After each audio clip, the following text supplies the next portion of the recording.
start streaming. And minimize that. Here we go. 4 seconds, 5, 6, 7. And it's about a 7-second delay. And so welcome to my live stream. This is not scheduled.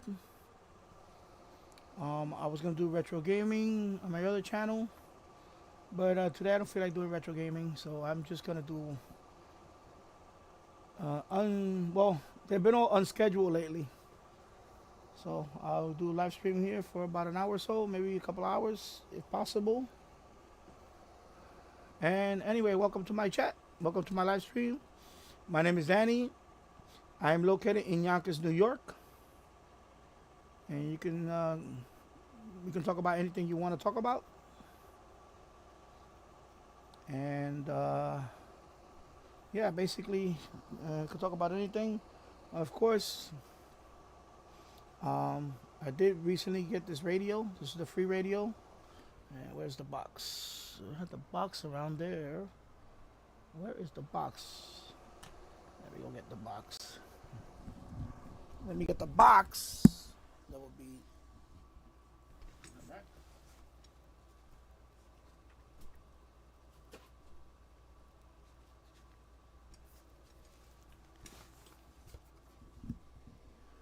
So on here. So this is the radio, the box, as you can see. East Core is brand is Explorer, and as you can see, QRZ1. This is the radio that you can, if you get your license, if you're new to the hobby and you get your license before, I believe they're gonna end the promotion on October 31st. You have to create a QRZ account on QRZ.com, and they have a collaboration with Gigaparts. And what you do is you create a QRZ account when you get your ham license, and once QRZ updates, puts you in their database, then you can qualify for this radio, free radio. And that's what I did when I created my QRZ account. Let me just put that over here. I created my QRZ account the day after I got licensed. And it took another day for them to update it on their database. And then on the same day they updated their database, I applied for this radio. And then 24 hours after that, they sent me the coupon code to go to Gigaparts, and you get this radio for free. You get this radio, and you also get the software, RT system programming software. But you get no cable. So you get this, what you get for free. You get the radio and you get this. And I believe the value of this was, what was the total? I believe it was $99. So basically the software is like another, I don't know what, I don't have the receipt in front of me, which I should have had. Anyway, so you get the radio and you get this, but no cable to program this. But it's a nice radio. It's a nice looking radio. It's very rugged. And of course, when from what I was told, they designed this radio. The menu is, I'm going to say the menu is very simple to use. The instructions are very good. Very nice instructions. Okay. Plain English. Very, yeah, I mean, step by step. This is one of the better manuals I've seen recently. Okay. It is very good. Nice manual. It covers the basics. Let's see, simplex. And if you want to set it up with a repeater, breaks it down very easy. It is one of the better. I mean, look at the instructions on that. Just take a quick look. Tell you what button press. I mean, you cannot get more simpler than this. Because the problem with the Baofeng is the instructions are horrible, horrible, and I had a hard time with that one. But this one, right away, I went to repeater book, boom, boom, boom, set up with the repeater, boom, boom, boom, got on the air. But I'm gonna talk about that in a second, well, in a minute or two about that. But I was able to 1, 2, 3 with the manual set this radio up quickly. Okay, so right now my radio is gonna sit here. I am monitoring a local repeater, which I will get into in a bit. But yeah, so that's what you get, and it's free. If you get your ham license before October 31st, and also, well, October 31st, or while supplies last. So I think either or. But most likely they'll still honor it. I guess if they run out of it, I guess I don't know. But I got my radio, and it came through postal service. It was free, so of course postal service is free. The free shipping was a postal service. It arrived in about 3 days, and it's a nice looking radio. It really is a nice looking radio. It's very rugged. It's very nice looking radio. They did a good job on that. And that's the brand. I believe the original brand of this radio is TYT. I'm not familiar with all these radios. The only one I know is the Baofeng, which I think everybody has, the UV5R. But from what I've seen so far, it looks like a good radio. Yeah.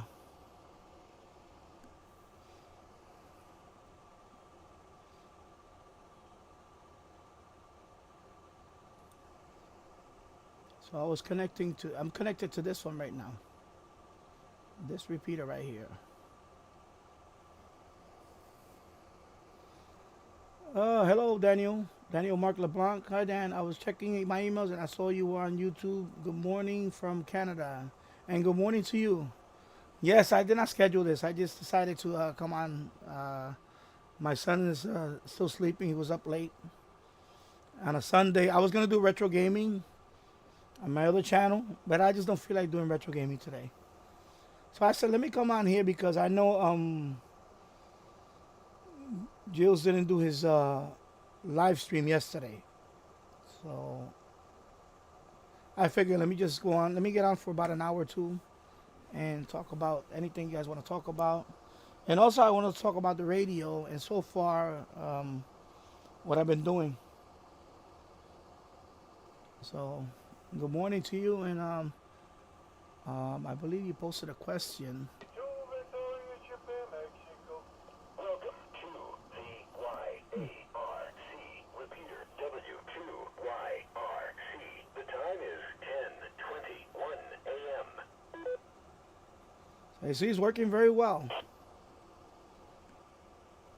So I'm just monitoring right now. I'll get into that in a minute about that because I got a couple of things to say about it so far, and I'll leave it for a few minutes.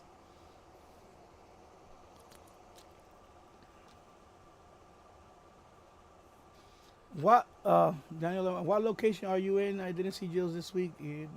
No, he canceled Wednesday, and then he canceled yesterday because of he's taking care of somebody, and so he canceled yesterday's show. So I guess he said he'll be back on Wednesday. So I am in Yonkers, New York. I'm near New York City, and I'm gonna get into that in a second because anyway, I just want to cover something else before I talk about that.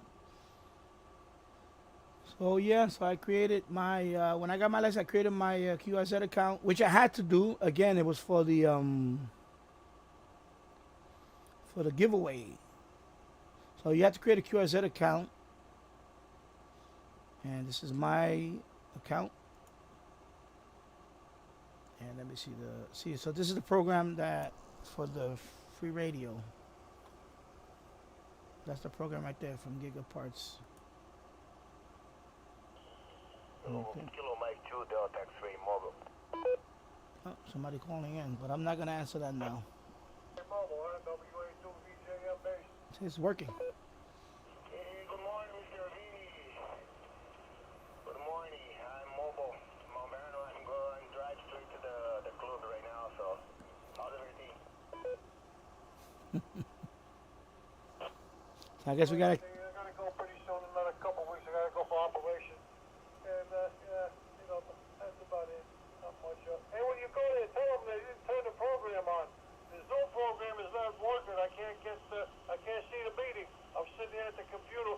The meeting was supposed to start at, they usually turn it on at 10 o'clock. It's not working, tell them. Yeah, I'll wait. They waited for a couple of minutes more, so probably 10:30.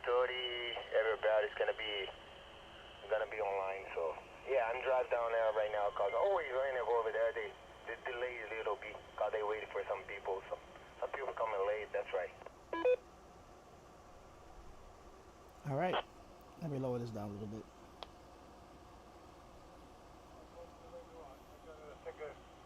Take a little trip there, and then I'll be back and see if this program wants to work again. Yeah. So apparently there's a lot more activity today. Yeah, it is a nice little radio.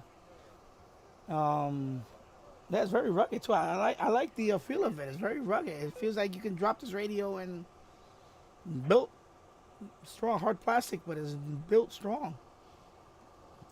Nice little radio. That's definitely the radio I'm going to be taking with me when I go walking. And yeah, nice. Yeah, so let me show you. Okay, I was in the middle of this before that. So this is the QRZCQ page, and I just finished setting this up.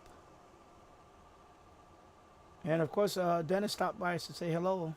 SparkyZilla85 left a comment and welcomed me, which is pretty cool. Nice of him. Of course, I went to his page and we're both buddies. Go to his page. I have to go. I will try to catch up to you again in a few minutes. Okay. Thank you for stopping by. And if I don't see you later on, you have a good day and enjoy the rest of the week. All right, take care. If I don't see you in a bit. So this is SparkyZilla85. So he stopped by my page and left me the welcome message. So of course I replied back. All right. So that repeater, the repeater that you heard that I'm monitoring now, that is this one right here. Okay. Call sign W2YRC. I guess that is the Yonkers Radio Club.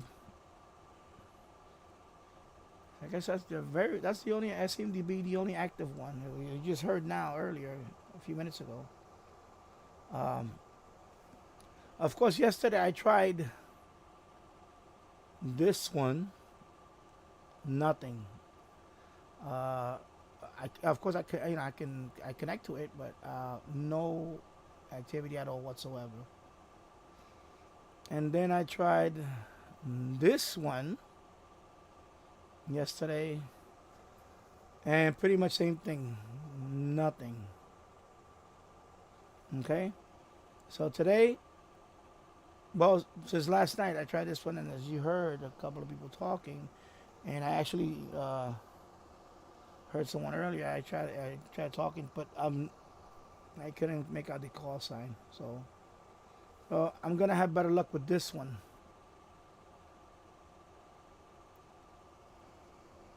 For this radio, and it seems to be more active. Of course, all day yesterday, on and off, I will go outside for like 10-15 minutes because I will go out in the backyard and I did not get one contact, not one contact. Um, was I disappointed a little bit? Yeah, I was disappointed because you figure it was on a Saturday.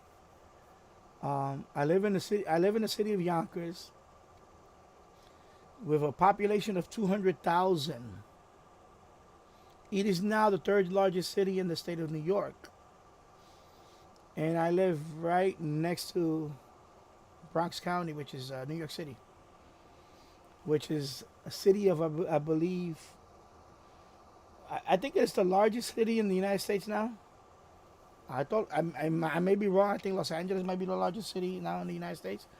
New York or Los Angeles. Anyway, I think it was New York until recently, but I did not get one contact from any of those repeaters. And yeah, I was disappointed. I was a little disappointed because I thought, but then again, this is why all the people that wish me well, they were like, congratulations. Now you got to go get the general. I can see why, because there's not much going on in, locally. Plus, and I knew that because when I listened with my scanners, there's not much going on up in those frequencies locally. Not to say that it's dead. You know, I don't know if I don't want to say I don't want to call it dead. It's just there's not a lot. And I'm gonna be quite frank. It's not very interesting. Not very interested listening to local. So the thing about that is that and not me because my goal is to get the general, and then later on hopefully the extra. But my goal is to get the general. That is my goal. This is just uh, step one. However, there might be someone else new to the hobby because, like I said, well, I've been listening for a long time.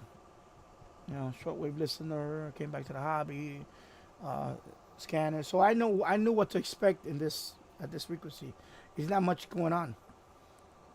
But some people that are very new to the hobby, if when they get to this, when they become a ham, technician, they might get discouraged. They might say, "Why am I gonna? Why would I want to go any further if there's not much going on here?" And I read some of the comments about all that. Like I read some stuff about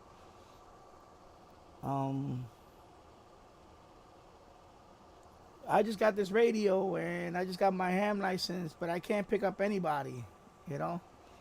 And some of the I went to Reddit. I started reading all the replies on it, and some of it was not encouraging because I believe this. Which one was it that I believe was digital? I think this one. Someone mentioned that it's digital.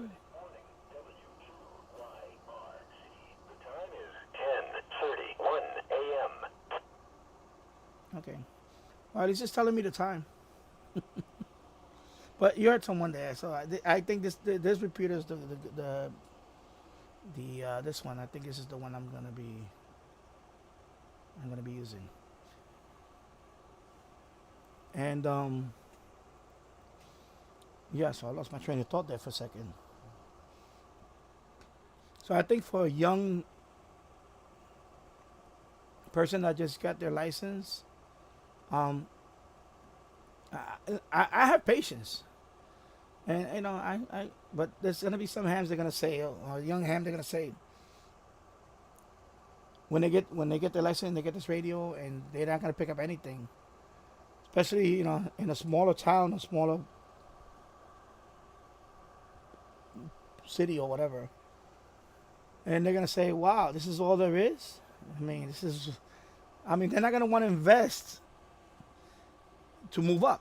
They're not gonna want to invest in to get the general because they're gonna see that okay, this is a dying hobby, and I don't think it's a dying hobby. I just think that from what I read, that some of this stuff went to digital. Of course, with this one, I see you could also do Echo Link. So that's something I'm gonna look into also. I did read up on it. And I saw videos on it. It looks interesting. But again,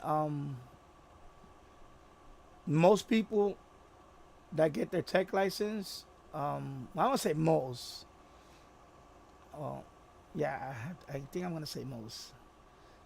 Don't want to go any further. They're gonna see this and they're gonna say, "Is this all there is in this hobby?" This is like yesterday.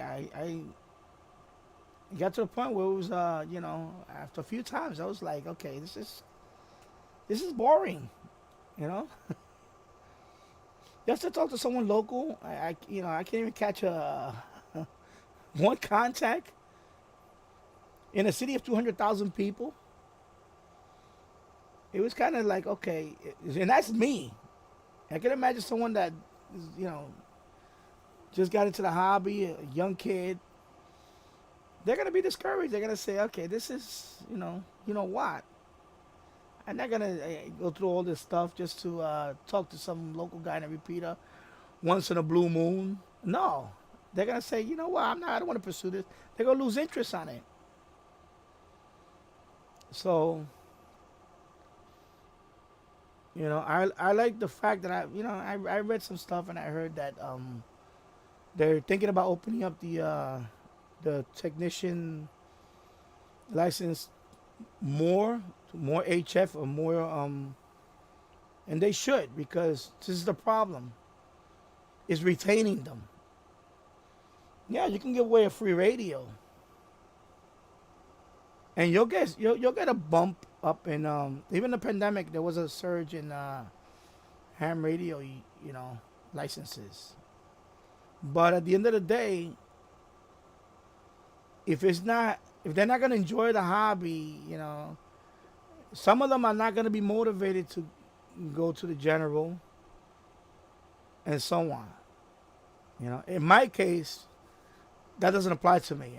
I have a goal, and I'm gonna, but there's gonna be some that are just gonna say, okay, you know what, it's not worth pursuing this, and they're gonna just use the tech. They're gonna keep their tech license, their technician license, and maybe some of them are gonna let it expire and not gonna renew it. So, you guys out there, the ones that can talk to these people, to whether it's the FCC, you older guys that have more say in this hobby, you really need to open up this technician class to more for HF. I know there's a lot of resistance on that, but you got to think about the overall direction where this hobby's going. My son is 7 years old. He grew up. He's growing up without a radio. He never grew up. He grew up on the internet, on apps. So every generation, he's less and less interested in getting a radio like this and going on the air. It's going to be less and less of that. And that's my opinion. You may not agree with that. That's fine. But that is my opinion. I believe that you're going to lose more interest if the FCC cannot be more flexible and open up more for, even if it means, I'm going to get flack for this, even if it means just, I believe in some countries, there's only like 2 classes of license, because it's getting to that point. And even in HF, when I hear some of this rag chewing, like 80 meters and so on, I hear it. Is it interesting? Most of it is not interesting at all. It's boring. It's boring stuff to listen to. And I listen to a lot of stuff. you know. And I listen because I want to see, you know, because I'm, you know, basically saying, if I record, I say, okay, this is what I pick up with this radio on this frequency. There you go. Do I sit there and listen to all that? No, it's boring. So these young kids are not gonna, they're not gonna gravitate to that. It's boring. So you need to make it fun. Yeah, FCCU and whoever has any influence on that. You need to make this hobby more fun. Okay? Because I was reluctant. I was reluctant to get this license for a while because I knew it was. I'm not, like I said, I'm not a talker by nature. But just to get a contact on a Saturday, yesterday I couldn't get not one contact in the city of Yonkers. That's not encouraging for this hobby. It really isn't. You know. Other than about 20 minutes ago, I heard a conversation for, you know, a few seconds, less than a minute. That's the only thing that I got into this radio this morning. Okay?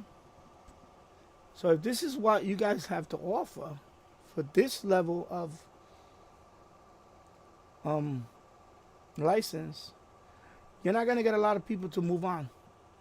You're not gonna. It's not gonna encourage people to move on to the. So. Yeah, I mean that's the way I see it. I see it. That's the way I see it. I see that it's not gonna be encouraging for some young, you know, young kid to say, yeah, I want to go for my general because you know they're gonna say no, because first of all, there's no. I have a history with HF because I'm a shortwave listener. But you're gonna lose those people. Those people that don't have a connection with the radio. You know, I have a connection with the radio because I grew up on radio, on television and radio. But I grew up on radio. But this generation now, like my son, he's 7 years old. They have no connection with a radio, with any type of radio, AM, FM, or any type of radio. They don't have a connection with that. So you're gonna try to introduce someone that never had a connection with a radio, a hobby like this, and you're not gonna change. You're not gonna change with the times. It's 2020. You know, maybe it's time to open up the bands even more. So some kid doesn't go on the air and get nothing. It's not gonna encourage them at all. And I know I'm gonna hear those. Well, you could join a radio club. Not everybody wants to be in a club. I'm not a club person. I'm not a person. I never joined any club. I don't like being a part of a club. I don't play well with clubs. And I'm not knocking them. Some people enjoy being in a club. You know, you have all these types of clubs. I'm not one. I was never in a club. I'm a very solitary person. Okay? So, you know, that's what he was mentioning to me. Oh, he gave me paperwork. He said, oh, literature for a local club in Westchester, White Plains. I'm not gonna go in that. I'm not. I don't have the time for that. Let alone I'm not interested in it. I just don't have the time for it. You know, I have other things I have to do with my time than go to a local club and sit there and talk. No. You should not get to that point where either you're in a part of a club to get on a repeater and talk to maybe your club friends. You know? No. You know, I have my own reasons why I got the license. One, it's just good to have this for emergency reasons. You know, we do drive to other places. You know, if we driven to Florida and all that, it's good to have a radio for emergency reasons. And that's another thing why I would encourage to get the license, just to have a radio, just to have any type of radio for obvious reasons, emergency reasons. But in terms of trying to keep trying to keep these kids interested in this hobby. I don't see it. I don't see it right now. Because it was yesterday all day on a Saturday. Um, I would go out there every 15, like every hour I would be out there for 15, 20 minutes on my backyard and nothing, not one contact. And that was very not encouraging for a young kid. I could imagine. I said, yeah. Hey, what's up, Sparkyzilla 85? Hope you're doing well. Sadly, 2-meter and 70-meter isn't as busy as it used to be, with the exception of the repeaters that use digital modes like D-Star, DMR, and so on and so forth. I'm lucky, though, because there are several busy repeaters in my area. Well, you're lucky. And I don't know how big a locality you're in. I'm in Yonkers, New York. I'm not in a small town. That's my point. If I lived in some rural area, I get it. But I live next to New York City. City of Yonkers is 200,000 people. This is the third largest city in New York State. New York City, number 1, Buffalo, New York, and Yonkers. And then Rochester fell to number 4. Yeah, I'm in a small town also. I'm also so getting over. I'm sorry. Yeah, well, I'm sorry that you had COVID, and I'm hoping that you get better. Yeah, so that's my point. And and that's what I read, that a lot some of these repeaters are all digital. And this is the only one I seen to work for me. One repeater.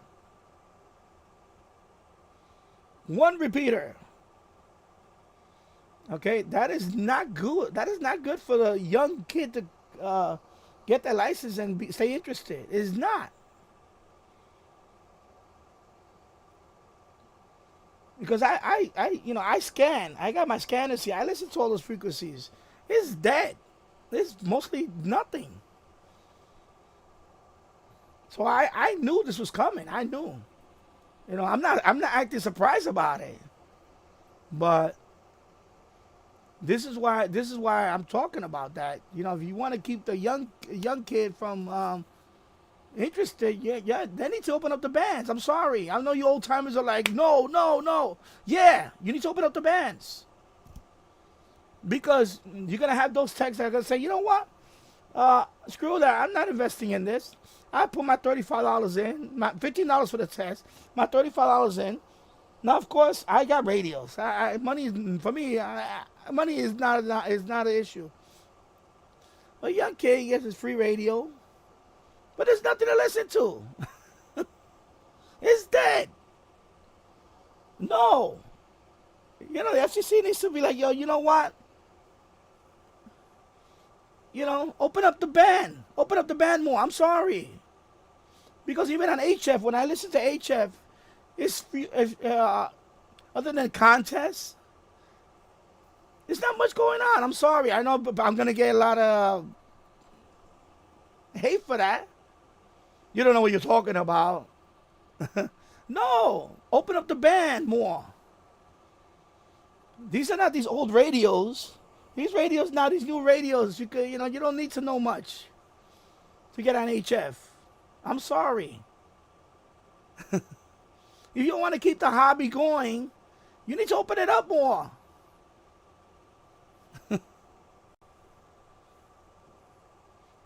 Parkinson 85. I agree that technicians should have more HF. Yeah, they should. They should. That's my point. That's my point about this whole thing. Because I'm on a Saturday. Yesterday was a beautiful day out there. I guess everybody would. Well, even if you're outside, anybody had one of these? Not one contact? Are you kidding me? Not even one contact on a Saturday afternoon? That doesn't bode well for your hobby, people. In the city of Yonkers, New York, this is not, I'm sorry, bumfuck Idaho. This is Yonkers, New York. I'm sorry. No. You need to open up the bands. You're not gonna retain those people. They're gonna say, you know what? This is boring. I got my smartphone. I can go on TikTok. I can live chat on TikTok right now and have 1,000 people on my live chat. Okay? And I'm not even a big YouTube channel. But on TikTok, I can get 1,000 people on my live chat. Okay? If I want 1,000 people. Right now, I got 2 people here. Maybe 2 people I see. On TikTok, I can have 1,000 people on my live chat. If I make it funny. Because I seen those live chat.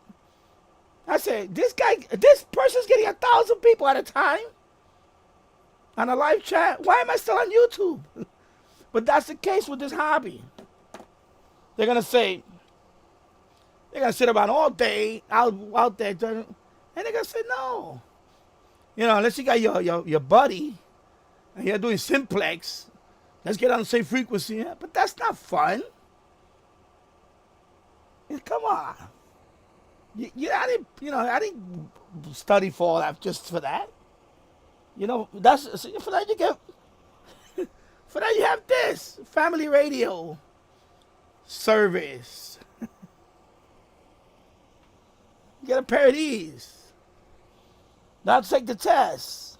You're trying to get those people to this point, and they're gonna be like, "This is the same thing." No. They need to open up the bands. Stop talking about it. Open up the bands already. You know, they're too slow on that. And that's my next point.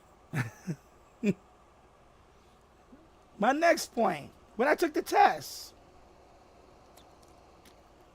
You know, again, pen and paper. I know they have finally online. But I know there's a waiting list on some of that. And most likely I'm going to go the next, of course, for the general, most likely I'm going to go online. Because over here, local club, the local volunteer gives a test, pen and paper, the ARRL, the local one. They mail it to the FCC. I mean, who mails stuff today? You can't just do a PDF document and electronically send it to the FCC. You have to mail it with stamps. This is 2022. I mean, some of these people that are giving the test, they need to step aside and somebody else needs to be more, you know, maybe when you go to maybe when I would have went to take the test at the guy's house, I thought it was going to be on the computer. You know, I take many tests. I remember taking the A+, the computer test, A+ to computer technician. I went down to TCI, is a electronic college. They have the test there. You take it on the computer, click, click, click, click, you're done. You have to be filling out all this stuff. You know, oh, you need a number 2 pencil, you need to circle. Who does that now? Even if I went to somebody's place, they're still using pen and paper. Are you kidding me? You don't have a software that connects and you just answer the questions and then boom, you got the results right there and you print out your thing. Come on. Yeah, you have 3 guys that, you know, but they were just sitting around talking to each other. All it is they just want to make sure you're not cheating. That's all it is. Do you need 3 people to monitor you to see if you're cheating? It's old. All this stuff is old. This needs to be fixed. You know? It's like dinosaurs, some of these people. I'm swear to God. I mean, who mails papers? All my bills are paid electronically. I don't even get a paper bill no more. Because you can opt out for that. For a paper bill. You can opt out for that stuff. Because now some of them want to charge you a surcharge for a paper bill. So they rather email it to you, or you log into their payment system, whatever. Excuse me. But that's old now. I went over there and had to take a paper test with a number 2 pencil. I thought it was gonna be on the computer. I thought I was gonna sit in front of a computer and click, answer, answer the question, next, answer the question, next. Not spending time doodling, coloring in a circle. That's old. Come on, bro. Seriously. 2022, we still doing that? I'm sorry, But then again, that's another thing. When I went to take the test, I was the only guy to take the test that day. There was supposed to be another guy. So I was the only one that day to take the test. So it was one person that took the test that day. In a city of 200,000 people.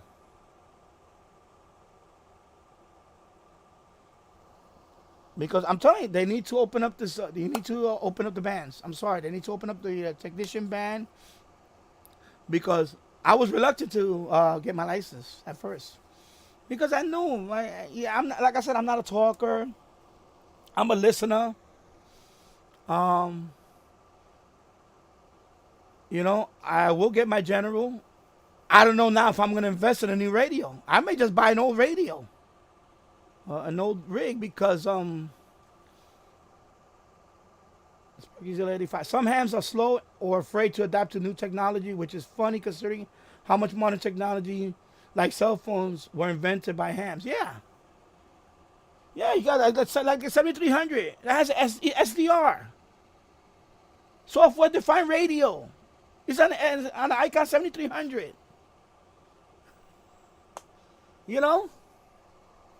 And so we still doing pen and paper?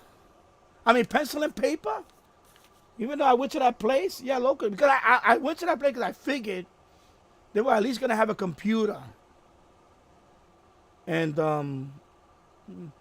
not sit there and fill out something. And by the way, not only I filled out the paperwork, but when they went to the ARRL, I don't know what happened that they changed the answer from no to yes. And that was a delay on my getting my license. Because apparently, I don't know, during the translation or the process, whatever it is, that's another thing. Why did the ARRL has to do my paperwork? There should be a simpler way. I should be able to go to the test guy, the volunteer examiner, whatever, proctor, whatever you want to call them. Because I've taken a million tests with, like, I've taken a test where the college is in California, but I had to take the test here in New York to be accepted. And I went to a local college, and it was just one person there that sits there. Make sure you don't cheat, that's all. And you sit there and you do the test, and I said, okay. What do they call them, a proctor or something? But do you really gotta have 3 people to sign off on this? Really? Do you really gotta have 3 people? You can just have one person. You take the test, there he goes, okay, And of course, they all know each other. They were just chatting there. That's another thing. I'm taking the test, they talking. And the light was dim. I had to say, yo, can you please put up the light? You're making me do this on paper. Can you at least turn on the light? Because it was kind of like dark. So there's something wrong with that. I'm sorry. Give me a minute. I'm sorry, I had to. I'm getting a little cold now.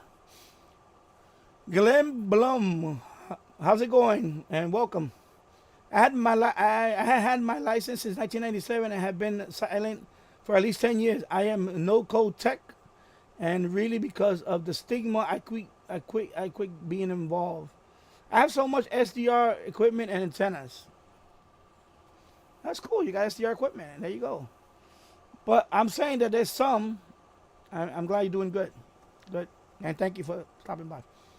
Yeah, but overall, I'm talking about overall. Like, for example, even taking a test. I mean, I've taken many tests. You go there, everything's on the computer now. You don't even have to be online. It's not online. It's even local. I mean, who does pen and paper anymore? That's my point. That's one of my points. Pen and paper. I mean, not pen and paper. Pencil and paper. KD5 DGA is my call sign. Okay. And yeah, you know, it's like they need to they need to be more I don't want to say wholesale changes, but yeah, there's some major changes if you want to bring these, like my son. My son, when if he ever wants to get in the hobby, he's 7 years old now, but my son, he never grew up around radio. He has no connection with a radio. You know, the reason why I got my tech license now, and I'm gonna get my general eventually, but I have a relationship with radio since I grew up. These kids now, they have no connection with a radio, any type of radio. You know, we grew up on AM radio, FM radio, cassettes, you know, LPs, 8-track. I grew up on all that. These kids have no concept of that. Everything they grew up, everything they're growing up is on a phone, or online, on a computer, on a phone. That's it. And you're trying to bring those people in this hobby, and you're still doing this stuff? No. No. You're not gonna get far. You're not gonna bring. It took me a long time just to get this far for me, because I already saw the writing was already on the wall for years. When I got back in the hobby, 2015, I saw shortwave change. I was like, this is not. A lot of stations are gone. Even if you listen to HF.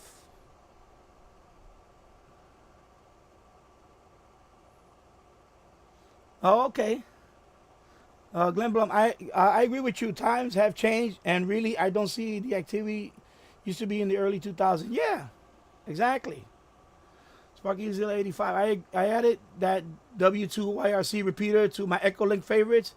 I will give you a call on that repeater once over this COVID. Yeah, I know COVID really messes you up. It messed up my voice, and I couldn't even upload a speaking video. I couldn't upload a video for 6 months because I kept wrecking my voice. So I hope you speedy recovery on that. Yeah, I had it 3 times. But yeah, these kids that have no connection with a radio, and my son is gonna inherit all this one day. When I'm gone, he's gonna inherit all this. The keys to the kingdom. And what do you think he's gonna do? He's gonna sell everything. He's gonna say, I have, yeah, he might keep a couple of it because, it's a sentimental thing. That was my daddy's, whatever. This radio, this was his favorite.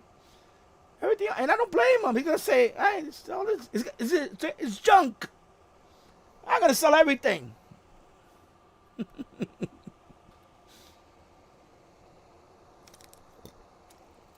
Yeah, Sparky Zilla, yeah, I signed up for Echolink account yesterday.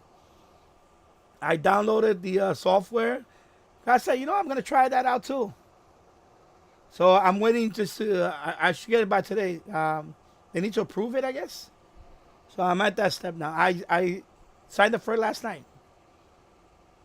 Because I was looking at videos and I was like, oh, okay, oh, yeah. So, yeah, definitely, Echolink. I think that'll be cool. Yeah, so, the FCC and whoever, stop being rigid about it already. You got to think about the next generation. This generation, they have no relationship with radios. No relationship with a radio. So what do you think they're gonna do? Unless, because eventually I'm gonna die off. Yeah, the old timers, the older guys, they're gonna one day, go. Then it's gonna be me. One day I'm gonna move on. And then it's my son. My son is gonna have no relationship with a radio other than watching me. How are you gonna get that guy to get into the hobby? Unless he does it because of me. which is not what I want him to because I get it, I get it, that he has like his YouTube channels. He does, he doesn't watch me. He doesn't watch me. He has his YouTube channels. He has his he loves gaming and things like that. That's his thing. But yeah, they need to open up the bands, starting with that. The testing needs to stop with this paper and pencil stuff. That's ridiculous at this point. Have a computerized test where you can go to a local college and you have somebody monitoring, of course. You don't want somebody bringing in, they don't want you to bring in a calculator. You can bring in a phone, but you can't bring a calculator. What do you think is inside a phone? Every app you can think of,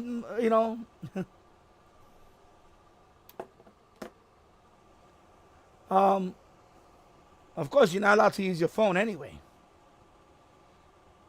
That's what told me over there. I said, no, I'm not going to. I'm going to use a phone for the technician test. Yeah, I mean, the test was kind of, it was easy. Of course, I got 2 questions wrong, but it was more my fault. I didn't get much sleep the night before. Stuck on a train. But yeah, they need to open up the bands. They need, and I also read that even the repeaters that are active, some of them, from what I read, they're not very welcoming to new hams. Stuff like that, like you're invading their space. Oh my God, this repeater belongs to this club. And how dare you transmit on this repeater? Like that type of nonsense. I was on Reddit all day reading all this stuff. Like, are you serious? Yeah. It's like, but yeah, in this case, it's not even the case. It's just dead. I'm just letting this battery drain out, but it's dead. This is not gonna keep people from pursuing this hobby. I'm sorry. And I'm gonna get some hate. Oh, you can't open up the bands because any new radio now, you don't need to know everything about the radio. You just want to get on the air.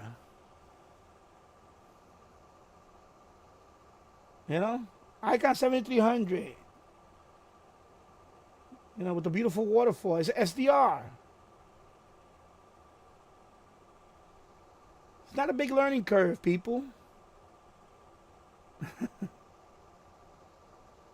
But I guess until some of them die off, like the dinosaurs. Sorry. Yeah, but no, I don't see it. I think it's also FCC and yeah, it can be SDR for exactly. I love my SDR. And that's what I was doing yesterday. I was using my SDR because I thought maybe I said, let me do a radio check. So I just put the SDR on the frequency. Bloop, saw the signal come through the disc cone. And I was like, yep, it's working. That's how I know my radio's working, because the SDR.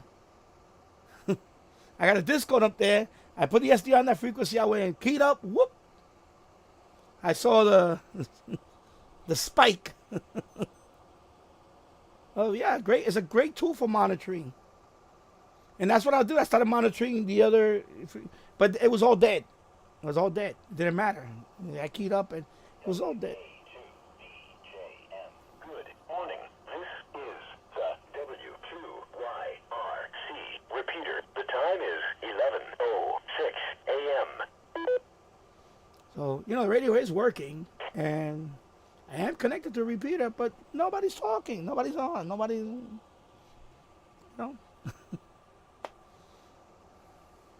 But it's working. The radio works well. So yeah, I'll leave it there. I got my Baofeng, so what I probably do, I'm gonna eventually have just one monitoring. But then again, like Dennis said, I agree with him. I think 70 centimeters is dead. I think these are really. This is, at least I can hear a couple of people. This is dead, dead. from what I get right now. And of course the Echo Link. So definitely I'm gonna be messing around doing that. I signed up for that last night. I downloaded the software. I was looking at because I saw videos on it a couple of years ago, and that was another reason why I started thinking about I'm gonna get my tech light because I want to I want to do the Echo Link. 2 Good. DJM disconnected. W2YRC. Because I was watching this video. This guy was using a Baofeng, and he lives in Georgia. He spoke to someone in Seattle via Echolink. So I was like, that's cool. That's cool. So I was like, I'll probably try to do something like that. And I think that's cool. But overall, I'm a listener, and like I said, I am gonna go for my general, and I started yesterday. I started studying for yesterday. I have a long way to go. My test score wasn't that good, but I'm gonna practice every day, and then I'll be ready by the end of October. I think I should be ready by the end of October. If not, I'll put it off a few more weeks, and I'll probably do it right before Thanksgiving. I'll take the test. Yeah, but they definitely have to do something because this is not gonna keep the young kids motivated to move up. It's not.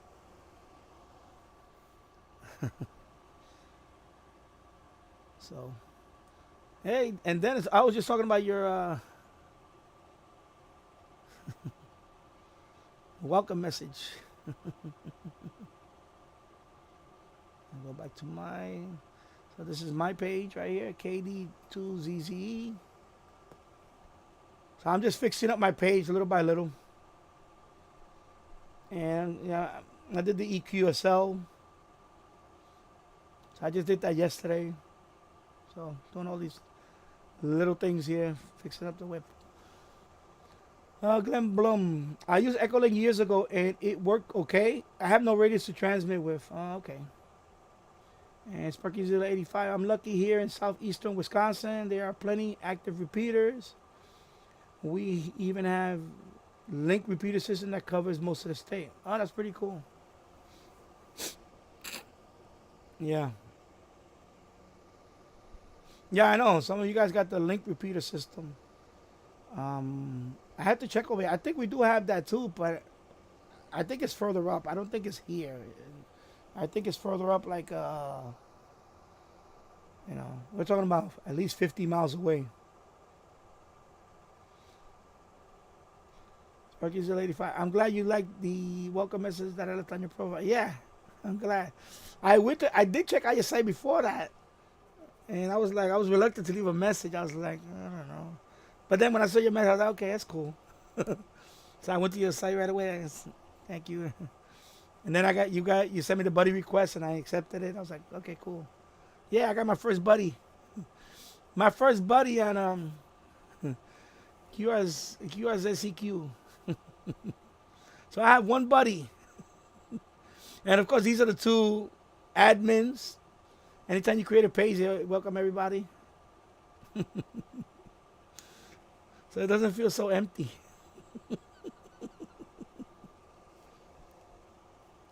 So I got the EQSL. I'm going to see if I actually get somebody for the EQSL, I'm going to get somebody on Fiverr. See if I can design one for me, a graphic designer. Because I want one with the. Yeah, I see that much nicer. QRZ. I shouldn't say much nicer, but it seems more. Yeah, it's more active than, I don't know. I get the impression about that too. QRZCQ is a nice community, yeah. Because I signed up this one because I saw Oxford Shortwave. He has both of them. He has the QRZ. Yeah. So Oxford has it on his YouTube channel. He has both of them. So he has this one. I said, okay, I'm gonna sign up. This one I signed up for because obviously this is the supposedly the bigger one, and plus the free radio. And then I signed up for this one. And I was like, okay. So I'm just fixing my page slowly. Of course, I'm gonna put more listing and stuff.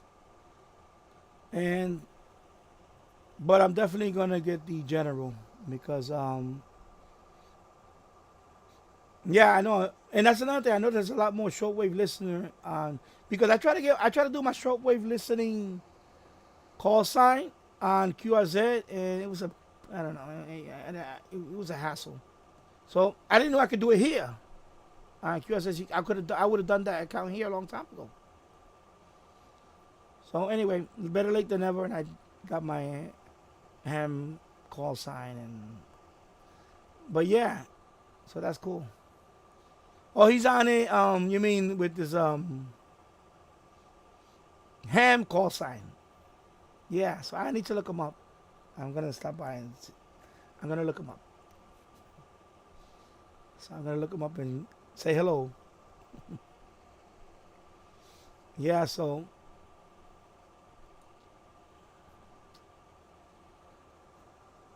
I think there's also another. I can't log in. I gotta find my login for radio reference. I believe there's another repeater, a couple of repeaters nearby. That is not this one. But I think radio reference because what happened was I need to find my well anyway I'm gonna retrieve my password and I can't do all that. But I think there's more because when I look at the map I see other. So maybe that too. But so far this one is working well. This one right here. Link. So definitely I'm gonna check out Jill's QRZCQ account and stop by and say hello and buddy requests. So right now I've been on for an hour and 2 minutes. I'm gonna go upstairs for a minute. I'm gonna check out my son, and he was up late, and I want to see if he's awake so I can. I'll be right back. Be right back.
back. All right, Sparky 085. I'm going to say 73. I'm going to head upstairs and get something to eat. All right, Dennis. Thank you for stopping by, and I'll see you soon. Okay. So take care, Dennis, and enjoy the rest of the day, and have a great week. All right. So let me And my son woke up and he's upstairs. He was up late playing. Because of course now they went back to school last week. So, and my wife is working today. So it's just me and him in the house. So he's upstairs eating some cereal. Watching his YouTube. He likes watching gaming channels. He's a pretty funny guy. The channel he watches is called The Frustrated Gamer. He's a guy named Brandon. He's a funny guy. He's a young guy. He's a young kid. And I watch it with him. And it's funny. So he enjoys watching that while he's playing. So he's playing and he leaves it on, and kind of like the white noise, whatever you want to call it. So, my son is like me. Like when I was little, I used to play by myself. I didn't play with other kids much. I'm the youngest of 8. Okay, and I didn't play with any of my brothers. I was always playing by myself. I would play with my trains. I play with whatever, and not that I didn't want to share. It's just that nobody wanted to play with me. But I was like, that didn't stop me from playing. You know, I had a bigger imagination. That's all. You don't have no play buddies. You still want to play. So that makes you more have an a bigger imagination. Didn't stop me. You know. So that's why this hobby, like I said, is a solitary hobby. And yeah, I know I went on a rant about that whole radio licensing thing. But the radio itself is a very nice radio. I'm going to say it's well built. It's a well built. They did a good job making this radio. Even the menu system is very simple. I'm going to probably do a video on this, but I want to see, get more familiar with the whole menu system. But the instructions are very simple. And this is the box. The Explorer QRZ1. Okay, and this is the back of the box. Maximum power is 5 watts. 200 memory channels. It's also FM radio. You could receive FM on this too. Okay. So, receives from 65 megahertz up to 108 broadcast FM. And then also 136 megahertz up to 174 megahertz you can receive on this too. And 400 to 480 megahertz receiving.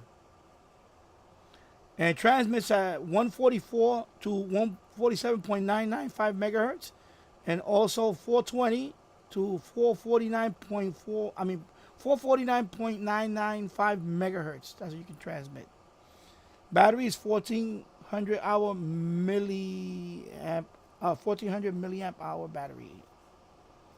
So yeah, it's a nice little radio. And if you get your tech license or any other licenses, if you're new to the hobby and you get your license, you could. Oh, sorry. Wow. You get your license out to October 31st. You got to create a QRZ account. Excuse me. Create your QRZ account. Let me go back. Alrighty, let me go right here. Let me just go here, my page.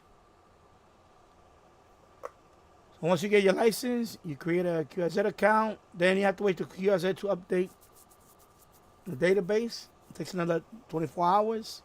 And once you're included on their database, then you can sign up for the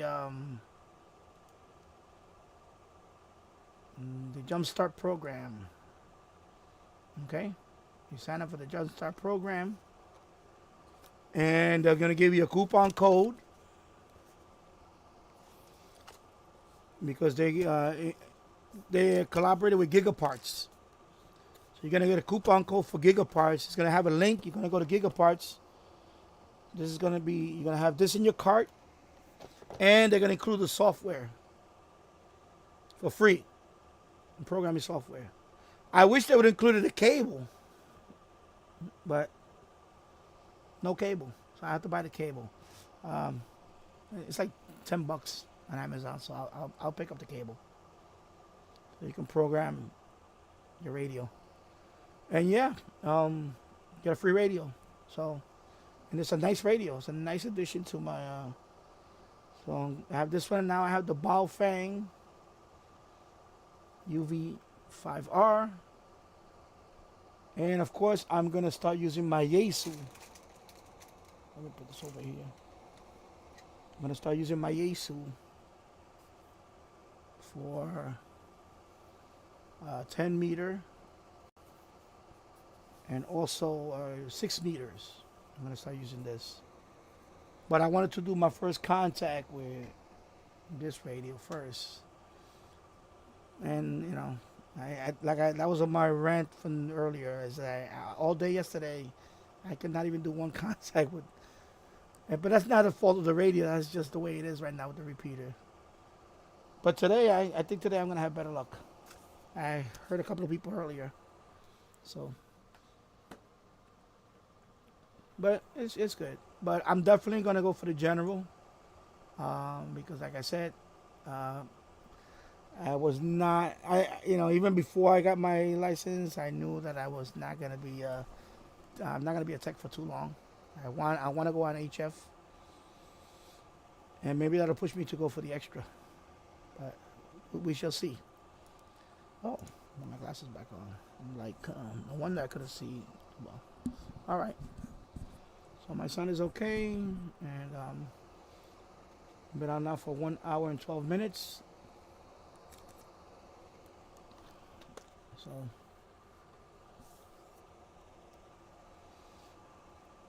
and let me hear the radio for a minute. Let's put on the radio. Second floor gym. And the whole time, on the court, they look like a team. All 23 girls text every morning to decide what colored t-shirts to wear to practice. So they're coordinated. If someone doesn't have, for example, an orange one, someone else brings an extra. That doesn't sound like much, but the 4 schools in this building are so separated that it's already more interaction than many of the students have ever had.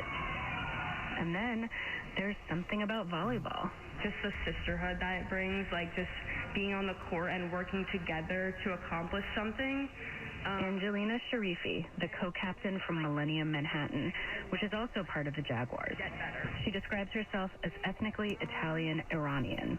And like meshing is like the best feeling ever, like having a pass set swing that's just like, fits perfectly with one another. It's like that kind of unspoken connection that comes with volleyball is super satisfying for me. And I think actually I've heard this from a lot of players, that there's something special about this game. In soccer or basketball, say, you're spending a lot of time engaging with players from another team. Everyone is running around. You can literally touch your opponents. But in volleyball, you're spending all your time on one side of the net, meshing, as Angie said, and becoming a unit. Truly, no Michael Jordans can get you there. Like, you truly are as strong as your weakest link. Coach Mike Salick looks like a taller Coach Taylor from the TV show Friday Night Lights, but with a Brooklyn accent that gets a little muffled by his mask. He grew up in the New York City public school system playing volleyball, then went on to compete professionally in Europe. And his coaching goes beyond drills. This is a team with a particular set of challenges. Well, yesterday I put a picture on the wall of them during our first scrimmage, and there's all of them sitting on the bleachers, and it was like the black students right next to each other. And then it was all the Millennium girls. So it's like, we're not mixed yet, right? This is kind of a symbol of where we need to go, There were setbacks even before tryouts, like a vaccine mandate for playing on team sports. That meant that some potential players weren't eligible, and those students tended to be kids of color. In the end, 23 students ended up joining the team. And by the way, a team of 23 is roughly twice the size of a regular roster, which presented another challenge, making sure all girls get significant court time, despite vast differences in experience. And right away, girls who are new to the sport, right? So how do we make it equitable when...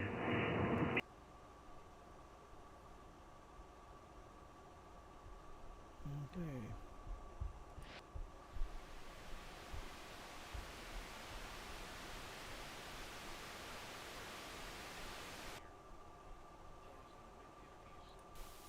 Thursday, sunny. Highs in the lower 70s. Thursday night, clear. Lows in the upper 40s. Friday, sunny. Highs in the mid-70s. Friday night, mostly clear. Lows around 50. Saturday, sunny. Highs in the upper 70s. The current time is 11:29 a.m. Eastern Daylight Time. At 11 a.m. At Sussex Airport, it was cloudy. The temperature was 70 degrees, the dew point 66 degrees, and the relative humidity 87%.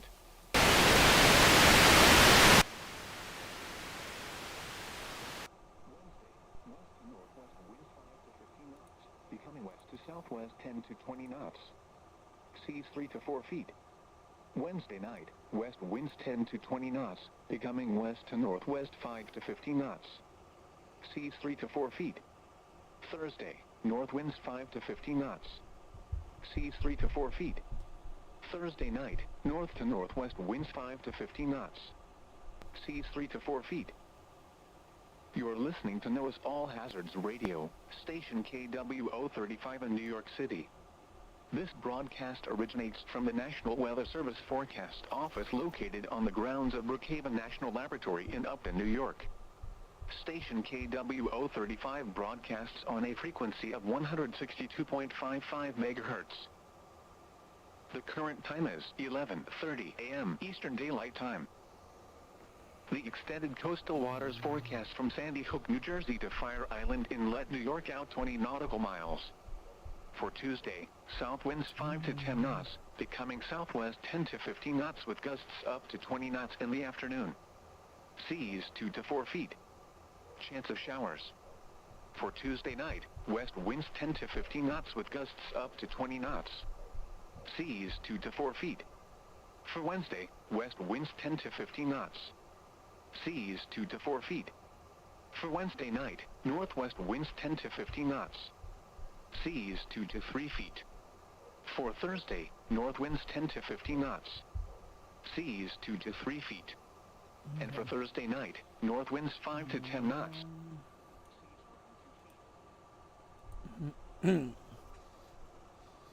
So the other day I was talking about that when you hear that on the NOAA, when they talk about the seas 2 to 3 feet and all that, they're actually getting that information from the buoy.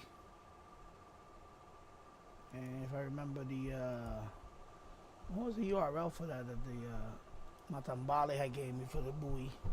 Let me see, buoy. I put buoy cam. Buoy cameras, there you go. Buoy cam.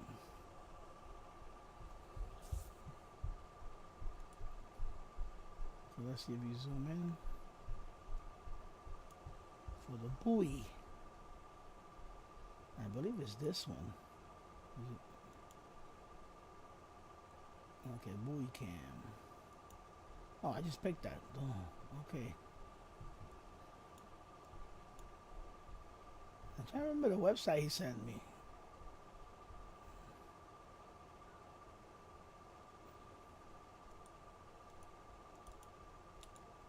No.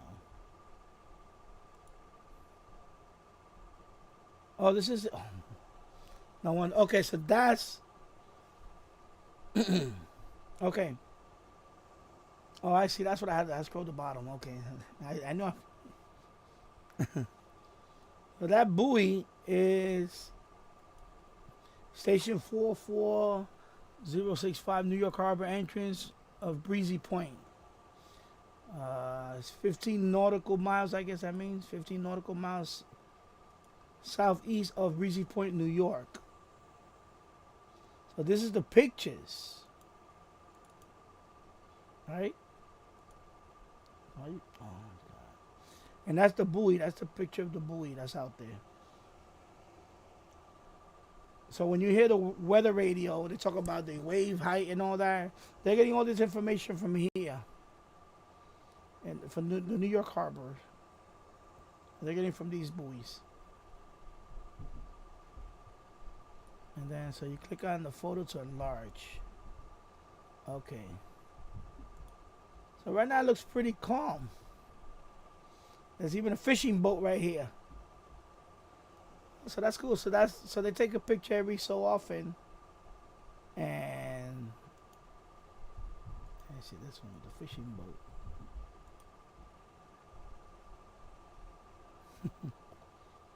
Yeah, so okay, National Data Buoy Center Station ID 44065.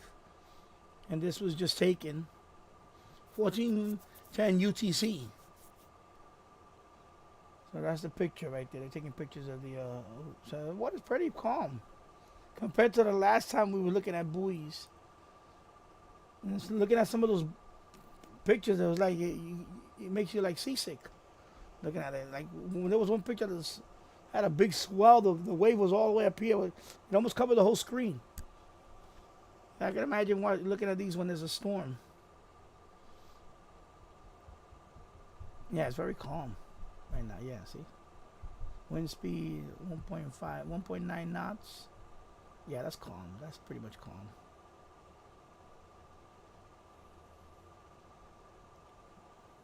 So there you go. And it says right whales are active off New York in November to April. Speed restrictions of 10 knots apply to vessels 65 feet or greater within the vicinity of the station between November 1st and April 30th. And this is okay.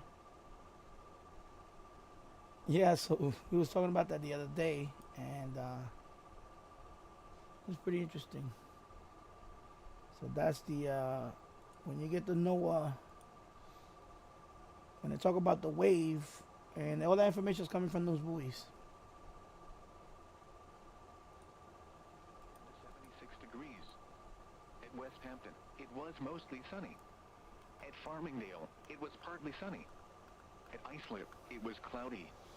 New Jersey, rain was falling with a temperature of 72 at Caldwell, 69 at Somerset, and 71 at Trenton.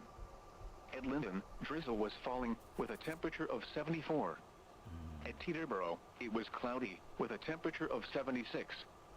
In southwest Connecticut, it was cloudy and temperatures were between 73 and 77 degrees. Here are the latest reports on the coastal waters. At Robbins Reef in New York Harbor, winds were west at 4 knots. The air temperature was 74 degrees. At New York Harbor entrance buoy, winds were south at 4 knots. all that information, Sea temperature 74 degrees. it comes from those Wave buoys. height 4 feet. Wave period 12 seconds. At 20 nautical miles south of Fire Island Inlet. Sea temperature 72 degrees. Wave height 4 feet. Wave period 11 seconds.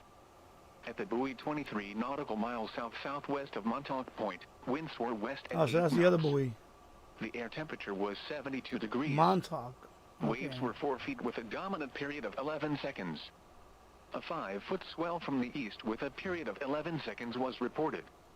At the Noah Buoy in Hudson Canyon, 75 nautical miles east of Long Beach, New Jersey, the air temperature was 75 degrees, and the sea surface temperature 77 degrees. Waves were 6 feet with a dominant period of 12 seconds. So that's At this 15 one. nautical miles east of Barnegat Light. Sea temperature 72 degrees. Wave height 5 feet. Wave period 13 seconds. On the Western Sound, Kings Point reported a south wind at 2 knots. The air temperature was 74 degrees. At Bridgeport Harbor, a north wind at 3 knots was reported. The air temperature was 74 degrees. The report from Central Sound was not available. The following are coastal weather reports. Oh, that's Texas Tower. As Okay. of 11 a.m. at Morgan's Point in Glen Cove, temperature was 73 degrees. Wind was southwest at 3 miles an hour. At Fire Island Coast Guard, temperature was 73 degrees. Wind was southwest at 6 miles an hour. At Jones Beach, temperature was 73 degrees. Wind was west Okay. at 3 miles an hour. At Breezy Point, Okay. temperature was 72 degrees. Wind was west at 2 miles an hour. All right. The surf zone forecast for the New York City beaches. High rip current risk in effect through this evening.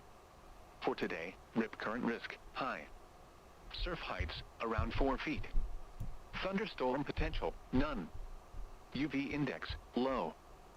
Surf temperature, mid-70s. Weather, mostly cloudy. A chance of light rain. High temperature, mid-70s. Winds, southwest around 5 miles per hour. Tides, East Rockaway Inlet, high at 8:57 a.m. Low at 3:04 p.m. Sunrise, 6:31 a.m. Sunset, 7:13 p.m. For Monday, rip current risk, high. Surf heights, around 4 feet. Thunderstorm potential, none. Weather, mostly cloudy. A chance of showers. High temperature, upper 70s. Winds, east around 5 miles per hour, becoming south in the afternoon. Tides, East Rockaway Inlet, high at 9:42 a.m. Low at 3:52 p.m. Sunrise, 6:32 a.m. Sunset. Hey, MDK2, what's going on? Hey, Danny, checking out NOAA Radio. Hey, yeah. Yeah, because we was talking about that a couple of weeks ago, I believe. It was about the buoy. Because when you listen to NOAA Radio, when they mention the sea wave height and all that, and the ocean, the temperature and all that from the, so I was explaining that all that information comes from the buoy, right? So these buoys, let me blow that one up. Yeah, so that buoy, for example, that's off the coast of New Jersey. It's called Texas Tower. So you see, they have solar. They have all this stuff on it now. They have the solar, right? They have all this monitoring equipment. Because we have a channel, over-the-air channel, that has that information. So I was explaining to them that yeah, we have an over-the-air channel. It's on the same frequency as MeTV. Over here is a local channel 33. So it has like 10. So it has like 10 sub channels. So I think it's 33.10. No, it has no more. It goes up to 14. So I think it's channel 3310 on over the air. And all that is all 24/7 is weather. And it has boating weather. And then it has an ad for a fishing boat tour. So they show a picture of these buoys. And they put all the stuff that the buoys are monitoring. So when you listen to your NOAA radio and they talk about the wave, and the, like the Volnet, when they talk about the wave heights and all that information is coming from buoys, from these buoys. So Matambale was mentioning, he pointed out this website, the NOAA website. And I didn't know they have buoy cams. So this is the pictures of this one. It takes every so often it takes pictures. So these are the pictures of the buoy as of right now. So you can see the water's calm. The ocean is calm. Of course, that's not the case with every, because last time we were looking at the pictures and the ocean was swelling, the big waves and everything. And looking at those pictures, you feel like you feel like seasick looking at those pictures. So I thought it was video. When I thought it was buoy cam, I thought it was streaming video, but it's just pictures. They just take pictures and upload it, and you can see it in real time. So that's this one, Texas Tower. So that over the air channel, all it does is it's like a weather channel. It's just weather, but local weather. Local weather here in the tri-state area in New York, New Jersey, and Connecticut. And it gives you the information on the buoys. It has like a Google map, and it shows you these buoys. So this one is off the coast of Long Beach, New Jersey. So if you go to the map, let me see if I can go to the map. Let's zoom in. Actually, let me zoom out. So yeah, so it's just off the coast of New Jersey. So that's pretty cool. That yeah, MDK2 here in Colorado. I wouldn't hear much about wave height. LOL. Yeah, of course, because you're in the Rockies. You're in the middle, like not toward the middle, but yeah, there's no oceans nearby. Seas. Pretty cool though. Important for boaters. Yeah. Yeah, it's pretty cool. And then there's the other one that you can actually see a fishing boat. Let me zoom back down there. So which is the one I just saw? Is this one? Station 4405, New York Harbor entrance, Breezy Point, off the coast of Breezy Point. So this one has let me go to the buoy. Wait a minute, how do you see the picture? That's all I know. Oh, God. Oh, I had to click on the link. Okay. So now these are the pictures. So they just updated it. Look, so look at the fishing boats right here. So that fishing boat is right near the buoy right now. It's a fishing boat. Now that's cool, right? Somebody's fishing out there right near the buoy. And then over here, this one on the horizon, that looks like a tanker or something going by, a big ship. Maybe a container ship. Yeah, that's a big ship that's all the way out there. So the first frame is a big ship all the way out there. So this is real-time pictures from that buoy. So the fishing boat was over here earlier. It was all the way on this side. Now it's over here. So this is cool, like to monitor, like it's just stuff, boating stuff. And also, if it had if you could pick it up on the marine radio. You could probably pick them up. I don't know about them because that's still a little too far away from where I'm at. But maybe in the Hudson, I pick up more boat traffic from the Hudson. Because this is by New Jersey. I won't be able to pick this up. That's far. And that would be on VHF. Yeah, I wouldn't be able to. That would be a catch if I could pick up one of them transmitting. But yeah, that's pretty cool, right? The buoy got to look a twin engine. So I was explaining. I forgot who it was. It wasn't Matamalo. Somebody else that was interested in this stuff. Because that day I was doing the ADSP. I was tracking the planes.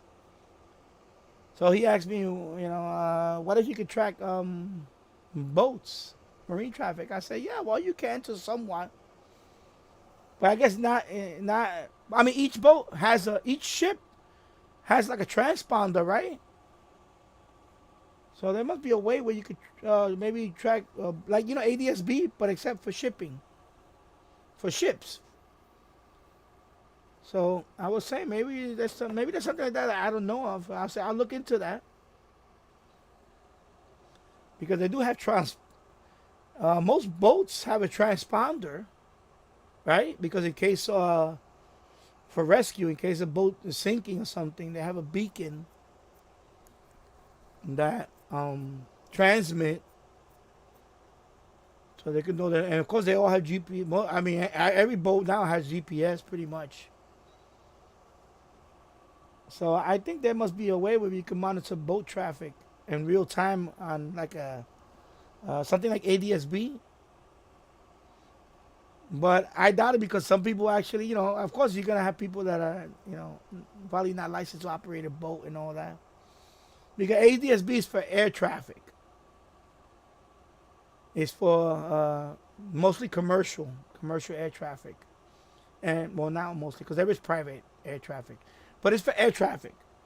So what he was asking me is do they have some kind of ADSB type monitoring for boats? And I said no, I don't think there is anything like that. Although that would be interesting to follow, like the ship, especially that shipping container out there. Look at that. I can't tell if that's a shipping container. It looks more like a shipping container than an oil tanker, because that's big. Unless it's a big cruise, one of the big Carnival cruise ships that are heading out. Because in New York up here, we do have Carnival cruises. Those, Norwegian cruise, whatever. In New York, there's a dock where they pier where they go from there too. And some of them are, they have most of them are, Florida. You got to go fly down to Florida to go on a cruise. But New York has them too, in New York City. But that I think that's a container, because that's also a terminal. MDK2. We saw some big cruise ships when I lived in Seattle, but container vessels were always longer. Yeah, I think that's a container vessel, because I was about to say that by Newark, New Jersey, Elizabeth, New Jersey, there's a terminal, or a container terminal. I guess unload and load containers, and they have the big crane that take the container and put on a truck. So, and that's New Jersey. This is right off the coast of New Jersey. So that's most likely. I want to see if I can refresh it. Let me go back. I think I just have to go back and see if they update it. I wonder if I could refresh it. Can I just refresh it here and see what happens? No, it's still the same pictures. Let me see. Yeah, it's still the same pictures. But we wait about another 10 minutes or so, and then I'll update it. But this wasn't there earlier when I looked at it about 20 minutes ago. So I think that's a container ship. Like you mentioned, cruise ships. Because there's some big cruise ships, but that has to be a container ship. But this is the stuff that I like looking at this stuff too. Not only ADSB, but I like railroad. I like trains. I have a rail fan channel I just started not long ago, and I like to watch those channels. I love trains since I was a kid, and I actually worked on trains. I worked on subway cars, and that was like a dream come true, working on the trains. And I would still like to work in the railroad industry. Yeah, cruise ships, MDK2. Yeah, cruise ships were usually very tall, also a bit boxier in appearance than that, and usually white too. Yeah. Hey, Matambali, good morning. Oh, by the way, MDK2, since you're here, and Sparkyzilla. Oh yeah, let me go back over here. I'm gonna make you guys moderators. I totally forgot about that. Matambali, thank you for reminding me with the wrench.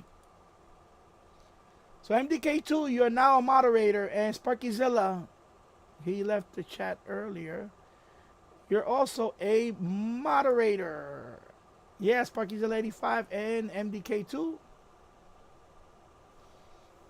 Yeah, I forgot about that. I wanted to get my own, because you guys are all regulars in Jill's chat. Official SWL. So, you guys are all good. Yeah, you're all good. Anybody get out of line? Boop! Bonk them with the wrench. You got the power now. Boop!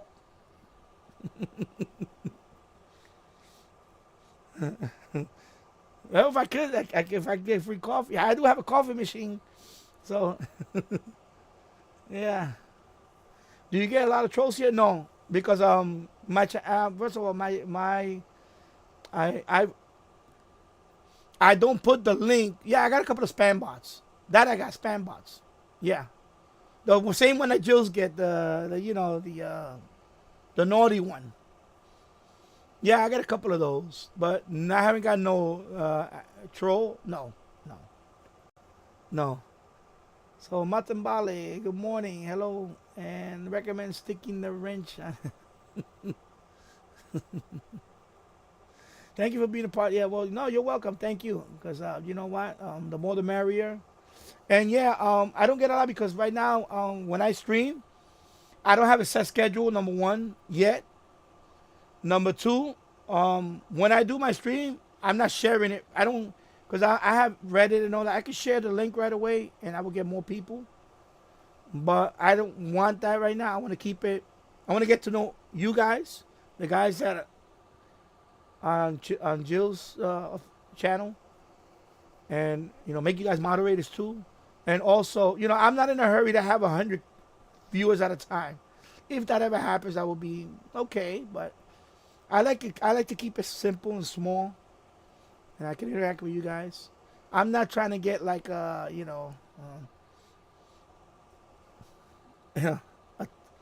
where to the point where I can even read the chat anymore. No, I don't want to get to that point.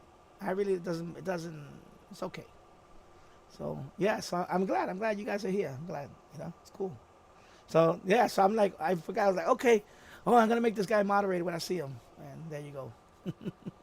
So thank you guys for being here. So Matambali, yeah. So this one, we was talking about that the other day, Matambali. So this one has the fishing boat, right? Excuse me, over here.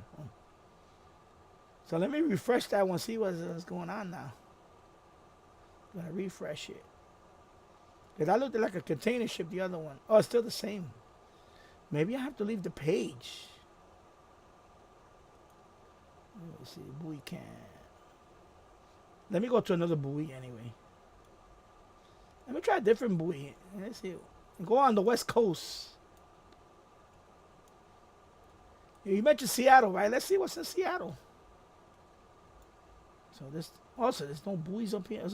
There's no buoys near Seattle? No buoys? Wow, really? So that's the nearest buoy? Columbia River Bar. Oh, look at that. Oh my God. Oh, what am I doing? Come on, bro. Okay, so that's Seattle, Columbia River. Okay. So if I scroll down, I'm going to click on that one. So that's this one. That's the one that's near it. It's not even near Seattle, but look at that one. See how different this one is? It has a cage.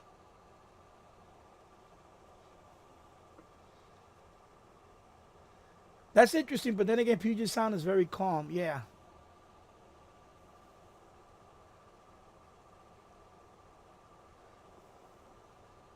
So that one is 3-meter discus scoop seal. Oh, that's a seal cage. Oh, because you guys get seals.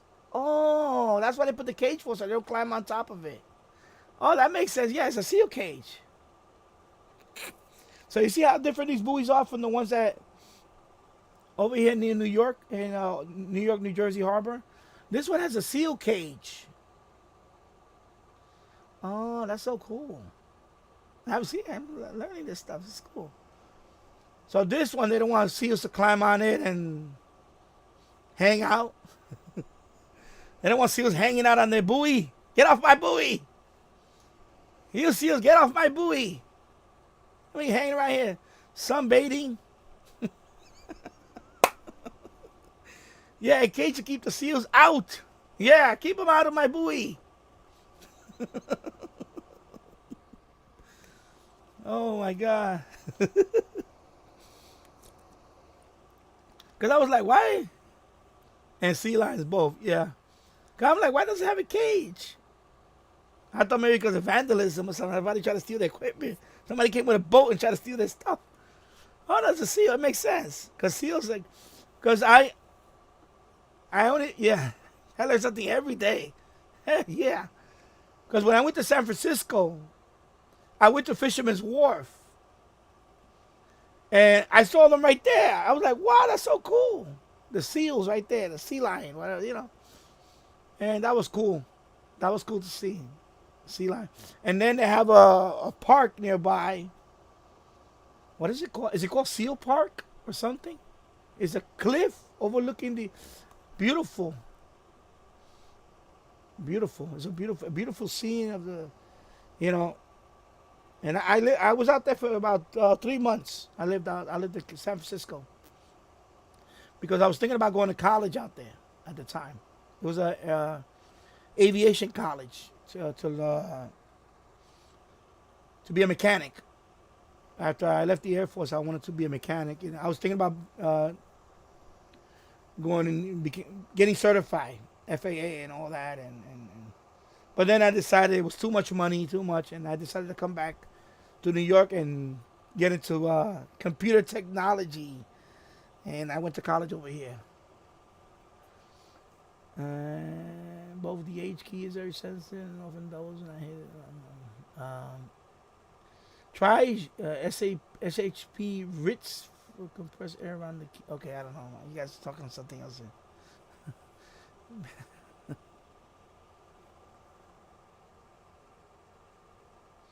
Not sure. It's still in the case now. It's a beach near Hearst Castle where elephant seals hang out. My wife and I were driving the coast highway and saw 20. Yeah. Well, when I went to San Francisco, they were right there. There was like a little floating, dock. And they were all right there, and you could feed them. You could throw fish and feed them and all. I was like, okay. Because we used to go to a friend of mine. We used to go to a local. There was a local restaurant there, and we used to just drink. We used to just knock down the Coronas there, with the eating crab and lobster and all that stuff. Because over here we have nearby over here we have City Island. City Island, New York, is in the Bronx. So that's like the area where you can go get seafood. There's fishermen boats out there. Other than that, you got to go to Brooklyn on Long Island for the good seafood. So that's pretty cool. So let me go look at another one. So that's interesting with the cage. So let's go back to let me try the Gulf Coast. Let me try over here. Let me zoom in. All right, the Gulf of Mexico. Let me try that one. Oh yeah, that looks some more. Yeah, okay. So let me click on that one. So that one is mid-Gulf. Right? 180 nautical miles south of Southwest Pass, Louisiana. So that's a picture of that one.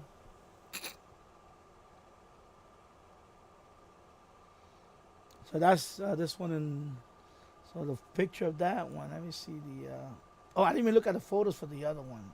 I'll go back to that one in a minute. So this one is just. Well, right here it looks like it's starting to. What is that in the water? Yeah, it looks like a storm is coming there.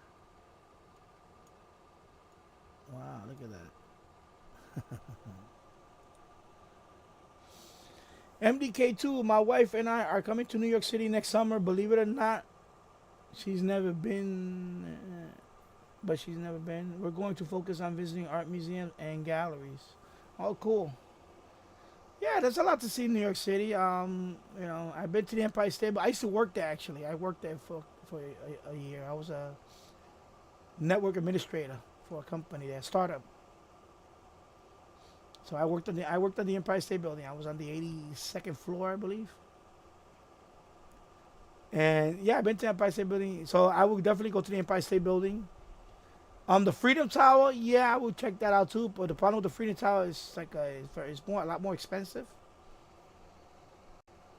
Of course, the Statue of Liberty is nice to visit. The museums, yeah, we have a lot of art museums and galleries, but we also have the Museum of Natural History. And that one is a good museum to visit. That's basically American Museum of Natural History. Yeah, that's a nice one to go to. It's not $4. I went up to the Empire State Building back in '95. Is it still affordable? Well, everything went up. So when I went, it was already a few years back. When I went, it was like the last time I went to the Empire State Building was 2000 and I want to say 2010. When I went, I think I had to pay like $15 or $14. I forgot what it was. It's not $4. Yeah, yeah, to the roof, the outside. There's a outside roof, Empire State Building, and right there, you can see. Obviously, you see the tower, the radio tower, and television towers right there. The observation deck. That's what I'm talking about. The tippy top. You talking about like the broadcast towers and all that? I don't know about that. I think it's the observation deck. That's it. You can. Yeah, I don't think I want to go up there.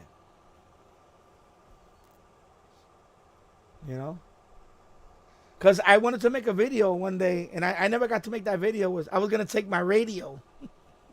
I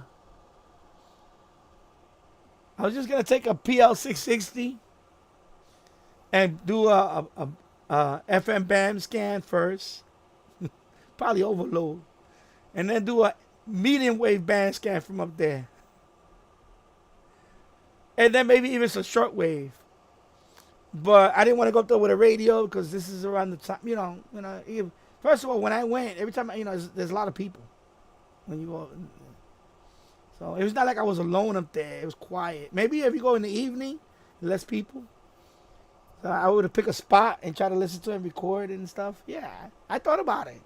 So maybe you do it. And you go there and take the radio with you, see if you can. Considering the Twin Towers was, but the cost was at least double. It wasn't, yeah.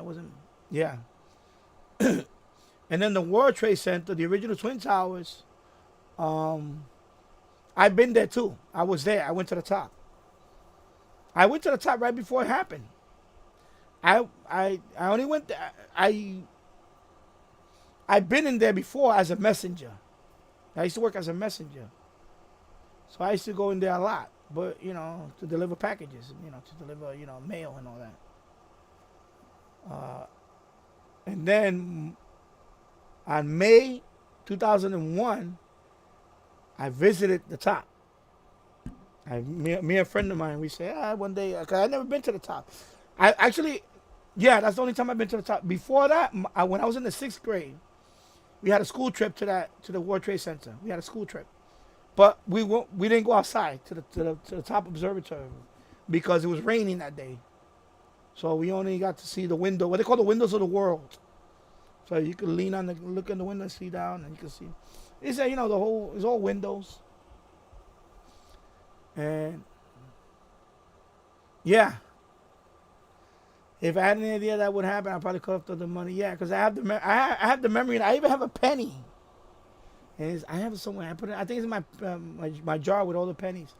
They got the machine. You put a penny and you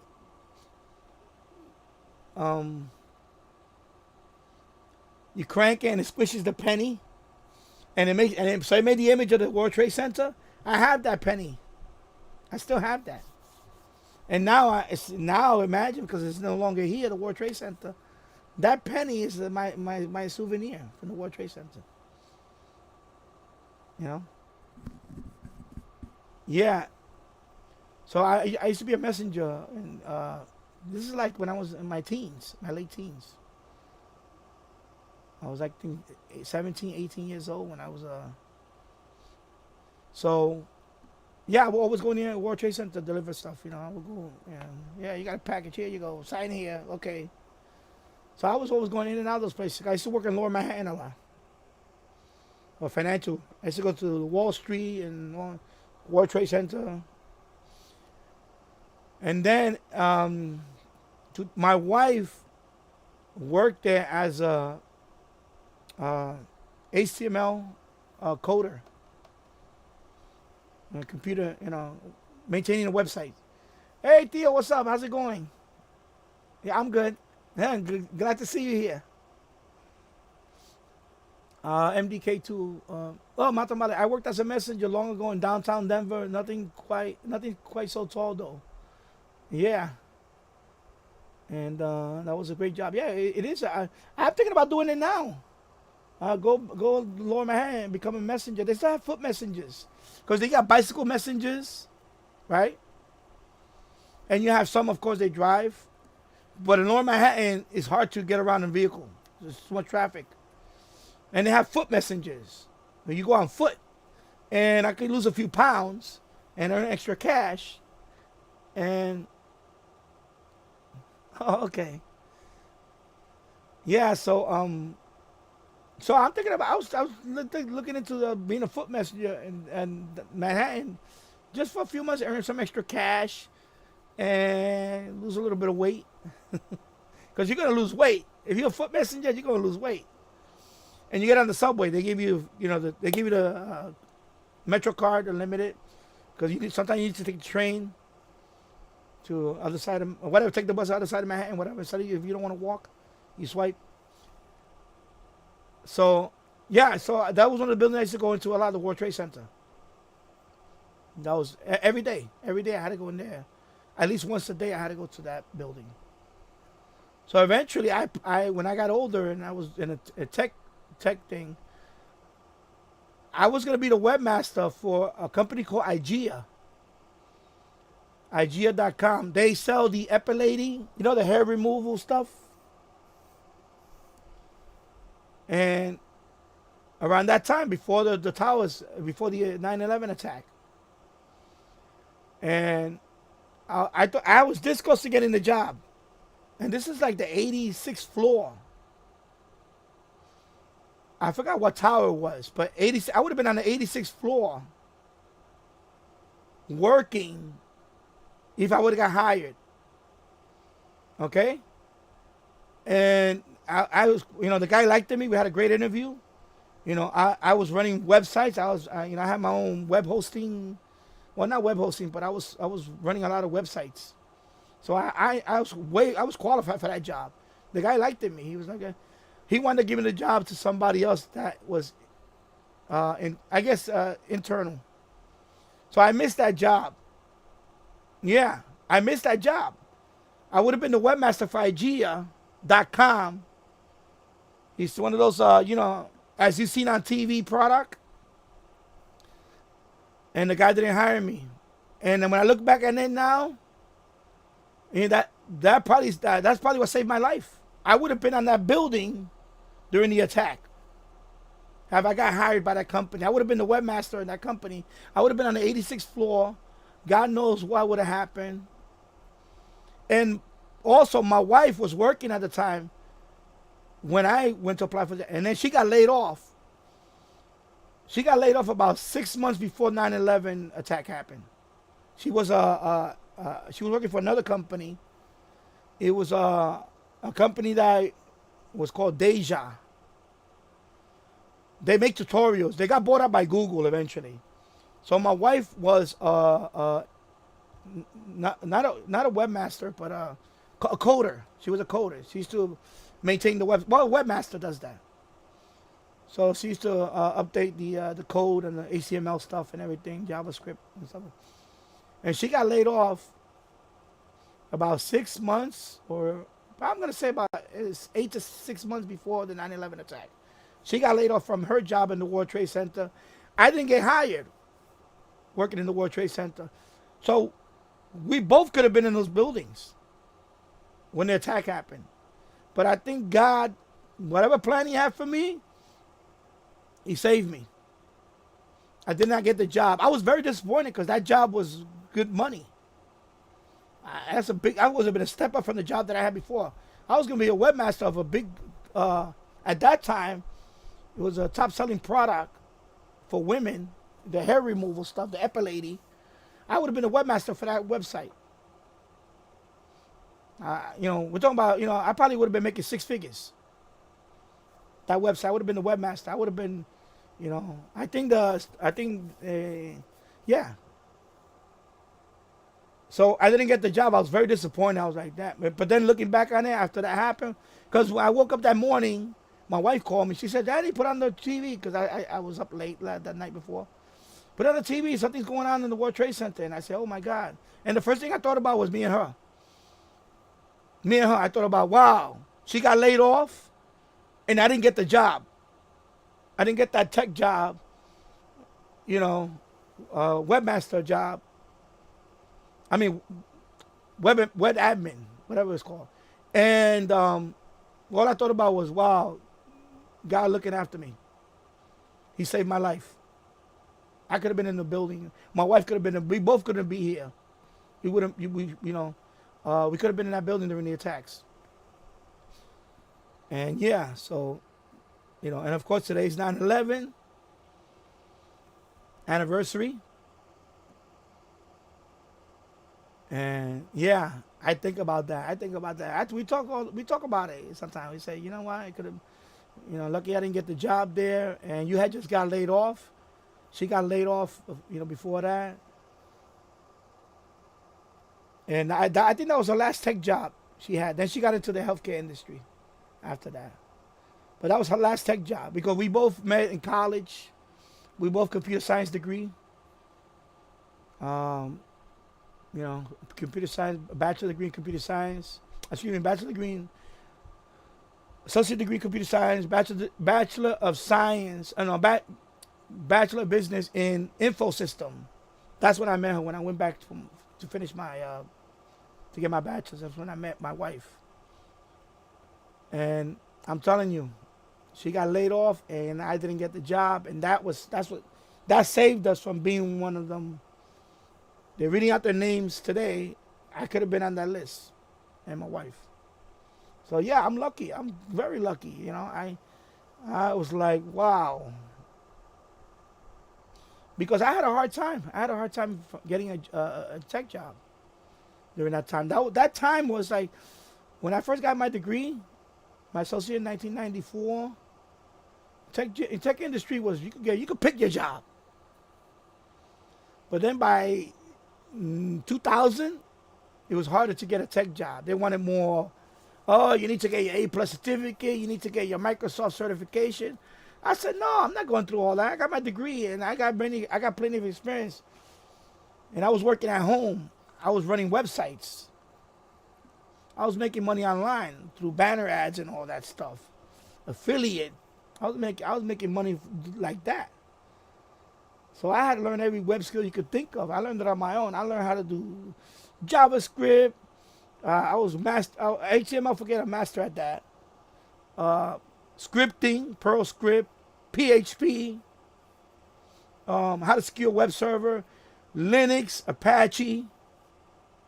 I learned all that by myself. I was self-taught all that because I was running my own website. I had to pay a hosting company to host a web server, and that's it. I was buying up domain names.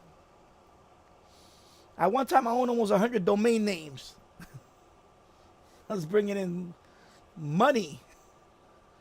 And some of those sites were, I'm gonna say they were like the naughty sites, and they were making money, they were making good money.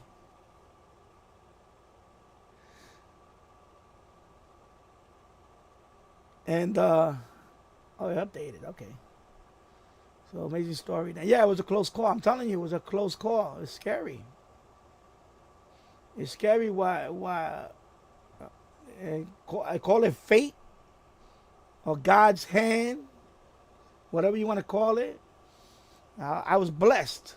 I didn't get the job. Yeah, I would have been making the money, but who knows? I would have been on that building when the attacks happened. If I would have made it out or not, Yeah, it was scary. That's the first thing I thought about was, and the guy the company, I never knew what happened to them. I don't know if he was one of the victims because I forgot his name and all that. And then the company that she worked for, the company that laid her off, some of them didn't make it.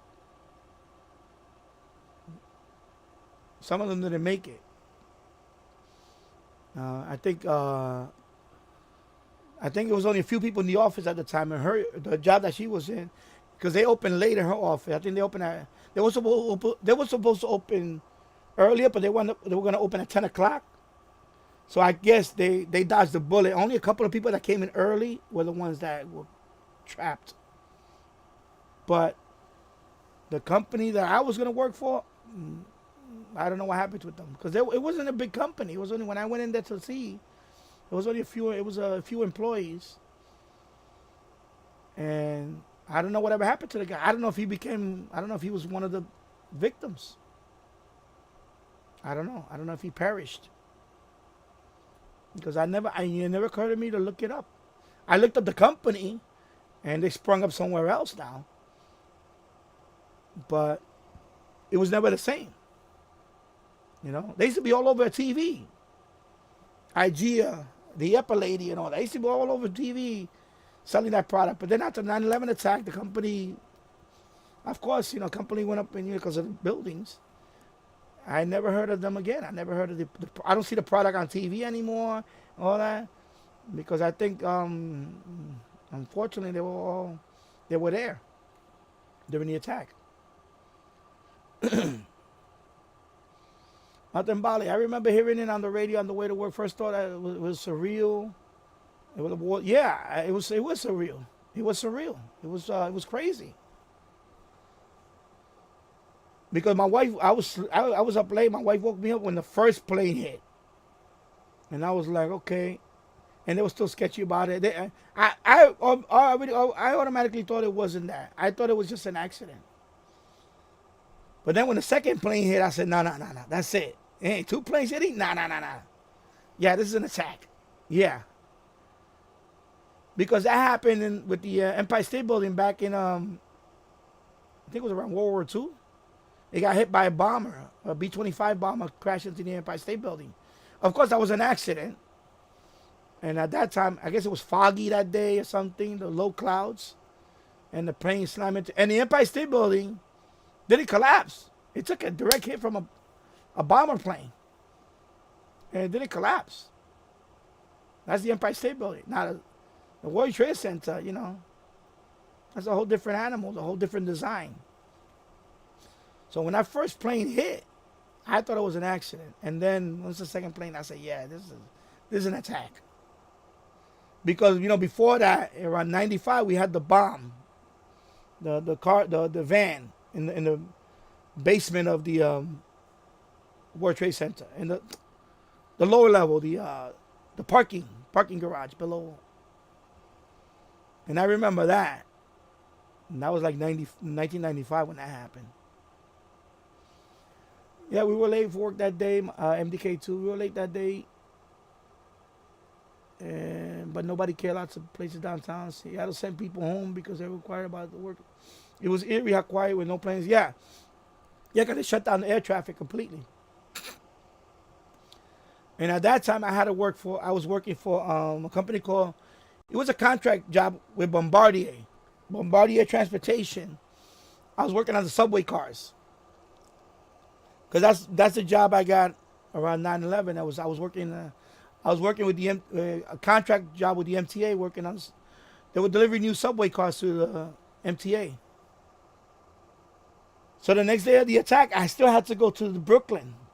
I had to go to the school. There was a safety class, track safety. You have to learn how to cross it. And you have to learn how to work in a rail yard. And because there's third rail, 600 volt. DC, third rail. So you have to learn how to walk around the train track and all that, don't get hit by a train. So I still had to go to safety class the next day, September 12th. So it was eerie when I drove, when the train went by the World Trade Center, you see a smoldering and a smoke. And everybody on the train is crying. We're looking at it and I see people crying. Everybody was crying around me, like, how can they do this to us and all that? And I just shook my head like, because I went down there the next day. I was down there the next day. Because I had to go there I had to go to Brooklyn for the safety class. They didn't cancel it. I still had to go. So I went by there. And then, of course, days after that, I went down there with at that time, that was my first digital camera. It was an Olympus. Oh, I don't have that camera no more. I gave it to my daughter, my oldest daughter, when she was a kid. But I still have pictures of the World Trade Center a few days after that happened, and the week after that happened. I went down there with a digital camera and I took pictures. I took a lot of pictures. I have them. I have them on my hard drives, on CDs. Of course, they're not high quality pictures, but there was a digital camera back then. It was probably lucky it was 1 megapixel or something like that. I forgot what it was. And I went down there, and I didn't wear a mask. Not all this stuff, 9/11 stuff about the people went, but I didn't stay down there. I didn't go down there every day, but I went down there a couple of times after that. And so far, knock on wood, I don't have nothing, no illness from all the stuff that they were breathing down there. But I went down there. Of course, the day after, with the subway car. But then I also went down there in the following weeks. I went down there. I was down there with my friend. We used to go down there and walk around that whole area and try to take pictures and see the rubble and all that. I went down there a bunch of times. During the recovery, I was down there. I went down there. I took a lot of photos. I took. And it was eerie. Because there was some places, there was like a bar, and you would look inside, and you could see all the dust, all that the dust, whatever, or glass, whatever, and you can see the clock is stuck at that time, where the buildings came down. The clock, because they had a big wall clock, and it was stuck at that time. And it's eerie. It's eerie to look at all that stuff. It was like, wow, it's like, And then, of course, it's smoldering. And there's people in there. Because, there's people that still might still be alive. And, of course, the people that they never, they eventually recovered, through DNA, maybe a bone fragment of something. And yeah, but it was, of course, I'll never forget that. And yeah, so it was scary. It was scary. No, it was no joke. It was scary. It was like, wow, And then after that time, I didn't want to go nowhere near that area. After that, because I knew about the air. Because they were you see what happened with the media and whatever. They were throwing out fake, because it was the Department of Environmental Protection. They were saying that the air was safe. I knew they were lying. Because I was like, there's something wrong with this. Because the first thing I thought about was, all that glass is pulverized. You don't think that glass is all over in the air? So when I went down there, I was already like, okay, you know what? I need to come down here with a mask. Because this cannot be safe for me to breathe in. Because I smelled it. It smelled like rotten eggs. It was all over the air. It was smelling weird. And this is like, about a week after, because after the day after I went down there, I didn't go down there after about a week or so. And then I started going down there every so often to take photos and stuff. And you could smell it. It smelled like rotten egg, the air or something. It was a weird smell. So I started thinking, okay, this cannot be safe. So I stopped going. I didn't go for a long time. For a year, I didn't go down there. Because I had a feeling, the air was not safe.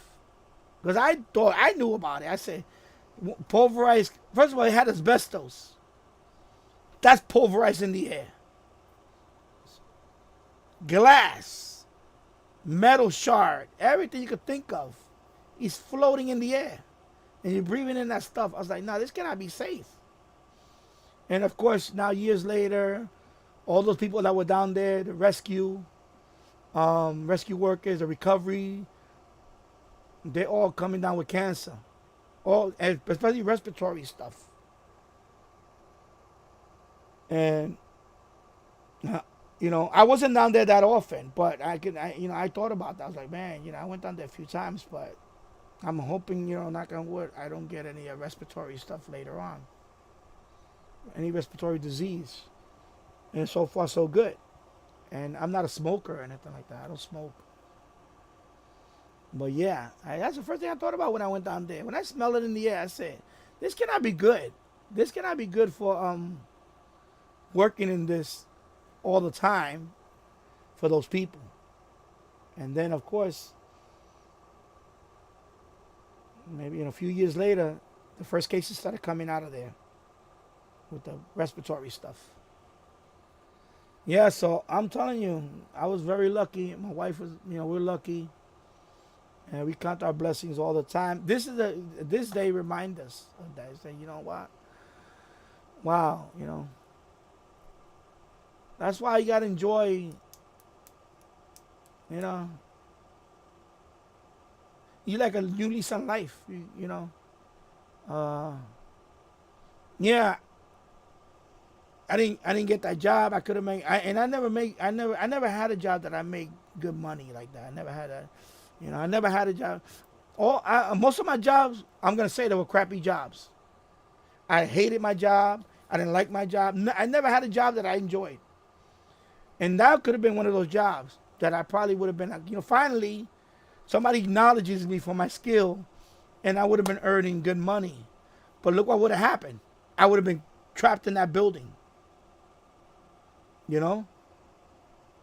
So, I don't know. I don't want to, yeah, I don't want to say.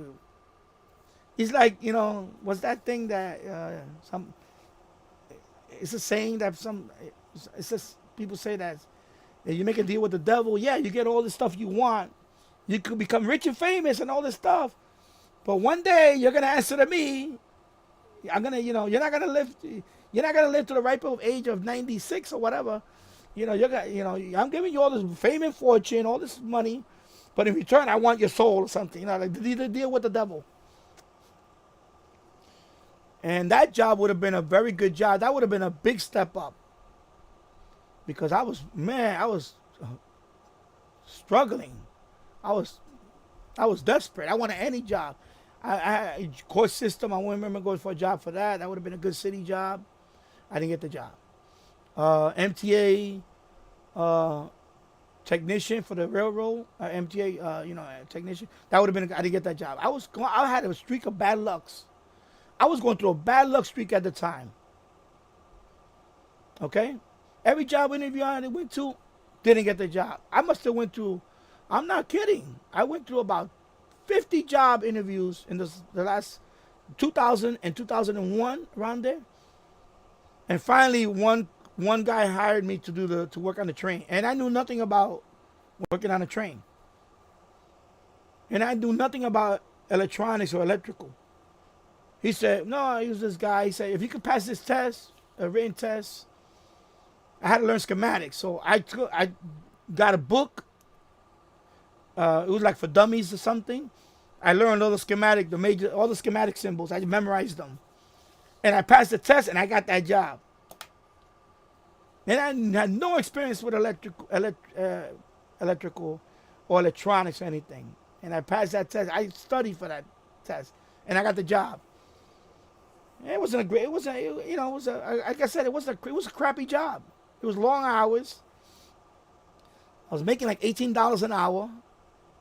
12-hour shift. It was this crappy job. For rolling out doing warranty work for New York City Transit on the new subway cars at the time. For Bombardier. Bombardier is a if you don't, in case you don't know, they're located in Canada. I think they're from Quebec. It's a French company, Quebec. I mean, it's a Canadian company, Bombardier, and they make subway cars. They also make jet skis, and they also own the Learjet, business jet. They bought the Learjet company. So I was working on the contract for them. It was a contract job, so no benefits, no nothing. It was just MDK2. I have to go do other stuff, but thanks for the show, Danny, and for the stories. Take care. See you. Oh, Matambalier. Okay. Take care, MDK, and thank you for stopping by, and enjoy the rest of the day, and have a great week. Yeah, so I'm telling you, so I didn't get that money. I didn't get the job with the money, but you know what? And looking back at it, saved my life. Because I could have been in that building, and I feel bad for. And I was living with that too. I had a little guilt. You know, they call it survivor's guilt. Because I was going through some stuff, man. I was going through some depression, and I wound up getting help. You know, I was speaking to a psychologist, and then eventually, but I'm better now. That was that time, because I'm telling you, I was going through a bad luck streak. I couldn't get a job for the life of me, and I'm like, man, I'm qualified to do all this. Nobody want to hire me. What the hell is going? What am I doing wrong? You know, it's frustrating.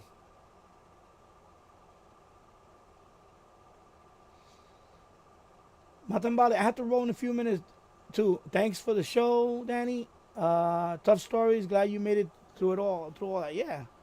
So exactly, you know. And when that happened, I think when that happened, that reminded me.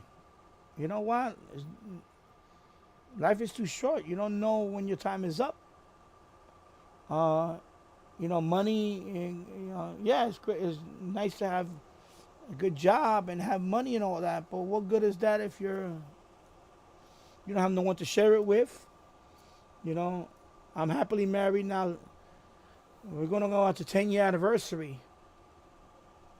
And by the way, today's my anniversary of my channel too.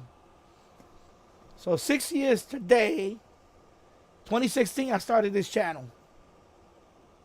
So, and I didn't plan it that way. When I created this channel, you know, it was later on during the day, because it was 9/11. I said, did I create the channel on 9/11, 2016? Because this is a sub account from my original YouTube account, which is the one on my Danny Finance. That is my original. Let me see. Let me go there. Let me go to I'm gonna go to my channel. I want to see the date on that one. If I go to my YouTube channel.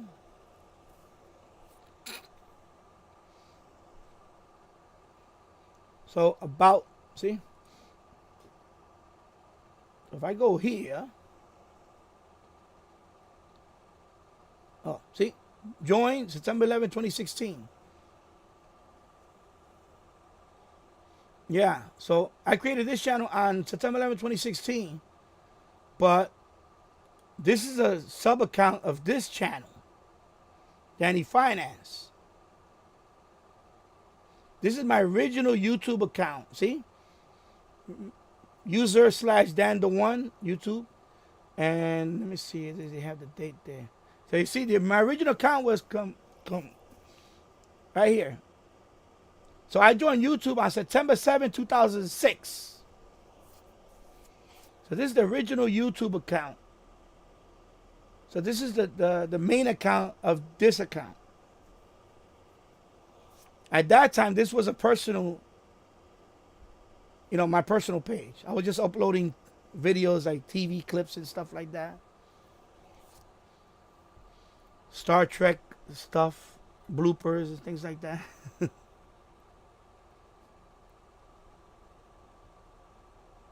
Oh yeah, oh my God, yeah, and I got the free radio.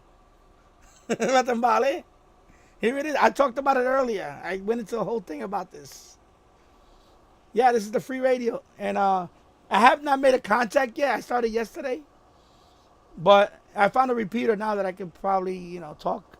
I heard a couple of people earlier, but I didn't want to talk now. But yeah, my free radio has arrived. Thank you, Matambala. Yeah, so yeah, it was a mix-up with the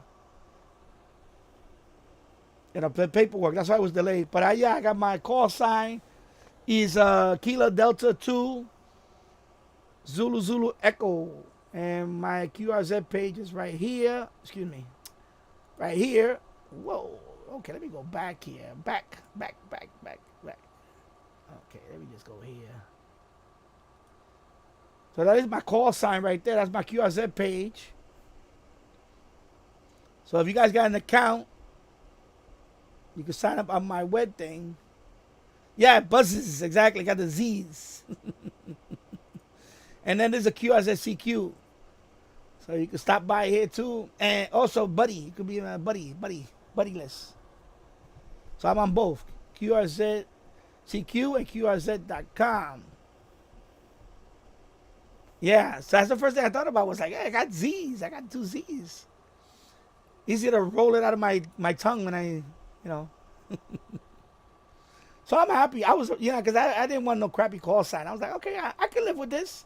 KD2 ZZE. Kilo Delta 2 Zulu Echo. Yeah, it rolls out. So I'm happy. I'm happy with that. So of course, I'm updating the pages and fixing them up. So this is my original YouTube page, and that one I created, of course, this channel. So this was on September 11, 2006. So right now this channel is 6 years old. 6 years old. And thank you, Theo, and thank you. Congrats on your channel. Yeah, I'm not going anywhere. I took a break here and there because, sometimes you need a break. Right now I have, let me see. Let me go back to channels. So I have that channel, my radio channel. I have the retro gaming channel here, which I started uploading there. I do live stream on that one too. Retro gaming channel. This one I just started. It's a rail fan channel. I'm gonna start making videos on that. I'm gonna start, if you like trains, rail fan stuff. This one is gonna be my tech channel eventually. But I haven't uploaded anything yet. I'm gonna start doing that one soon. I'm just waiting for another server to come in the mail. I ordered a new server, and it's gonna be for this, the server rack, computer stuff, Linux, Windows, Linux, anything computer related is gonna be here. Network related is gonna be here. And then the Danny Show, I don't know what to do with that. I'm thinking about this one, just talk about anything. Like just anything goes. Maybe like a reaction channel. I could react to some articles and things like this one. I don't know yet. I don't know what's gonna happen with this one, because I had another one, vintage computer, but that one I'm gonna probably use one of these for vintage computers, and then use one. This one is gonna be for the tech stuff, all this tech stuff. So this one might be vintage computers, Commodore 64 stuff. Not retro gaming, because I'm gonna have everything retro gaming, but I'm talking about like just a couple of, or I might put them all in one tech channel. Maybe I'll just not use this one. Maybe I'll just use 1, 2, 3, 4, and finance. And this is the finance. Right now it covers mostly cryptocurrency. See, my original content was right there. You see, Theo, this is when the last time I was in Niagara Falls 4 years ago, right here. I got a video right here. Let me play it. When you get closer with Optimum's new 5 gig. Okay, let me lower this. Farther, faster. With the fastest internet. So that's the last time I was in Niagara Falls. Fiber And I saw your Niagara Falls video the other day. Okay, skip ahead. So this is the American side, of course. Not the Canadian side. This is the American side of the Niagara Falls. So I was there in 2018.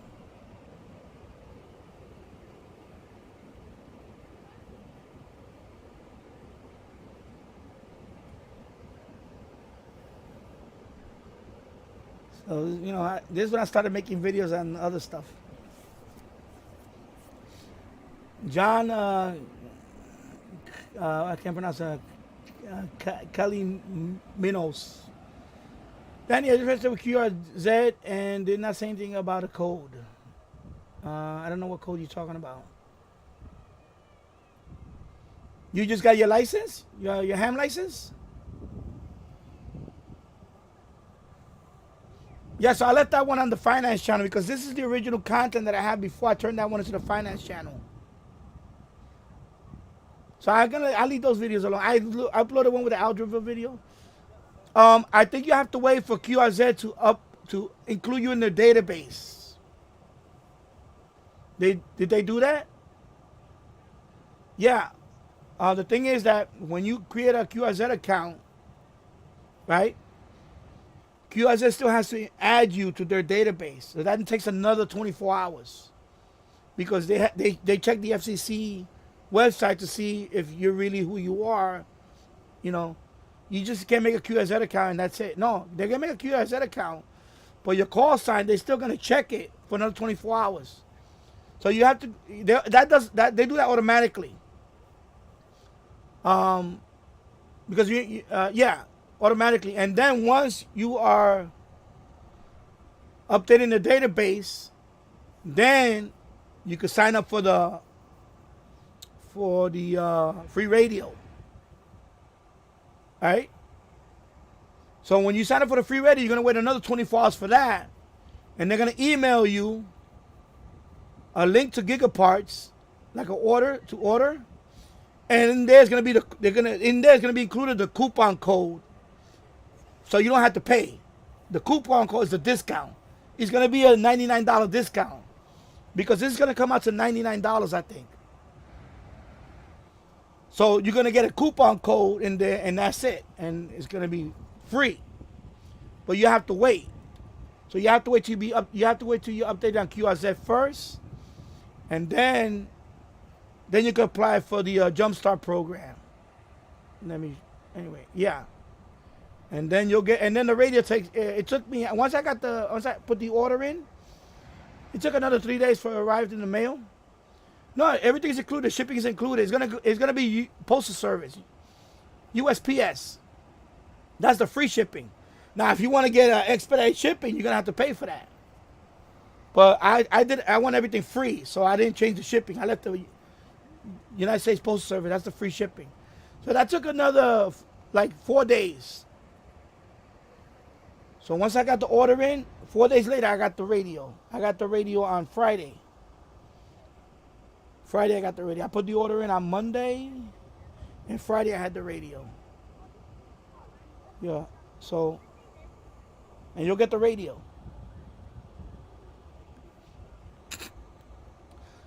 So you have to wait till QRZ updates you on their database, and there's a form for that. But, excuse me.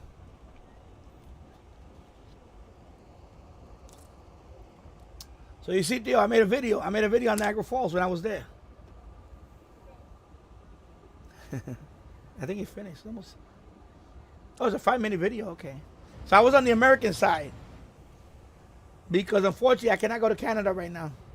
I have to straighten out some stuff.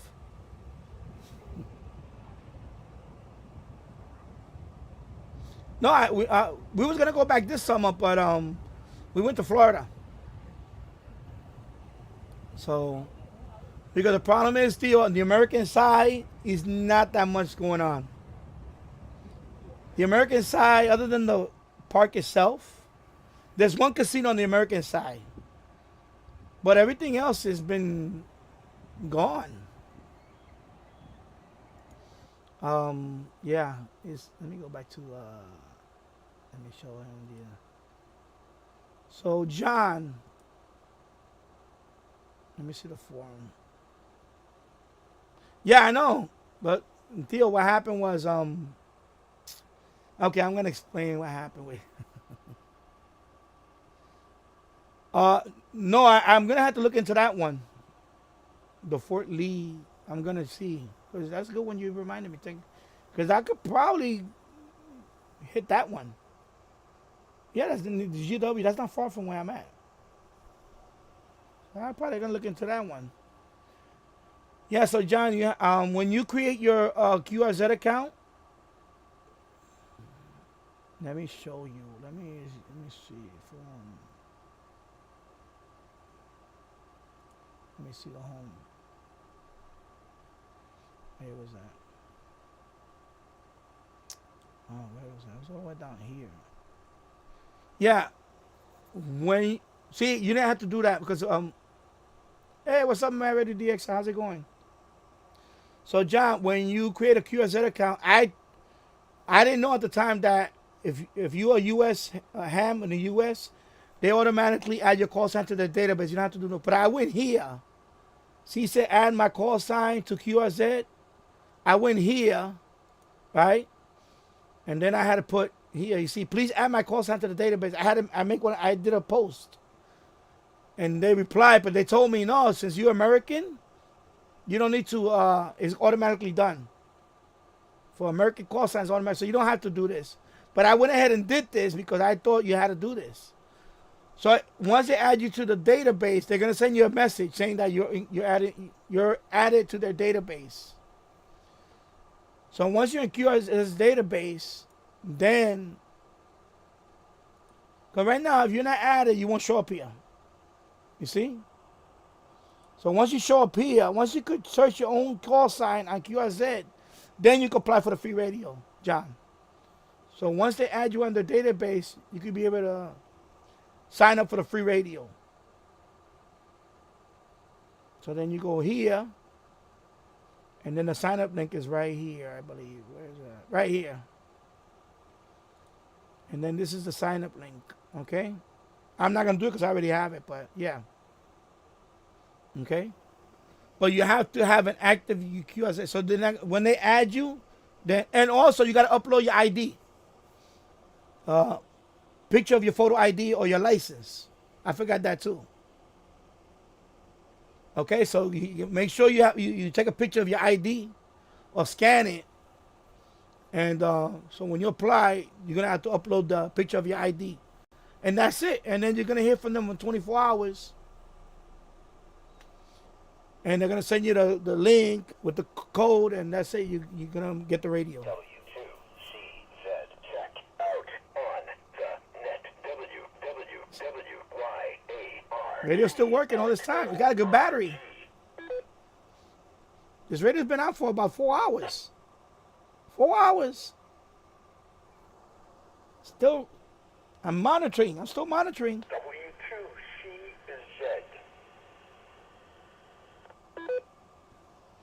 So there's the free radio.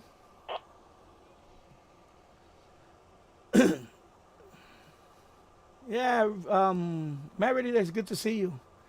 Long time no see. I'm doing okay, thanks. Hope you are too. So glad you guys are here. So I was just explaining about the free radio. So anyway, John, that's how you should get the free radio in a few days, and have fun with it. Okay, let me close that. Why did I close it?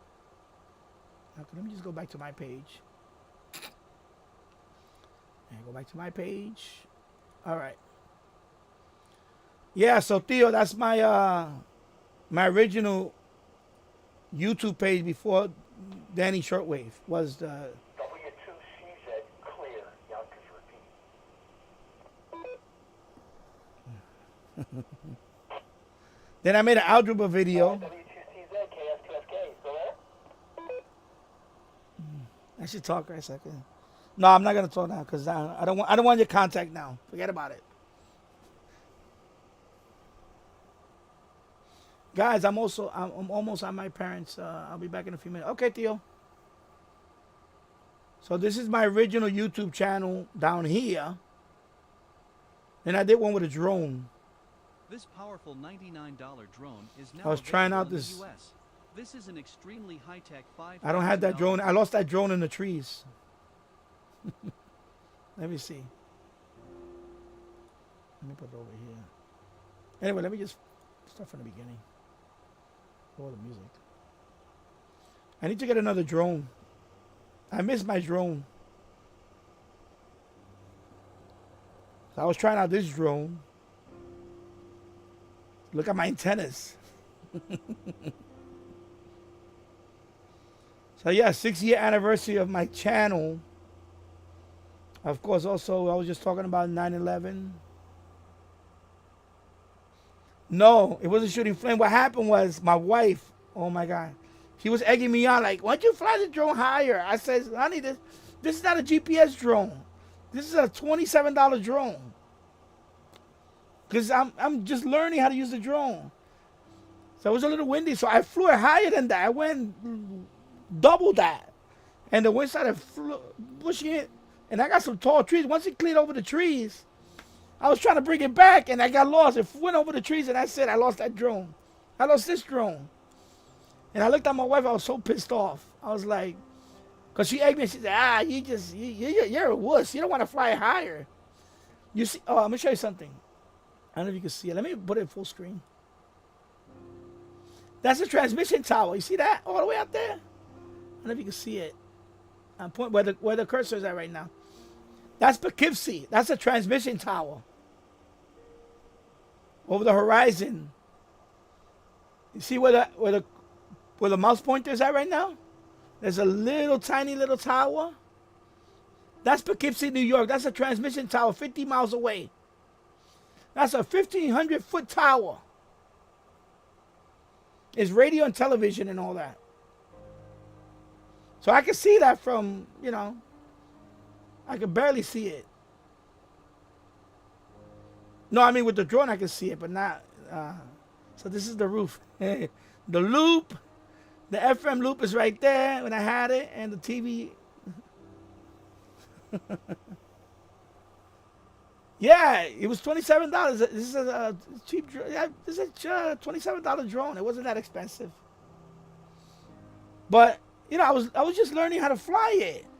So she's egging me on. Oh, you just, you know, cause she like, you know, she likes to, you know, punch me. You know. Oh, you wuss, you don't fly higher. I'm like, honey, you know what? So she got me mad. I flew higher, and I lost control of it. And it flew over the trees and it disappeared and I couldn't retrieve it. I said, oh, forget it. So this was the only video I shot of that drone. Because this one has the camera and with SD card. You can see the disc cone is right there, the disc cone. So I was just learning how to fly it. And so it was the very next day of this video. I was trying to fly it, you know, I was trying to go higher and she pissed me off, boy. Yeah, that antenna's right here now. That FM loop is right here. I have one right here. I took it down from there. That's right there if you can see it. I don't want to. Let me see. I can show.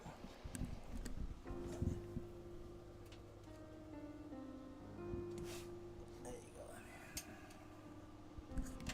go. Yeah, so. Yeah, I know, because I think you mentioned that you had this. I saw that in your description on one of the. So it's FM.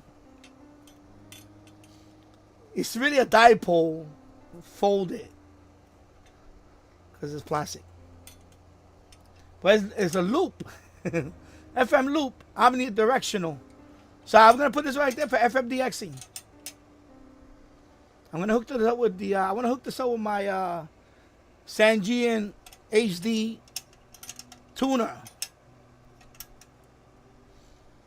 This I bought on, I believe it was eBay. But it's not on Amazon. You can buy this. Matambali, good morning. Oh, Matambali. Yeah, so this is the. So yeah. So I'm going to put this back on the roof when I redo the roof. And I'm going to. So this is going to be my FMDXing antenna. And try this out for now. Because I had it up there. It was pretty good. It was pretty good. I got one station for Philadelphia. Not, you know, what do you call it? Not sporadic E. It was, Tropo, I guess. I picked up a station for Philadelphia. Radio, FM, of course. Yeah, of course, FM. What am I saying? But yeah, when I heard it, I was like, you know, it was Philly. I was like, Philly, wow. Yeah, some DXs say that the Omni type is rubbish. I had a double hop E skip with that antenna.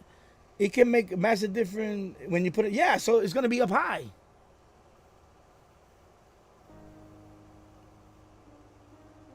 John, there's a new loop and there. There's always a different loop in AliExpress. I was looking at a couple of them actually. The K, the 22, let me see, 2022 new version of the K180 WLA, Active Loop. I was looking into that before, but once Jill review on it, and I was gonna pull the trigger on that loop and buy it, but I have enough loops. And also when he mentioned that, because I liked the fact that it was wideband. So yeah, Mad Radio DX. So yeah, I know. I saw. It's omnidirectional, but I'm telling you, I picked a Philly right away. No, this was like this is like when I put it up, it was like in February or something. That time it wasn't. It was not in the summer. It was like in the middle of the winter. And I picked a Philly. Like it must have been because I put it up where you saw the MFJ loop on the same pole. But I didn't want to do that because I thought it was affecting the MFJ loop. So I want to put this on a dedicated J pole. A J pole. I'm gonna put this dedicated with it, and this is just gonna hook this up with my Sangean, with my best FM receiver, and that's the Sangean, because I want to get the HD radio ID, RDS HD radio. So I'm gonna do it with that. So stay tuned, and I'm gonna hook up the SDR with that. So I'm gonna record, maybe let it record and see if I can pick up something on SDR. So okay, let me get out of that. YouTube Premium. All YouTube, no interruptions. All right. So yeah, so that's from my old channel, and then I uploaded this video because today's also my anniversary of my channel, my radio channel. So this is a VCR tapes that I have of algebra. I had to learn algebra when I was, studying for my. I was studying for my GED, and I still have those VCR tapes. So I said, let me put this one up online. The answer is x. X times 3x. 3x. Yeah, I still own crypto. And x times y is x. Let me go back to my crypto. Okay, so I didn't delete those videos. I'm old, and then I started doing crypto. This is crypto. This is finance, but it's also stock and crypto. It's mostly crypto right now. Yeah, I sold a little bit of it because I needed some cash, but I regret it already. But no, I haven't sold. My portfolio. I don't. Let me see. Should I show you? I'm gonna show you. Let me show you a portion of it, so you can see what kind of crypto I have. Let me go to CoinGecko. I have but not all my cryptos in here. And that's not all the crypto. That's just some that I have. Portfolio number 1. Of course, this is not the exact value. I'm not a millionaire. This Saitama one, I just can't delete it for some reason. I don't have $26 million. It's more like $3,000 or $4,000 on this portfolio. So this one is no longer this one. They changed now this one is no longer valued. This one they converted it to another Saitama. But I have Shiba Inu right here. I have Shiba Inu. I have Bitcoin. I have some here. I have all these coins. Terra Luna. I have the new one. I have AMP. That one went down a lot. I haven't sold it.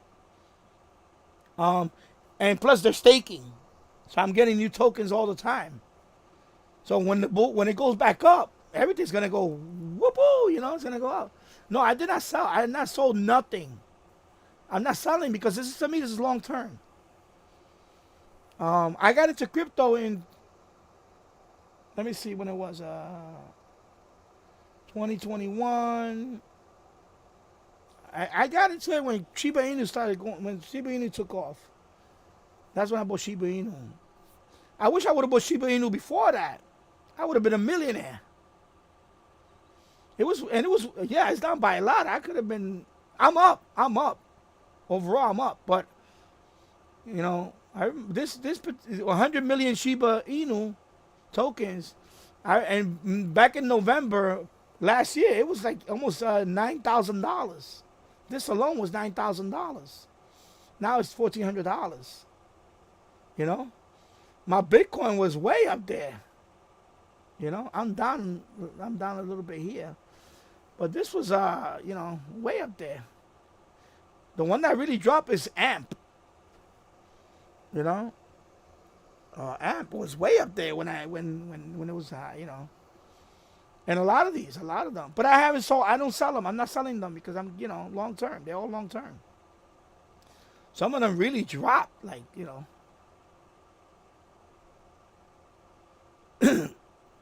Yeah, no. If you're gonna get into crypto, I tell people, this is my channel right here, Danny Finance. You got to be careful with this. A lot of people hype up scam tokens. Stay away from that. You're gonna get into crypto. I'll tell you right now. I would just go to a coin gecko like this. Go to let me see, by market cap. Let me go there. You're gonna get into crypto. The only tokens I would look at right now is Bitcoin, even though it's down.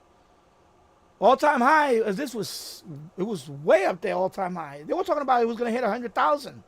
Right now it's 21,673.96 cents for one Bitcoin. That's gonna go up. That's not gonna stay at 21,000. Trust me, it's not gonna stay. I'm not a financial advice. I gotta say it, but that's not gonna stay at 21,000. Right now, because of a lot of stuff going on, the economy, this Russia thing, and all that, so much things that happen. It's gonna go up. Bitcoin, I think the all-time high was 64,000. But they were talking about this thing gonna hit 100. It was gonna hit 100,000. Ethereum was at 4,000 something back then. I think it was 5,000. This is a stable coin, so that's just a stable coin. And in my channel, I have all that. I'm gonna actually make videos soon again on this because I'm getting requests on different things now. But I haven't been buying anything new lately because I had to buy other stuff. But I have crypto portfolio. I have my wife and I. We have crypto. I also own stocks. Stock portfolio. I have a lot of stocks. A lot of different companies. Let me see. I don't think I'm logged in. Let me see. Finviz.com. I'll give you an example. No, I tell people you have to invest. I've been investing since, on my channel, this video talks about that. This is my video. This is when I was in Florida. You're not sure about anything. You don't know anything about. This is my little brief history about stock investing in crypto. So Danny Finance, hey, you can follow me there. So, let me see, portfolio. Where's portfolio? I'll show you some of them, what I have. This is all the companies. This is all the stock that I own. All these companies. Okay. And number 2 is right here. I couldn't fit them all in one thing. I had to make, because I'm using the free version. These are all the companies. See, Facebook. You have Facebook. 100 shares of Facebook. Right there. My wife and I, we invested. We invested. We've been investing for years. I decided to make a channel on this now. See, I have shares of, I got, some of it I don't have much. Like, I got free shares from Robinhood. I got Cody right here. I got, these little companies. I have some that I have quite a few. Let me see, market value. I saw it the other way. For example, Meta, Facebook. 100 shares. But we bought it when it was $38. We bought it when it was an IPO. I bought Facebook on the first day. First day came out public. We bought Facebook. And that dropped a lot. That was at one time $30,000. Now it's $16,000. When it was $300 a share, now it's $169. Facebook was $300 something a share. Matambale, see you later, Danny. Thanks for the stream and congrats on the license and radio, LOL. And thank you for stopping by. Enjoy your day and have a great week. Yeah, so I tell people about investing. Some of these stocks have been invested for almost for 20 years. So crypto, of course, we started getting into crypto in 2021. So if you're gonna get into crypto, I would look into Bitcoin, Ethereum, Binance, BNB, XRP, Cardano. I would look at the top 10, maybe even the top 20. Those are the ones I would look into, and start with that. But definitely start with the top 5 and the top 10. But these are stable coins. These are just pegged to the dollar. And, I'm like you. I'm learning. I learned about crypto. I watch a lot of videos. That's how I made my channel, my crypto channel. I made my crypto channel. So this is it's not only crypto, it's also, it's mostly crypto right now, but it's also, I do cover stock. If once in a while, we'll cover stock. Because I made this channel also because I'm living in New York. And New York is more restricted when it comes to crypto. So there's some tokens I can't buy in New York that I have to circumvent how to get, like Binance. I cannot get Binance token in New York, in the state of New York, because they're banned right now. Because they for some stupid reason, until they apply for a bit license. Yeah. So if I want to get Binance token, I show on the video how to get Binance token another way. So I have all that here. So this is my original channel, my original Danny channel. And then eventually I made this channel. And of course I got the retro gaming channel there, but I made this channel. So right now it's 6 years. Hey, somebody's still streaming live. Who's that guy? Who's that guy streaming live right now? So that's the anniversary. So 6 years today, I created a Shortwave channel. And of course I have TikTok. I have TikTok. I have, let me see whatever. You can also follow me on Twitter. Thank you, Man Radio DX, sir. Yeah, and thank you, because you one of the first guys that welcomed me into the YouTube space. When I would go to Jill's chat room, you was one of the first guys to welcome me, and I appreciate that, and nothing but love for you guys. Everybody here, love for you guys. You guys really support this channel, and I'm humbled by it. So this is my Twitter. So if you want to add me on Twitter, the link is in the about page. I would like to get to maybe 1,000 Twitter followers. That would be okay. That would be pretty cool. I'm also on TikTok.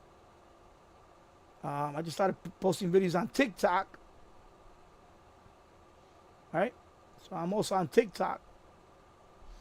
The good thing about TikTok, I can play some videos that they have music, and I don't get copyright hit with copyright as much. And TikTok is, believe it or not, it's a big audience. You can get a lot more people to watch videos on TikTok. Of course, I got my Facebook page.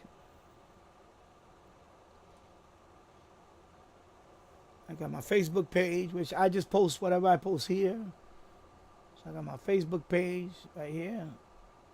All right. And then, of course, I got a blog, which I post some of that stuff. I'm also gonna update. I'm gonna start putting pictures of all my radios, my antennas. All my antennas are here and all that. All the rest of my social media is here. So this is my blog. I got the blog link. So if you have a blog and you want to exchange links, I'll post your link on my blog, and you on your blog you can post my link. We could do a link exchange. That way Google can find us both better, So this way, when I share I put everything up in all these things. Then of course I got Reddit. My Reddit is not here.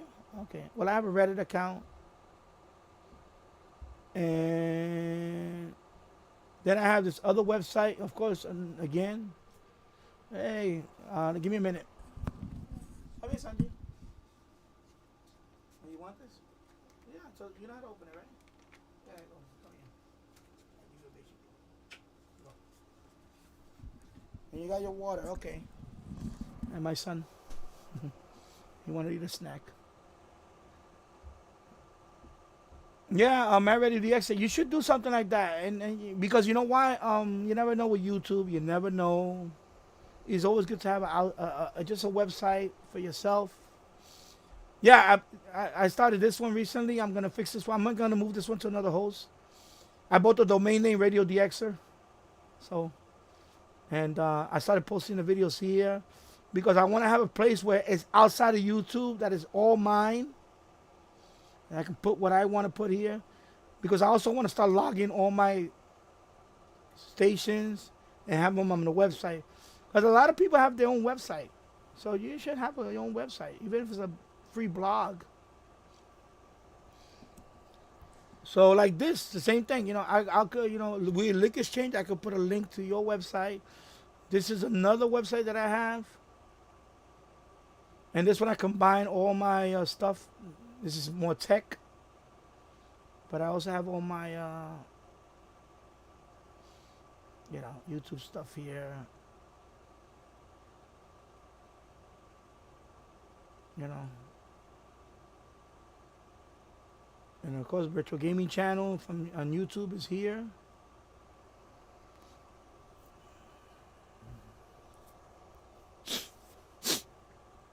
Yeah, because I'm telling you, never with YouTube, you never know. You'd be surprised. There's bigger YouTubes out there that got banned for, you know, it wasn't even no fault of their own. It wasn't even their fault, and they got banned. So, I'm not a blogger. I'm thinking, yeah, you should write, you should do a blog. At least what you post there, post it on your blog also. That way, people can find you. Because sometimes not everybody finds me through YouTube. Sometimes they find me from my blog page, and they come and they say, "Oh, he has videos on here, okay." And they go to my YouTube channel. That's how they found me, or they find me through another website. You know, so you should have at least a blog account, and you don't have to update all the time. You can update it when you I'll show you. Elmer time. Hello, Danny, and hello, fellow radio operators. AD7. LN, and hello, Elmer time. I hope you're doing well, and thank you for stopping by. And yeah, so for example, like if say when I upload a video, right? Let me pick a video that's not. Anyway, this is my retro gaming channel. So let's say anytime I upload a video, let me pause that. Okay, you see this share button here, right? I click on that. I have a Tumblr account. I could share that with Tumblr. Now Tumblr knows that I made this video. I have a Pinterest account. I share it with Pinterest. I have a Reddit account. I put it on my Reddit. And Blogger. You see Blogger? That's my blog. I posted on my blog. You don't have to do anything. Once you click on that button,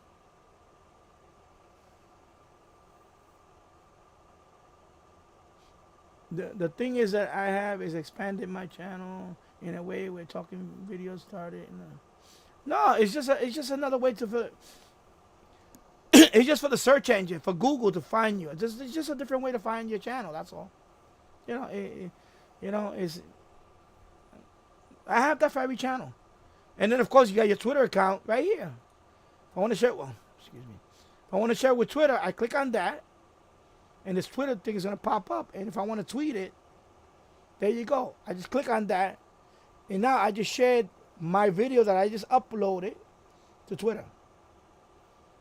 But I'm not going to do that because I already did that. So I'm not going to do it now. So it just helps to promote the channel a little bit more. There's some people that are probably on your Twitter account that they don't know your channel. Or they're not following you yet. And things like that. And also, you're letting them know. Because I didn't do that with the live stream. I could have done that with the live stream. I could have shared up. If I would have shared my live stream with all those things, I would have got a lot more people right now. But I don't want to do that yet because, you know, I want to talk to you guys. But if I really want to have more people come in here, I could have done that sharing thing and boom, boom, boom, boom, and but not yet, you know. But you could do it, and you could, because I seen a lot of the YouTubers like a lot of the DXing, medium wave, and so on. Some of them have blogs. I went to their sites. I saw the blogs, and some of them were pretty cool. So that's when I decided, you know what, I need to do a blog too for my channel. So every channel I have a blog. I have a blog for this one. Right? If I go to Retro Gaming, I have a blog. It's right here, Blogspot. And that's Danny Retro Gaming. And that's basically the same thing on my Retro Gaming channel. I have it here. So people can find me. They can find me through here too. It's just another avenue for people to find you, basically. Okay? And then you also have this. I have a Twitch account, not even use it, which I should have been using it. I could have been on Twitch too with this, but I don't want to do that now. But I have a Twitch account right here. Yeah.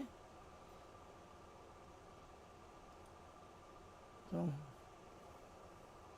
it's just, so right now, yeah, 6 years with this channel, and I'm humbled by it. 2,200, and right now is last time I checked, it was 2,219 subscribers. I never thought I would get to 1,000 subscribers. I'm humbled by that. I'm humbled by that. So I've been out for 6 years. And when I remember when I started, I remember meeting Marity DX and them. I met all of them through official SWO channel. And at that time, his channel was only 3 years. I think his channel was 3 years old. When I went to his channel when I first started, I think he had like 3,000 subscribers or something like that. I remember it was like 3,000 subscribers. And I was like, man, I would like to have 3,000 subscribers one day. And I think eventually I'll get there. I'm on pace to get it there. It's gonna take me a lot longer than what he did. Yeah, thank you. Yeah, I received the technician. Yep. Congratulations. Yeah, thank you. Yeah, finally got awarded. I printed out the certificate. I put it right there. Yeah, Kilo Delta 2 Zulu Echo. And my QRZ page is right here. That's my call sign right there. So I like it that it has a Z's, like Buzz. Easy to remember, easy to say. So when I saw the call sign, I was like, yeah, I'm happy. I was like, yeah, got a good call sign. Not bad. Would I like to apply for vanity site? There's I thought about it, but now that I got this call sign, I'm gonna keep the call sign. I don't want to have no vanity sign. That's fine. So happy about that. So I was gonna talk about this too, but thank you, my Radio DX. Yeah, I was gonna talk about this repeater stuff, but yeah, around here it seems that this repeater, yeah, it is a good call sign. I was like, yeah. Yeah, well, you're gonna wait when I get my general. When I get my general, then you'll probably hear me. But not with this tech license. You're not gonna, unless it's on 10 meters. Unless it's on 10 meters and I get lucky, But you're not gonna hear that on. So right now, the radio's been on all this time. There's free radio that I got.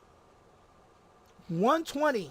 This radio's been on since 8:30 this morning. I'm gonna say 8:30 this morning. It's still on.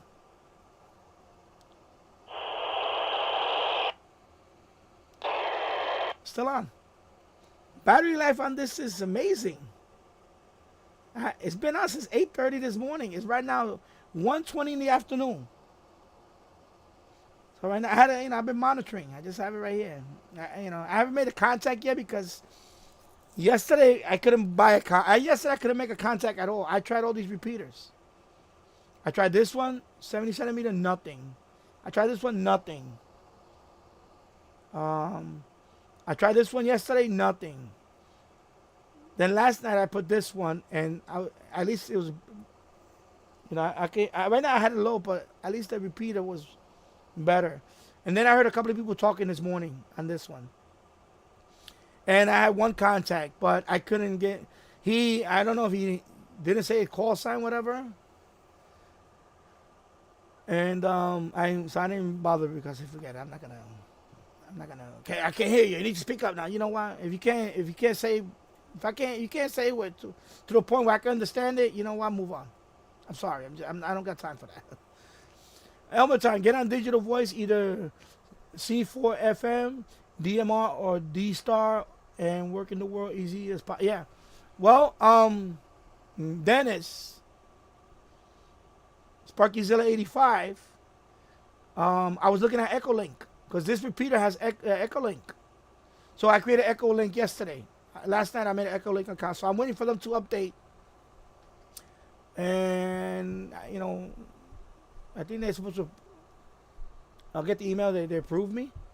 And then that's it. I'm going to try Echolink. I'm going to try Echolink because this is the Echolink repeater right here. So. And this is the one that's working right now. So this one I could talk. I don't want to use my phone for that. I've seen videos of people use their phone or the computer. No, I'm going to try to use my radio to talk. The Baofeng, the UV 5R, or this one. I'm going to try it. But I'm waiting for my account to get approved. But I may try the other ones too. Like you said, DMR or D-Star. I'm going to look into them. I'm going to look into each one of them. Because that's the other thing about these repeaters. I'm reading on the forums about it that some of them are digital. They're probably digital. That's why I couldn't get anything. All I kept hearing was digital, like a tone. Sound like birdies or something. I don't know what you call that. Normally when I scan the radio and I get that, I usually skip it. So I think those are digital. So yeah, I think that's what's happening too.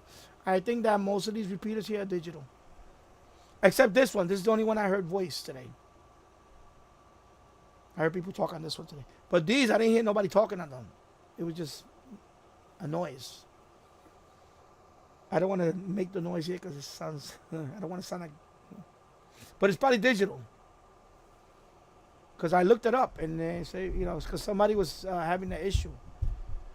It just kept hearing like birdies and stuff. I don't know what you call them, birdies, whatever. It's just a noise. As soon as I transmit and I spoke, I got right back in return. It was just noise. So I'm like, okay, there's got to be some digital. I don't know. I'm pretty sure. But so I'm gonna look. And John gave me a suggestion on the one in Fort Lee. There's another repeater, Fort Lee, New Jersey. I'm not far away from the GW Bridge. Fort Lee. So I could probably get that. I'm going to look that one up when I get offline and see if I can connect with that one too. But right now, this is the repeater I'm going to be probably talking on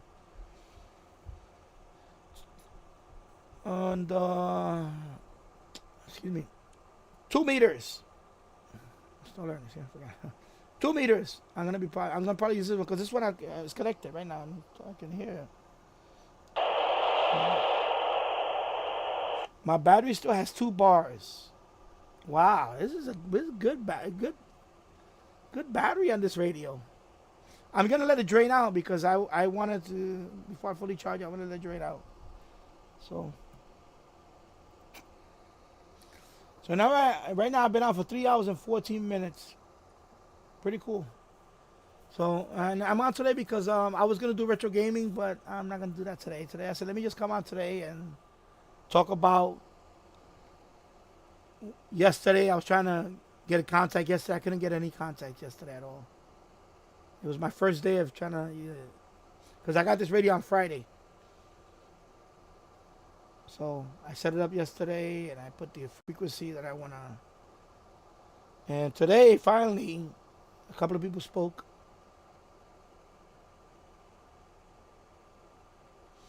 One more time. There's also a multitude of ham satellites and international space station to work on VHF, UHF, or UHF. Yeah, yeah. I plan to do all that. No, yeah, I plan to do. Now that I got my call sign, I also want to do digital.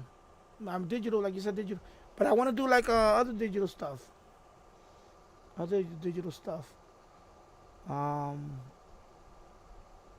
but I'm new. I'm new to this now. I'm learning now. I'm a brand new. I'm a brand new ham now. I'm learning all this stuff. I was a listener, and I still enjoy. I enjoy that. But now I have to learn. All this stuff. So it's exciting. It's exciting. I had a rant about it earlier in the stream about. There's some things I wish they would change. I wish they would open up the band more for new guys, because it would be frustrating for a new guy if he doesn't know anything. See, I have a background in radio already, so this is not a big learning curve or a big jump. But for a brand new guy, a kid that's just getting into this hobby and they have no relationship with a radio, this is not going to motivate them to go to the next step, to be a general or an extra. Like yesterday, yesterday all day, I could not buy one contact. And I was like, I'm in a very populated area. Yeah, and I'm in a very populated area. This is not no country in the middle of the boondocks. I'm next to New York City. And I cannot get one contact on any of those repeaters. But I feel it could have been digital. Who knows what the problem was. But even the first one to this one, the one that this one is monitoring now, not one person. I was like, wow. So, they need to open up. I think for new hams, they need to open up more HF, because it's dead.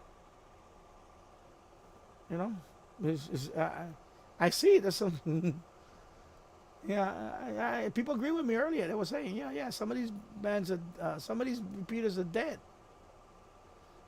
And if you're trying to keep the new guy from staying in the hobby, you got to make it more interesting. You got to make it fun. Got to be fun too. So here's dating how old I am. I used to work the Soviet Mir space station almost every day, voicing oh, that's pretty cool.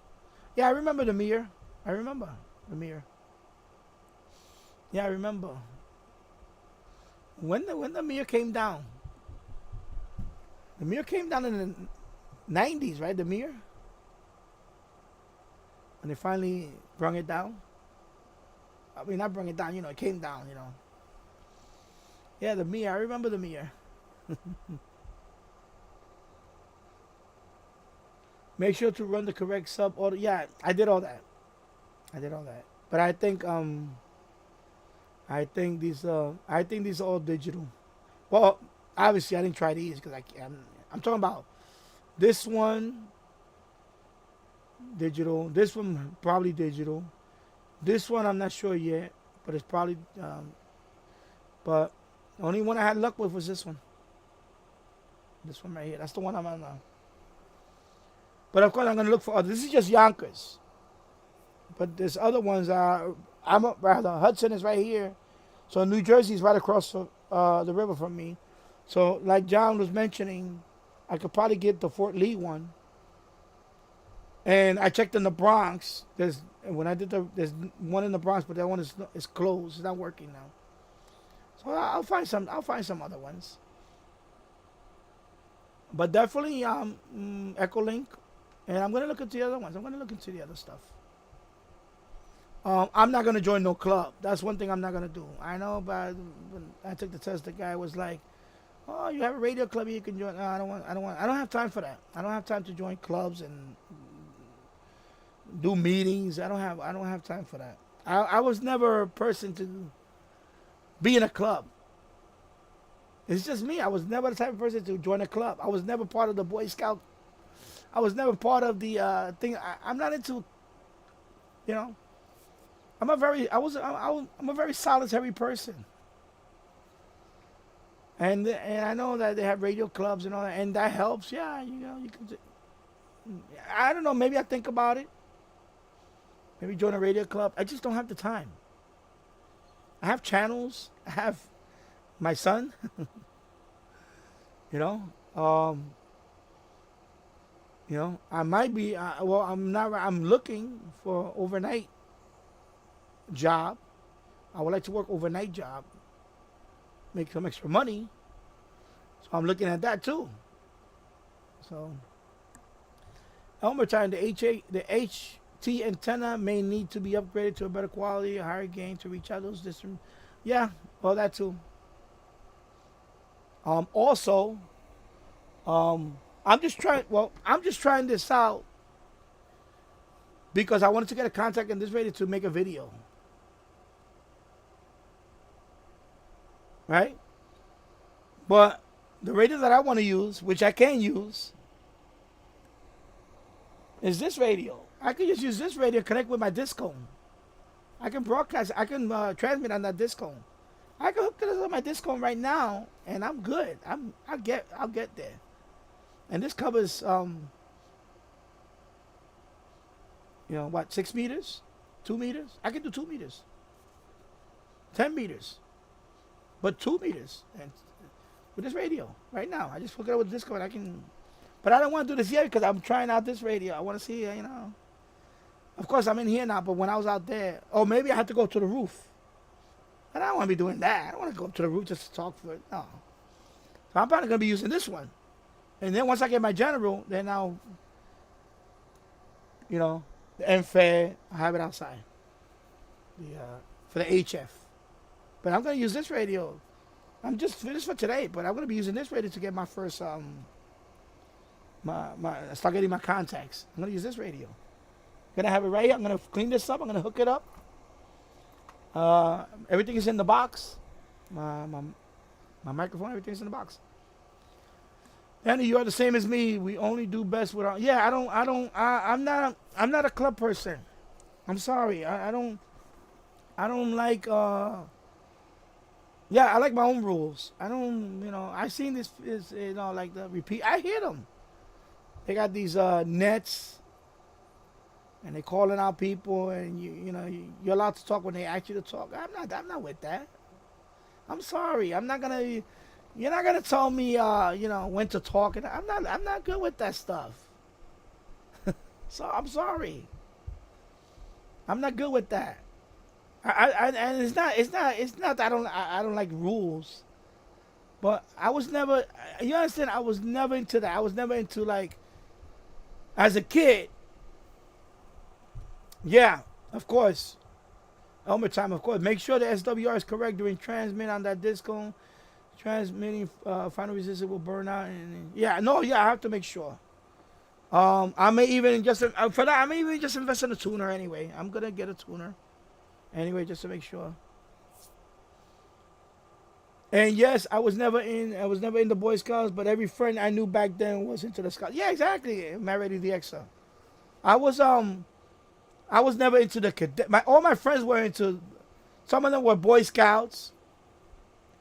Some of them were Army cadet. They had because they had a local armory in the Bronx, and they wanted to do like Army cadets. They would meet every Friday for drills and all that. They were all into the extracurricular stuff. I was never into that. I couldn't. I was just not me. I'm the youngest of 8 brothers and sister. And they didn't play with me when I was a kid. I didn't play with them. I used to play by myself. I used to play with my toys by myself. I had my train sets. I used to play by myself. I grew up that way. I grew up playing by myself. Even when I was outside in the park, I used to play by myself. I didn't want to play around. And I got out of that shell. Eventually I played, then I started playing some sports. But that was when I was in my late teens. I got into sports. And even then, I was not into like, we got to go practice. We got to practice. I'm like, I don't need practice. Because not for nothing, but I was a very athletic guy. I was very good at whenever, any sport. I was very good in baseball. And there was people that the team I was, I tried teams. I tried playing for like not Little League, Pony League team. There were some people I was like, this guy sucks. I'm sorry. Why is this guy in the team? But I understand, the kids, we all, And I was like, why should I have to practice when this guy, especially when I was show up in practice, he didn't show up in practice, and this guy needed a lot of work. And I'm like, I'm not coming to practice no more. Because yeah, exactly, Barry. Sports was the only thing that I would be happy being in a team. But everything else, forget it. Exactly. That's the same thing with me. I play basketball. I play football. I play baseball, softball, stickball. Every sport you can think of, we play out there. I love playing for teams. That's how I met a lot of my friends in the street. I'm a geek, but when it comes to sports, I was very athletic too. So I met people from all walks of, and we connected through sports. But when it comes to like when I was in school, they had the chess team and all that. I was like, nah, I'm not I just wanted to go home. Because that's also extra hours in school, extracurricular stuff. I was like, nah. No. I'm coming to school. Mommy sending me to school. After school, I want to go home, play with my toys. I don't want to do this chess team or this debate team, whatever. I don't have time for that. I want to go home. Time, I was an only child and passed the time by taking apart everything electrical and mechanical to the dismay of my parents. At all, yeah, but that was your thing, and you learned from that. I'm sure you learned a lot. Taking things apart, putting them back together. That's how you became your mechanical skill. You learn how to put things back, reverse order. Like I remember when I first built my first computer. I bought a book on how to build a PC. And I didn't know about electronics and all that. I didn't know that. So then I bought the book. Okay, you got to buy a computer case. You need a motherboard. You need a CPU to fit in that socket motherboard. What type of memory. Hard drive. Floppy drive. And I learned. I put the things together. I built my first computer. And then installed the operating system. I think my teachers were most disappointed in me because I never did stuff other kids usually did, like scouts and book clubs. Yeah, that's my son now. And yeah, I wasn't crazy about school because I wound up dropping out of high school. That's what happened to me. I dropped out of high school because it was not. When that time I got to high school, it was really ridiculous. Because when I was a kid, I read books. I remember at 6 years old.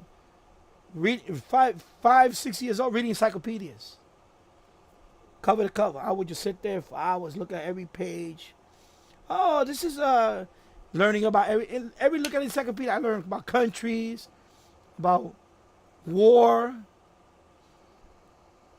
inventions. I learned everything on my own by reading.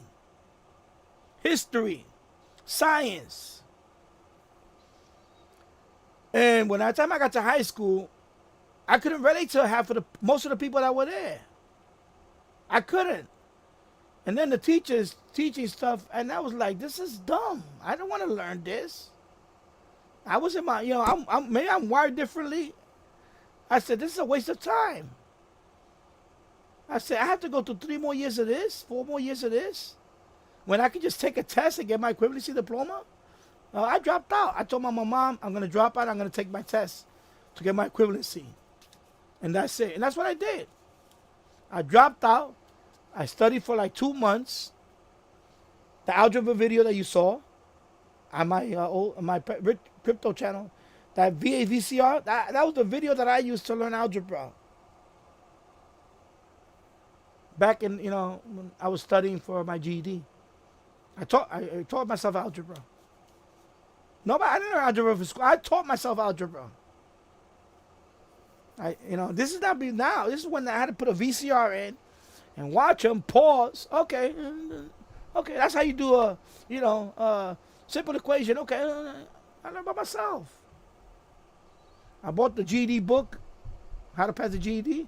I read that book cover to cover. I went through all that, and I passed my GED on the first try. On the first try, I passed my GED exam, and I got my GED diploma, and that was the diploma that I went in the Air Force with, and that was the diploma that I went to college with. I didn't need to go to 4 years of college. 4 years of high school, and deal with some dumbass stuff. I get all that bullying and all that. No, I took my GED, and I could have went to college. I could have went to college the following year if I wanted to, but I chose not to because I went in the Air Force. My rated DX, it got so bad at school in my last year as I could not be bothered doing homework or studying for my exams. And some people think I'm university educated, but I'm really I have very few papers only at school. Sorry for giving my, no. I'm glad we're sharing this. And thank you for sharing this.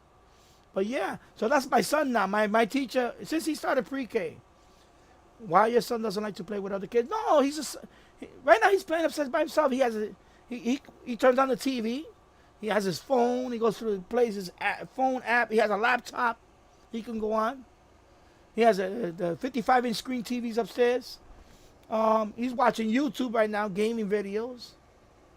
And he's playing by himself. He likes playing by himself. He has a very big imagination. But when he's in school, he's like me. He was like me. I was a shy kid. I was very shy. I didn't want to play with other kids. I just didn't care for it. There's nothing wrong with that.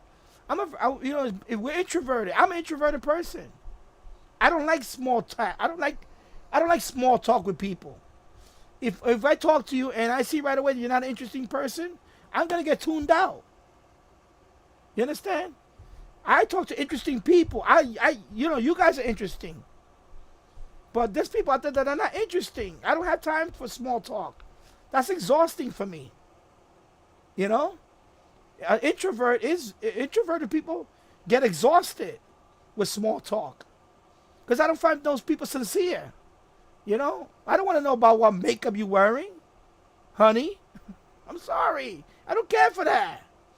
Now, we talk to a stimulating conversation about something, then yeah.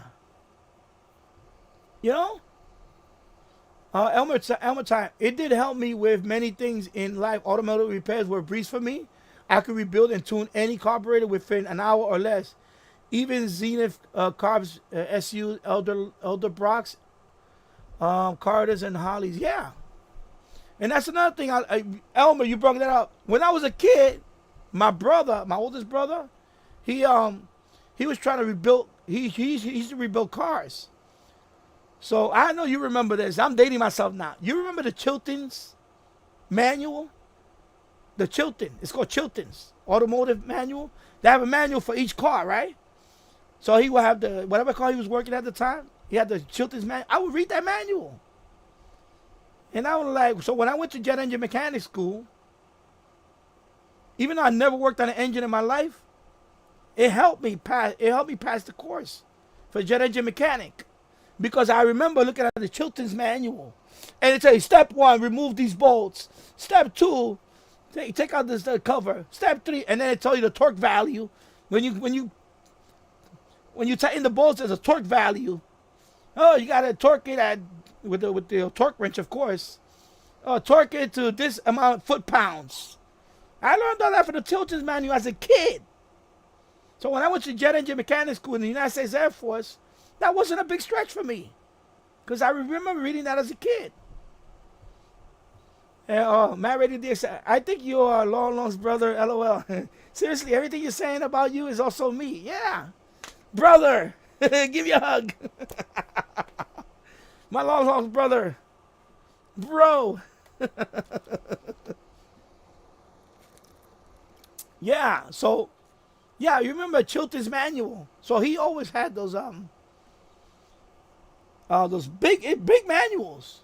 So they have that also for of course, for every jet engine, every engine and subcomponents or sub-assemblies for the aircraft. So when they had the one for the engine, for the what it was, a J57 engine. I'm trying to remember that J57 engine. That's the jet engine that we worked on training. That was the engine for the. That was the original engine for the B-52 bomber. Yeah, B-52 bomber, I believe. And yeah, so that engine. So when I saw that manual, okay, now we have to do this. We have to remove this and that. Can anybody tell me? I will go to the page. Okay, remove all these bolts. I mean, cut the lock wire first.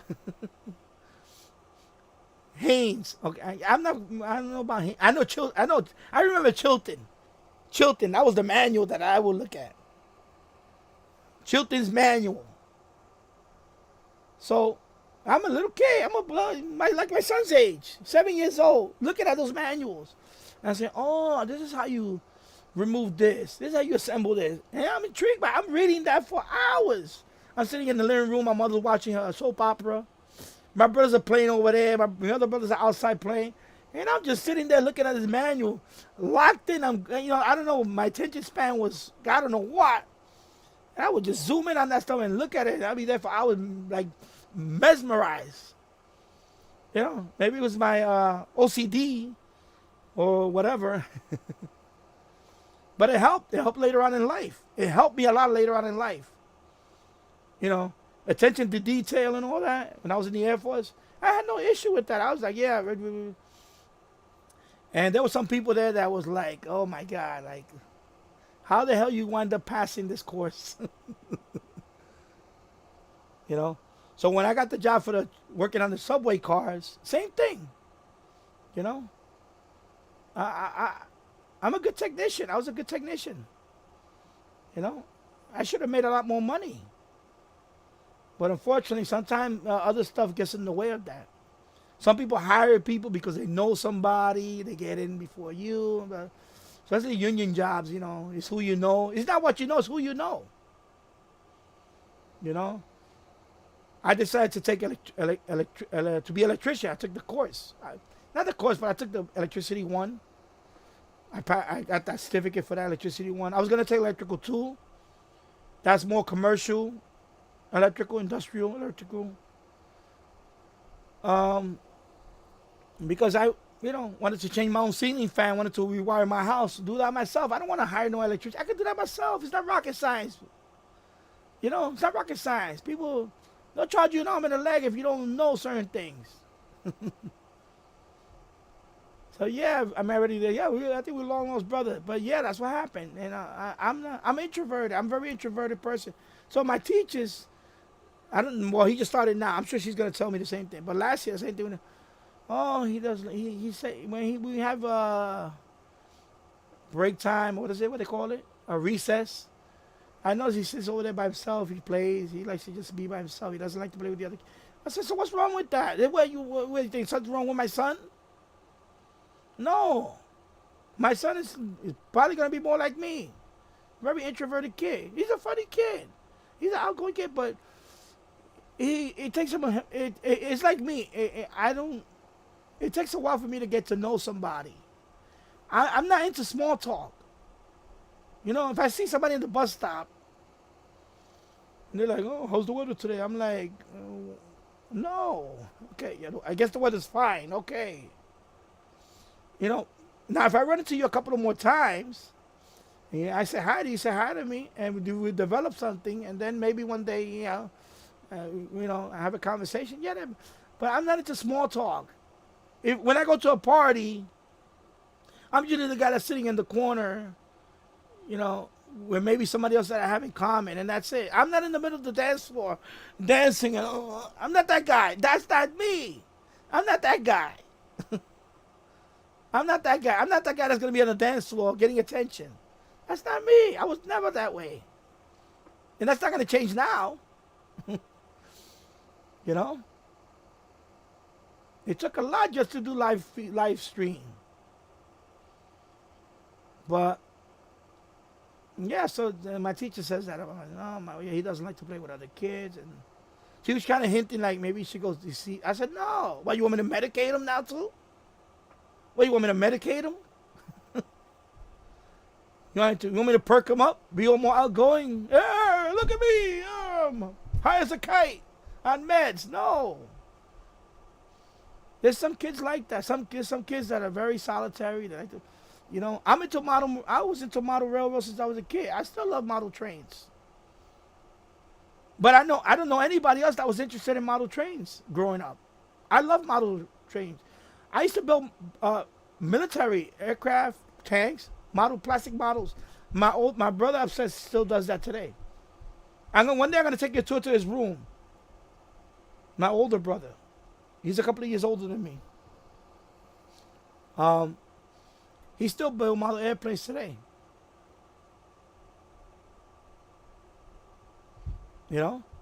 Like building plastic models. Glue them together, you paint them. And he's legally blind. From one eye, he's legally blind, but he can still build models. He has a big magnifying glass, and he still builds good model airplanes. He got military model airplanes, tanks, ships, a lot of military stuff. And I was the same way. I was building models too, but I not as. He's more into that, and I kept telling him, "Why don't you do a channel on that?" But he shares this on Facebook. Elmer time, yes, life is weird. I tried to go down a certain course in life, but life took me to another direction. I went into electronics college. However, my long-term job turned out to be a certified RV tech. Yeah.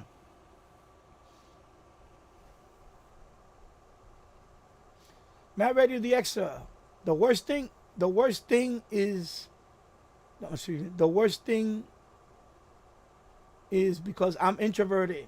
People come up to me and thinking that I'm extroverted, and then I get funny looks because they think I'm being ignorant when I'm not. When I don't get chatty.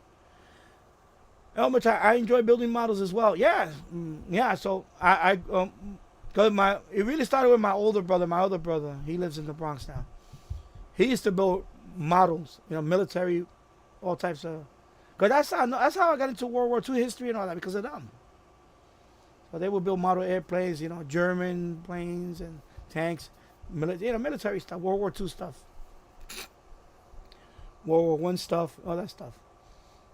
And they got to the point where they got good at it, and they entered contests. Cause we had a local hobby shop in the Bronx. It was called Shipmans on Fordham Road in the Bronx. It's no longer there now. And they won trophies for building a diorama. You know what? If you build now, you know what's a diorama. Diorama. So they will build a diorama using wood, piece of wood, sand it, bevel the edges of the piece of wood, stain the wood, and then glue the soil on it, the sand. Like when you do model railroad, when you do the scenery, same thing. Yeah, diorama. Yeah, so you know what I'm talking about. You know what I'm talking about. Brother from another mother right here, bro. So, Elmer, it seems that that the majority of radio operators associate introverted, including myself. Yeah. So it is a solitary hobby. Same thing with model building. I was the only person that in my family, we were the only people that were doing model building. Everybody thought it was a toy. I was like, no, don't touch that. That's a model. That's not a toy. Back off, bro. Kids come to my house, they think it's a toy plane. They're like, I want to play with this model. No, don't touch that. It took a lot of hours to build that stuff. And paint it and detail it, weather it and all that stuff. No, stay away from my models. Or we hang them on the ceiling, the string. And I'm getting excited now. I'm hot. Excited. So I was the only kid in the block that would do all that. So when kids come to my room, they would look at the models. They would be like, oh. And I would tell people, yo, don't touch it, bro. You're going to break it. Don't touch it. It's delicate. Because I would have posters on my wall of military aircraft. Model. Also, I got into model rockets, launching model rockets, like Arthur. Thank you, Elma. Appreciate that. So I also got into model rocketry, building the Estes rockets. And with the rocket launcher, depending on the rocket you have, what type of engine, whatever engine you have to buy with it. And I would build a rocket and launch it, you know. And so for that, you had to go. Do you remember the gas powered planes? From Cox, the brand Cox COX. Like you have the string, you fly the plane, you gotta spin around. You just fly in a circle. Your gas power.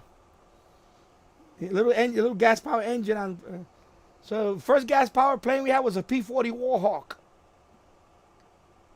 P-40 Warhawk, Flying Tigers.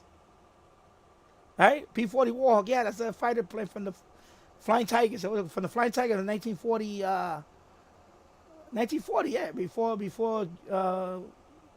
went to war with Japan. It was 1940. Chinese, yeah. So P-40 Warhawk, that was the model airplane that we had for the gas power. My brother had bought it. So we should try to fly outside with it. So there's channels on that. I was like, I was thinking about getting one of those old ones, see if I can make a video on it. Because of course back then, if you want a remote control plane, it was very expensive. Now it was so cheap. I was talking to my brother Harry about that the other day. I'm like, gas power plane, Cox. That was the brand Cox. Yeah, and it was exciting stuff. It was. I remember also the rubber band. I didn't build. My brother was trying to build one with balsa wood and paper, and it was like I think it was a biplane. I think it was not the Red Baron. It wasn't 3 wings. It was 2 wings. It was like the Spot with Camel. It was a British. I think it was a Fokker. Fokker, F-O-K-K-E-R. It was a German fighter plane from World War One. So anyway, the frame set is all balsa wood. You have to glue it. Oh my God! I exercise in patience. Put the paper on it, and then you have to wind up the rubber band. It has a rubber band for the propeller, and you wind that sucker up, and then you throw it, and it flies for a few seconds with the rubber band and the propeller. So we used to, and they sell that in the nearby grocery store. The balsa wood plane with a little propeller, and that was fun back then. That was the stuff we used to do. We used to go outside with the rubber. I went to the propeller, and I would throw the plane up in the air, and it would fly around, and rubber band power, fly around for a few seconds, whatever, and then glide back down. And then I remember also the kites. Yeah. I lost many of those in trees and rooftop, yeah. And also kites. I used to build my own kite. Again, with at that time I was living in Puerto Rico. And we used to cut the bamboo to make the frame set of the kite. Like a glider type kite. Looking like a one of those hang glider type. That and a plastic garbage bag. And I would just launch the kite. It would be like a couple of 100 feet of yarn. I mean, it's like a stick. It's like a package for packages, that type of string. Yeah, fly that sucker a couple of 100 feet. And maybe we used to make our own kites. And that stuff you don't see anymore. You don't see that stuff anymore. But we had a lot of fun with those things. It was a lot of fun. Yeah. So that's what I mean by, not being introverted. No, it was, it's just a different type of fun. Because I couldn't relate to kids that used to play with other kids a lot. And, like when I see some kids and other families, when they're like, oh, I want to play with this toy. Oh, I want to play. I look at them like, are you kidding me? What's wrong with that kid? I couldn't care less if I didn't. I was the type of person, you don't want to play with me, I don't care. More for me. I'm playing by myself anyway. I don't need you to play with me. You know? You know, so that's the thing that my teacher was about. His teacher was a couple of teachers already told me that no, that he doesn't. I said, well, that's he. I told listen, I was the same way when I was a kid, and I'm fine now. I think I'm fine. I think I'm okay, right? But I said, listen, you know, it's not wrong because right now they automatically assume that you're, you know, they got this label now. You're a loner. Oh my God, there's something wrong with that guy. Oh, is he gonna do harm to? Are you kidding me? No. No. You know. So yeah, a lot of ham radio and all that. That's what and that RAM radio Dixon. Oh, they think we have autism. Yeah, that's what happened with my brother Harry. You know, they try to convince my mother, and my mother kind of like fell for it with him because my brother had a stuttering problem when he was a kid. He had a real bad stuttering problem. So his teacher, I guess, would tell my mother that he needs to go to a special school and all that nonsense. And it messed his head up because he actually thought that instead of saying no, you know what, that's not a problem. He's fine. No. You know, don't. You know, that's just him. That's his quirkiness. Whatever. He'll be fine. You know, everything is that now. That's what they were trying to insinuate with my son. It was the last year. Yeah, his first grade teacher last year was like, "Oh, I think you should take him to a speech thing because my son has a, you know, my son talks, but you know, sometimes you could." He's not a stutter. He has something, but it's not. It's not. But she tried to say that to send him to some. I said no, because my son he's very shy when it comes. But once you get to know him, I mean, man, that boy won't. You know, he's fine. He's fine. I don't think, you know, and I'm not saying that because he's my son, but no, they assume that he's autistic because he doesn't want to play with other kids. But his work, he has very neat handwriting. Just like me, I have very neat handwriting. I always have very neat handwriting. Okay? My handwriting is very neat. And this is scribbling. Very neat handwriting, okay? Never. That's my son. Since kindergarten. His handwriting is... The teacher said, they tell me, your son has the neatest handwriting I've seen in a long time. Okay? Because that's another thing. I'm also, I was showing the mannequin the other day. I also draw and paint. I'm an artist. I was a good artist. I got accepted to art schools. This is my original mannequin.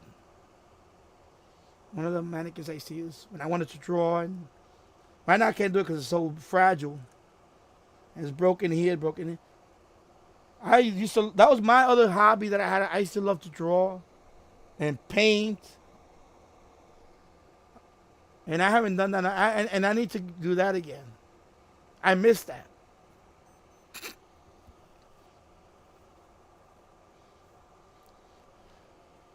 Your son also sounds like me, except the handwriting because mine is bad. It's not the handwriting because mine is bad. And as a kid, I also had to go to speech therapists. Elmer time, draw as well. Yes, yeah, I was in. And then what happened? Because what happened to me when I was in, I was a very shy kid when I started kindergarten, first grade, second, third. So by the time I got to about the fourth grade, teacher kept saying, because I didn't talk much in class. I didn't want to be the guy. Oh, Danny, can you read up the? No, I didn't. Don't call on me. I could read. I could do my work, but don't call on me to read out loud. I'm not that guy. I don't want to be out there reading out loud. And no, I wanted to just come do my work. I don't want to be the center of attention. That was me. I didn't want to be the center of attention. No. So, but academically, I was fine. You know, I knew what she was talking about. It's just that I was not a talker. I couldn't be out there, you know, like every time we had a play to go on stage and do a play, I would be absent. No, Mom, I'm not going to go to school today. Why? Because I don't want to do that play. I don't want to be with them doing that play.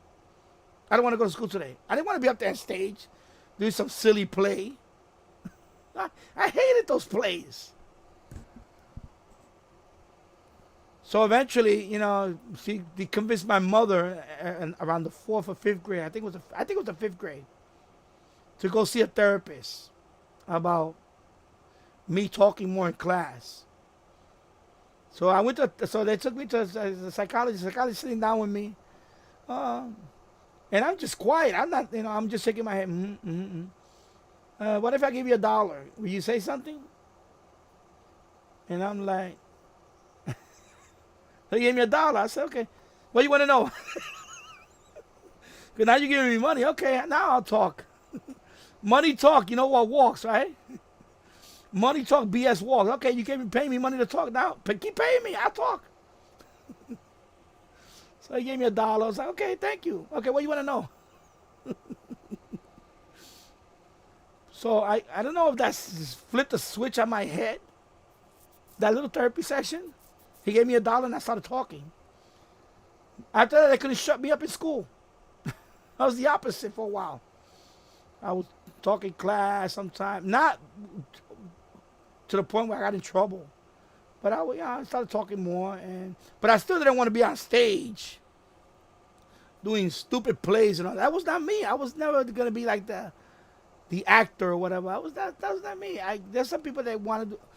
I didn't want to do all that. It just never appealed to me. It never appealed to me to do school plays, extracurricular stuff. No.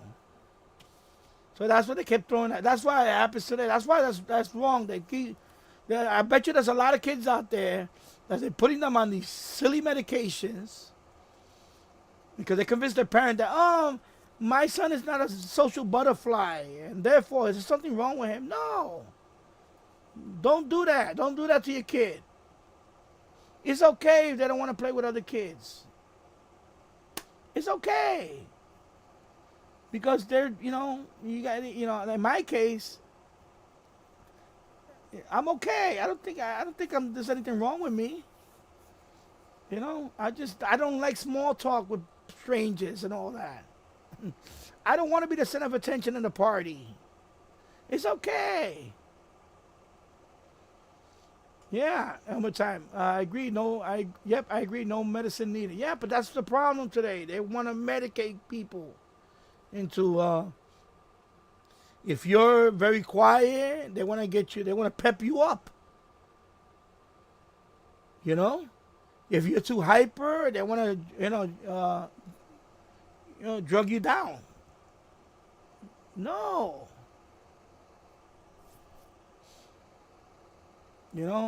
And that's another thing. You like for example, my brother Harry, he's a good model building and all that. But academically, back then he was not. But again, that could have been related because I already put that in his head. That, he needs to go to special school, because that probably messed up his confidence.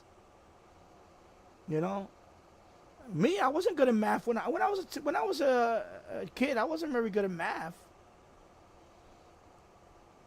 I wasn't very good at math, but now I'm a lot better at math because I finally found it interesting.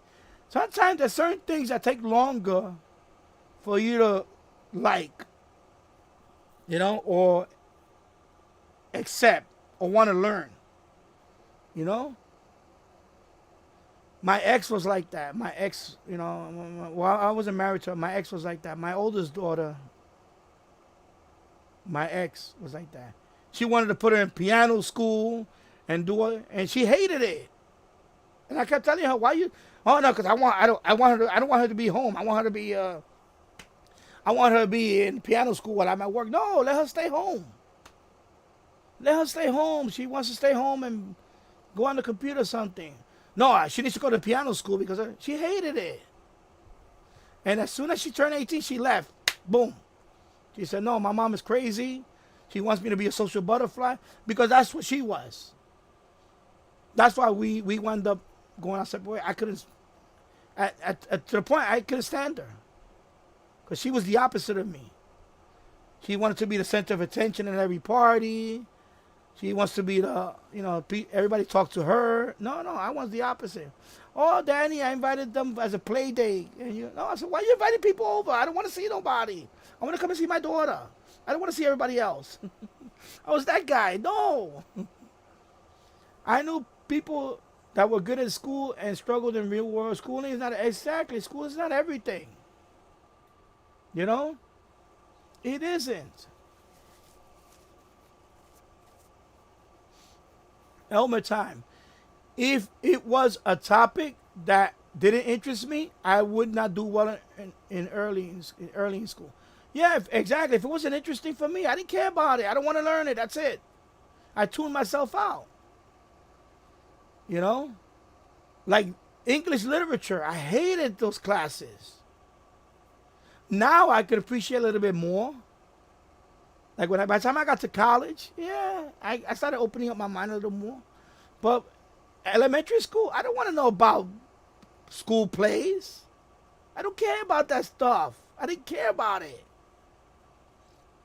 I didn't care about Shakespeare and all that. I don't care about all that. I didn't care. I didn't want to be a part of it. Music class, same thing. I don't want to learn. I don't want to learn music. Save it for someone that wants to learn music. I didn't want to learn to play a flute. That's not going to help me. I don't care about playing the flute or the clarinet. No, I didn't want to go to music class or chorus. Oh my God, I hated chorus. These stupid songs you got to sing. Oh, you got to sing along with everybody. So I used to pretend. I used to be like lip syncing. Blah, blah, blah, blah, blah, blah, blah, blah, blah. Yeah, I'm singing. Blah, blah, blah, blah, blah, blah. I hated the chorus. I was not the chorus guy. That was not going to happen with me. And my son is the same way. When we go see the school play, I see him in the back. He's like, oh, yeah. I don't get on him about that. Elmer time. I just wanted to climb trees, throw rocks, and ride my bicycle. Well, I did tree climbing. I did some of that. Throw rocks. I did a lot of throwing rocks. Riding my bicycle, not so much. I couldn't even afford a bicycle when I was a kid. We didn't have the luxury to even buy a bicycle. And my brothers had bicycle, and they wouldn't even let me ride it. That's how bad they were. My brothers were bad. They were bad. The throw rocks actually turned out to be a good thing. Because I was alone. I would play by myself. I would take a little stick, like a broom handle stick. I learned how to hit. I taught myself how to hit.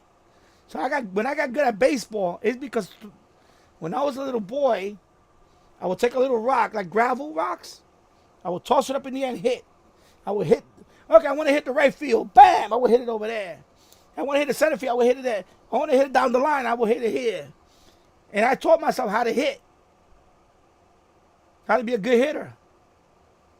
You know, I would hit rocks. I want to hit line drive. If I want to hit a ground ball, or if I want to hit it out the park, I would hit the ball that way, power, whatever.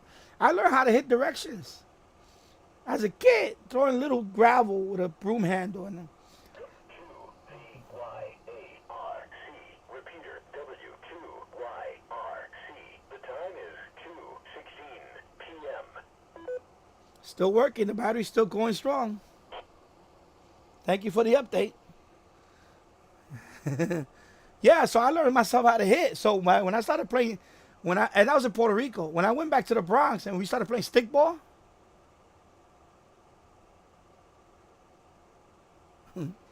I'm off to do one of my unsociable hobbies. Take care, Danny. And all right, take care, Madam Brady Dixon. Thank you for stopping by. And have a good rest of the day. And actually, it's probably evening already over there. Yeah. And have a great week. Take care.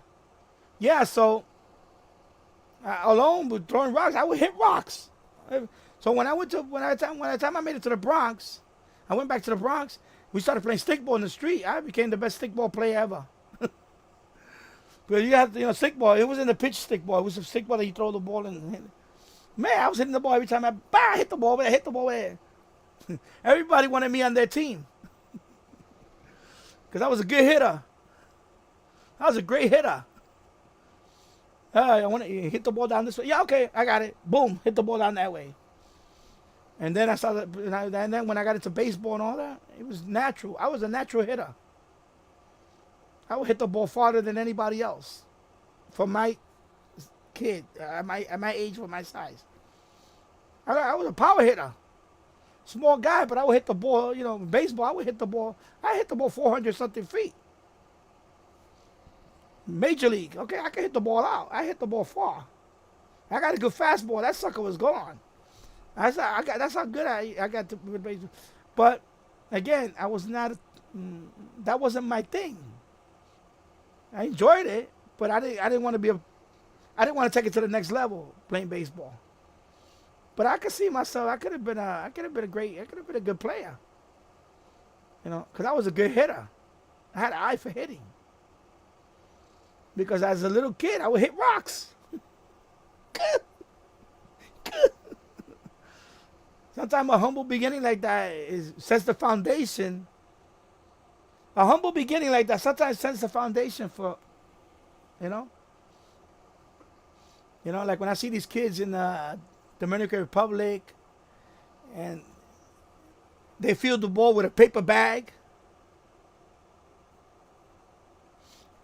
And some of them turn out to be great shortstops and all that. Why? Because a humble beginning, they were catching balls with their bare hand, with a paper bag or a little plastic, whatever.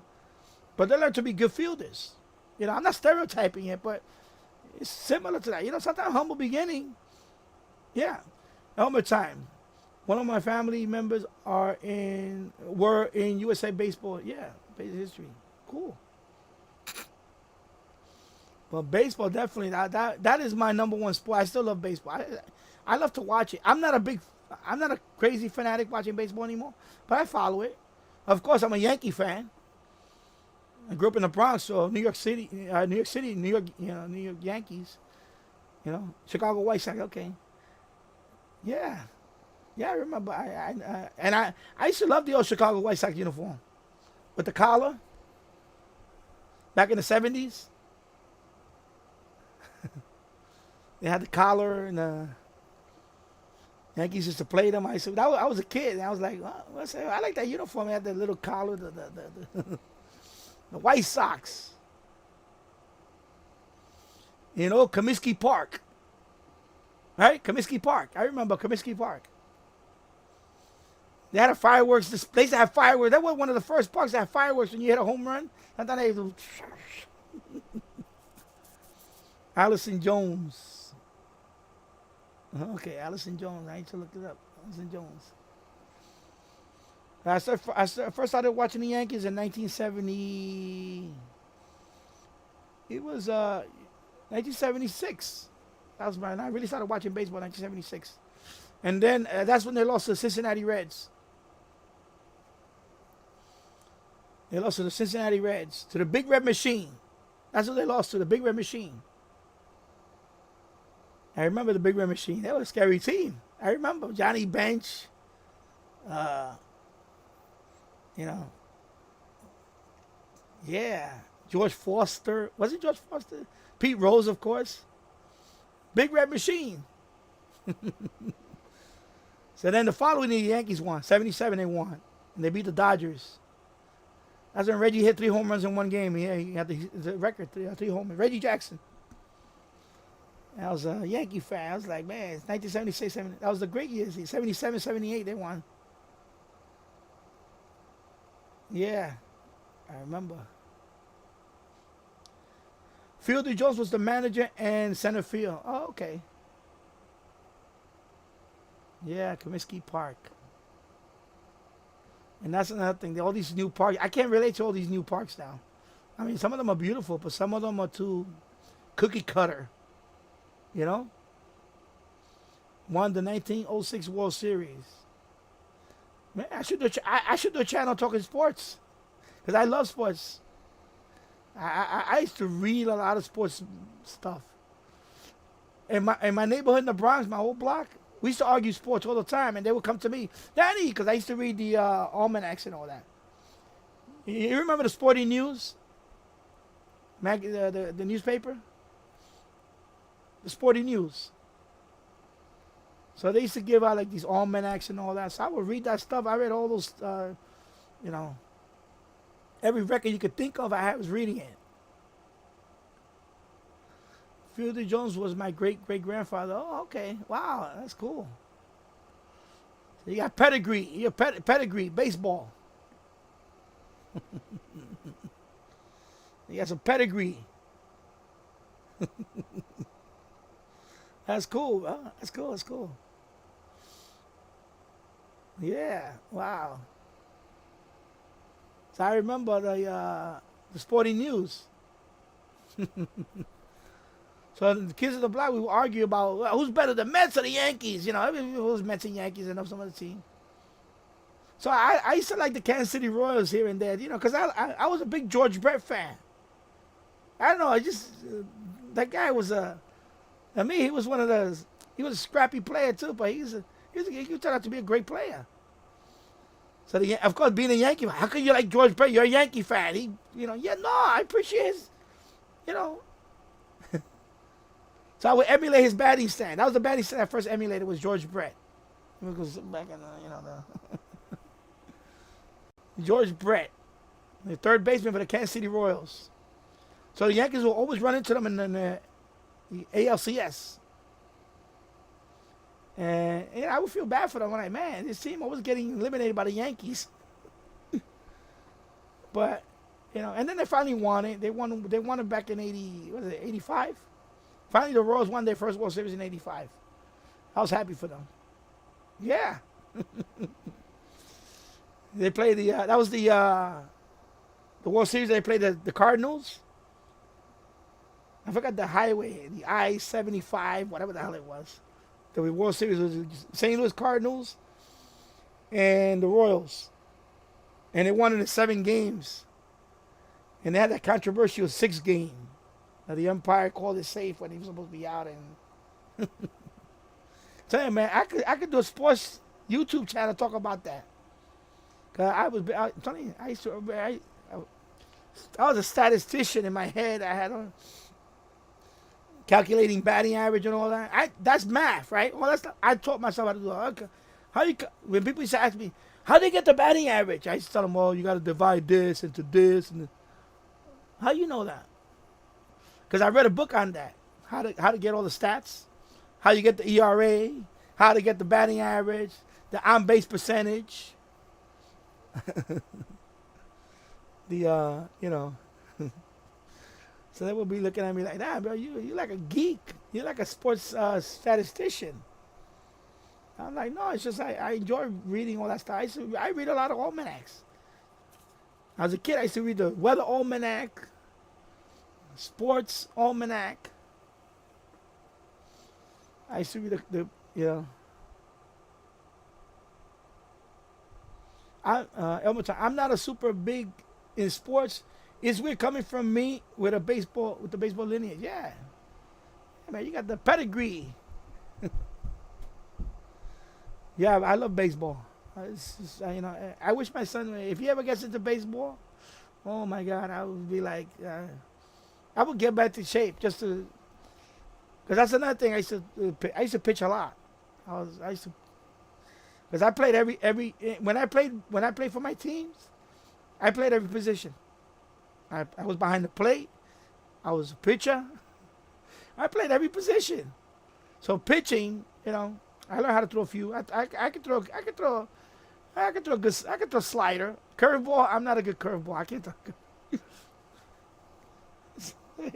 Don't hit my stuff. My fastball was okay. It wasn't, you know, I think the highest I ever threw a baseball was about 80 miles an hour. Low 80s. I think I clocked at 80, low 80s. At the top of my prime, I was at about 80 miles per hour. I would throw the ball. My thing is I learned how to strike people out with a change of pace. My wind up, I would change my wind up just slightly. And the guy's waiting for a fastball, and I would slightly change the wind up and boom, throw him something slower and catch him fishing. Or they would freeze. And I'm like, there you go. Elmer time, I was pretty fast and accurate in my 20s. Yeah. Same here. I was fast. But I had power too. I used to work out like crazy. I was crazy working out. I was a workout crazy. So that's how I developed, power. My forearms. People told me when I look like Popeye. You know how Popeye got the skinny arm and got the forearm? See my forearm. I used to work out a lot with the there was an exercise you do to strengthen your wrist, because when you want to hit the ball, you drive the ball without. So my forearm, that's how I used to work out a lot with the dumbbell. And there's a stick you roll with your hand. And yeah, so I would hit the ball, be like, oh, suddenly last minute, pow, hit down the line. So they would make fun of me. They say, okay, Popeye. Because my arms were a lot skinnier, and I had a big forearm. So they would make fun of me about that, Popeye. But I had some power. It was fun, But those are memories that we have, And it's sad when I go outside and these kids I don't see kids outside playing anymore like we used to play stick ball. We didn't have a basketball nearby. We would put up a milk crate, cut the bottom of the milk crate, and use that as a basketball hoop. And those were fun times. They were real fun times. Wow, Elmer, you're pretty cool, yo. I like this. They were real fun times. Now everything today is, no one kids to play outside anymore, or if they do, it has to be with some gadget. Everything has to be gadget. There's no more creativity. I don't know what's the word, creativity. Like I said, I remember my neighborhood in the Bronx. We didn't have a basketball court. We could walk by right over there, the basketball court. No. I had to build one. We had to build one for that. So I would put one that was a wooden, the utility pole. We'll put a backboard on that, nail it, and you put a crate or an old basket or an old rim, bicycle rim. A bicycle rim, a bicycle wheel rim. Use that as a basket when we had to play basketball. Yeah, yes, things are nothing like how it used to be. Yeah. So I feel like kids don't have that now. They don't have that, I know you remember this. You remember the roller blades, the roller skates that were the metal ones that you had with the metal wheels?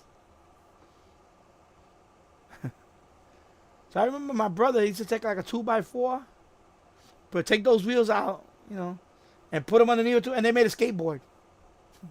And if you put another 2x4 on top with handles, you had a scooter. So you had a scooter, like we had to make that stuff. It was like, you couldn't buy that stuff. And also, what we used to call carts. Same thing with a shopping cart. The shopping cart with the big wheels. That's the shopping cart with the two wheels. So we want to make a go-kart. We would do like a 2x4 here, a 2x4 down the middle, like the framework of a cart, right? So you got the axle, and you got a frame. Then you put a piece of wood there to sit on. And then for the middle one, you had to get a bolt, at least a bolt, and put a piece of string in to try to steer it. And then in our neighborhood, we had a hill. So we would just push down the hill and you ride the little cart. You sit on there It's made out of 2x4s and a piece of wood and some string. I mean, some rope. And with the shopping carts, 4 wheels. And we would have fun. We would have a blast going down that block. You know? That was fun. That was like fun, yo. Seriously, you go down that hill with that thing, and you're 10 years old, you're like cruising, and you like, of course, every once in a while you lose control, or the wheel falls out, and you get a little scrape here and there, but it was fun, you know. And of course, you got to watch the cars coming from behind you because you're in the middle of the street. So the other guy would tell you, okay, you ready? Go, go, go, go. And I would go down the blind. The car sometimes they would be like, okay, get out of the way, kid. You're blocking the street. And I'm like, I'm going as fast as I can. I'm going down the hill. I don't have no engine. Yes, I did similar dangerous things. Very fun. Yeah. So we did all that. I did all that. It was fun. Excuse me. It was fun. And then also when it snowed, like when we got a lot, but not even a lot of snow, like even if 6 inches of snow, and it would pack in the street, sometimes my car would drive down the hill, I would run behind them and grab the bumper and ski. Yeah. I would grab the bumper where the guy couldn't see me. I had to make sure like I was in a blind spot where he don't see me, he don't get out the car and kick my you-know-what. And I would ski down the block. Car skiing, yeah. Yeah, car skiing. So I would run behind them, like me and my friend would be like, and it was like a small, even better if it was a van or a small truck because they really can't see you.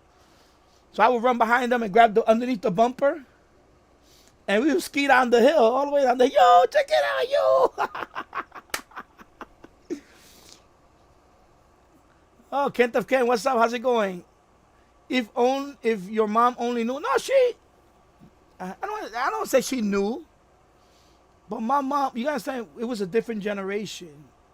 We didn't think about, this is before high profile cases like missing kids, Like, most of that stuff happened, I'll give you an example. In New York City, I think it was the first kid to be in a milk carton. And we didn't have that happen until that time. The boy's name is Aton Pates. Right? Aton Pates. Yeah, this is the 70s. So I think that case happened. I think he was missing in 78 or 79. I don't remember. I'm trying to remember off the top of my head. That was the highest. That was a high-profile case at the time, to the point where what you see today. All he was the first kid to be on a milk carton. And missing kids. We didn't think about that before that. We didn't think about somebody abducting you. You get kidnapped. My mother used to tell me all the time. She would just tell me, "You're gonna go outside, okay, fine. Don't take nothing from strangers." Blah blah blah blah. She would tell me all that. She didn't panic. She wasn't panic about it. So, and I would always be with somebody. We always were friends in the block, and we would stay in the block. We wouldn't go outside the block. If you thought we did go outside the block, then you always go with a friend.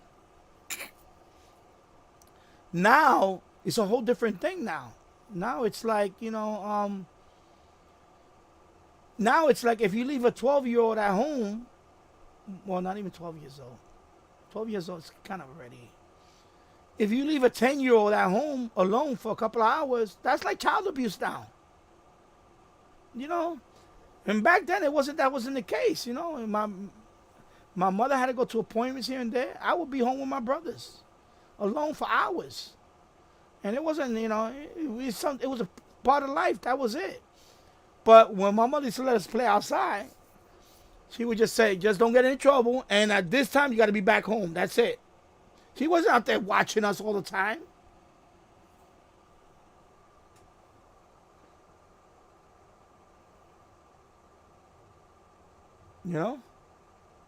Car skiing, very popular in Portland. And Kenta can know I'm in the same age group, and she wouldn't be okay with that. And Elmer's time, this is for me. This is in the 70s. That's all I'm saying. So Kent of Kent True is only a couple of kids that play in the street here, and the parents are right outside the monitor. Yeah, now if you see kids playing outside now, the parents are right there. They got to be right nearby monitoring them. Elmer time, no, nope, latchkey kid here. No, my mother wasn't out there watching me. She couldn't. My mother already had medical conditions back then, and you know, once I was around 10, around 10 years old, she let me play outside. I was playing outside. After school, I'll do my homework. I'll be outside for a couple hours. You know, just come back in when this time you're gonna eat dinner and then you're gonna go to that was it. She would let me play. Yeah, yeah. Can people say your mother was probably no? I don't know. I think she did a good job, but I also became street smart. I saw stuff that I shouldn't probably see, and I was like, okay, but the Moore was more innocent back then. Yeah, and then this is what happened with the 8-time Pace case. All suddenly now it's like, okay, now we got child abductors. They always been around. It's just now it's really hyped up with the media. I think the media is in part of it too.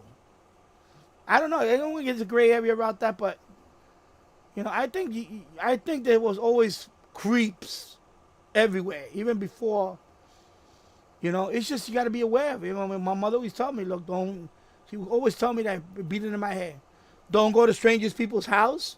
Don't get in. If a stranger pulls over in a car, don't get in that car. She would tell me all this back in the 70s. Okay? And, my friend's mom would tell him the same thing. And we would always be together. And I never had that issue. I never had no issue about, I never knew anybody that went missing. Never knew anybody until later on in life, my brother.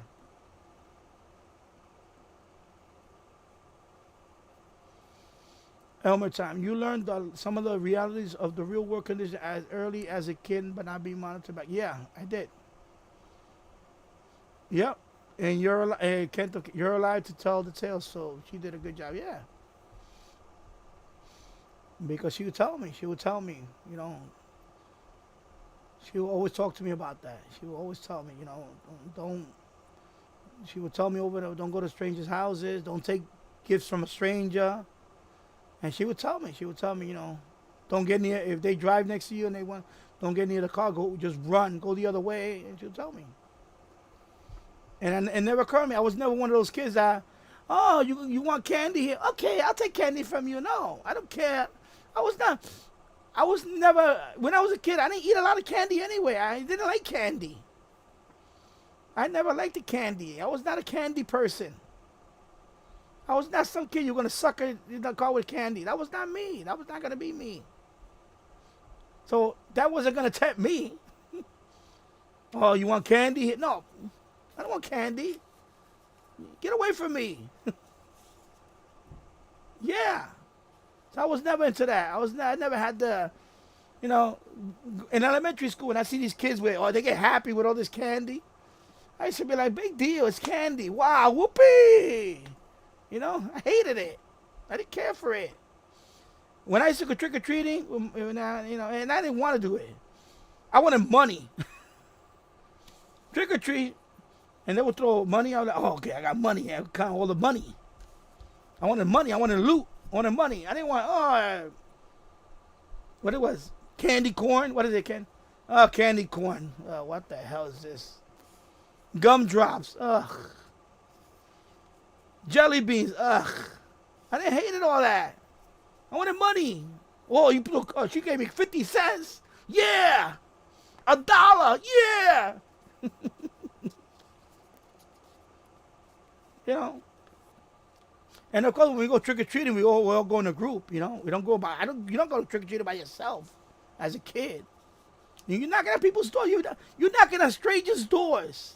That's another thing that kids don't do now. They don't knock on a stranger's door. We used to go to every building and knock at everybody's door, stranger. But we was in a group. We was always in a group. And sometimes they would put a sign, no candy. Okay, oh, don't leave him alone. Or if we knew enough times that that person didn't, I say, okay, you know, this person didn't give us last year, so no one. Okay, don't even bother knocking at that door. And I didn't care about all that. It was, to me, it wasn't a big deal. It was more, you know, later on it was more mischief. Halloween was more mischief for me. Later on. Shaving cream. Throw eggs. That wasn't a trick-or-treating. That was later on. I mean, early. But only a couple of years. And after that, I was like, okay, this is, who cares? You know, I was more, I decorate for Halloween. I do it because of my son. My son likes a little Halloween. But yeah, I couldn't care less about the candy. Oh, they gave me all the only thing I liked it was the chocolate. They give you Hershey's, the Hershey's Kisses. That's one thing I liked about all the collecting. All that chocolate. Milk chocolate. That was it for me. Everything else, I give it. You want this? Take it. Do you still take your kid tricking? No, I don't. Unfortunately, I don't anymore. Only because that's what. Yeah, he's not the trick or treating type. He's just not. He doesn't care for that. We did. We the first couple of years, like when he was like 5. When he was 4 and 5, we did, but you know, and it was also with relative, with like his cousins and stuff. But now, no, around here, no, neighborhood, no, because my neighborhood is not bad, but yeah, it's getting there. It's down there. This neighborhood's changed. This area, Yonkers, used to be a really nice neighborhood many years ago. But of course now, like any other part of it's changing because a lot of people that left New York City moved up here, and they're bringing all that craziness up here. We have gunshots every weekend. Wow. That's yeah. I know, because a lot changed there. Didn't used to be like this back, yeah. I know. Because I remember looking into Seattle. Like, a long time ago. I was looking into it. But now, Seattle is very liberal. They're crazy now. They allow the homeless thing to go ridiculous, and people shooting up in the street and all. Yeah, that's ridiculous. Because San Francisco was like the model of that first. Then it spread up to Seattle. Now it's in New York. Now New York City's like that now.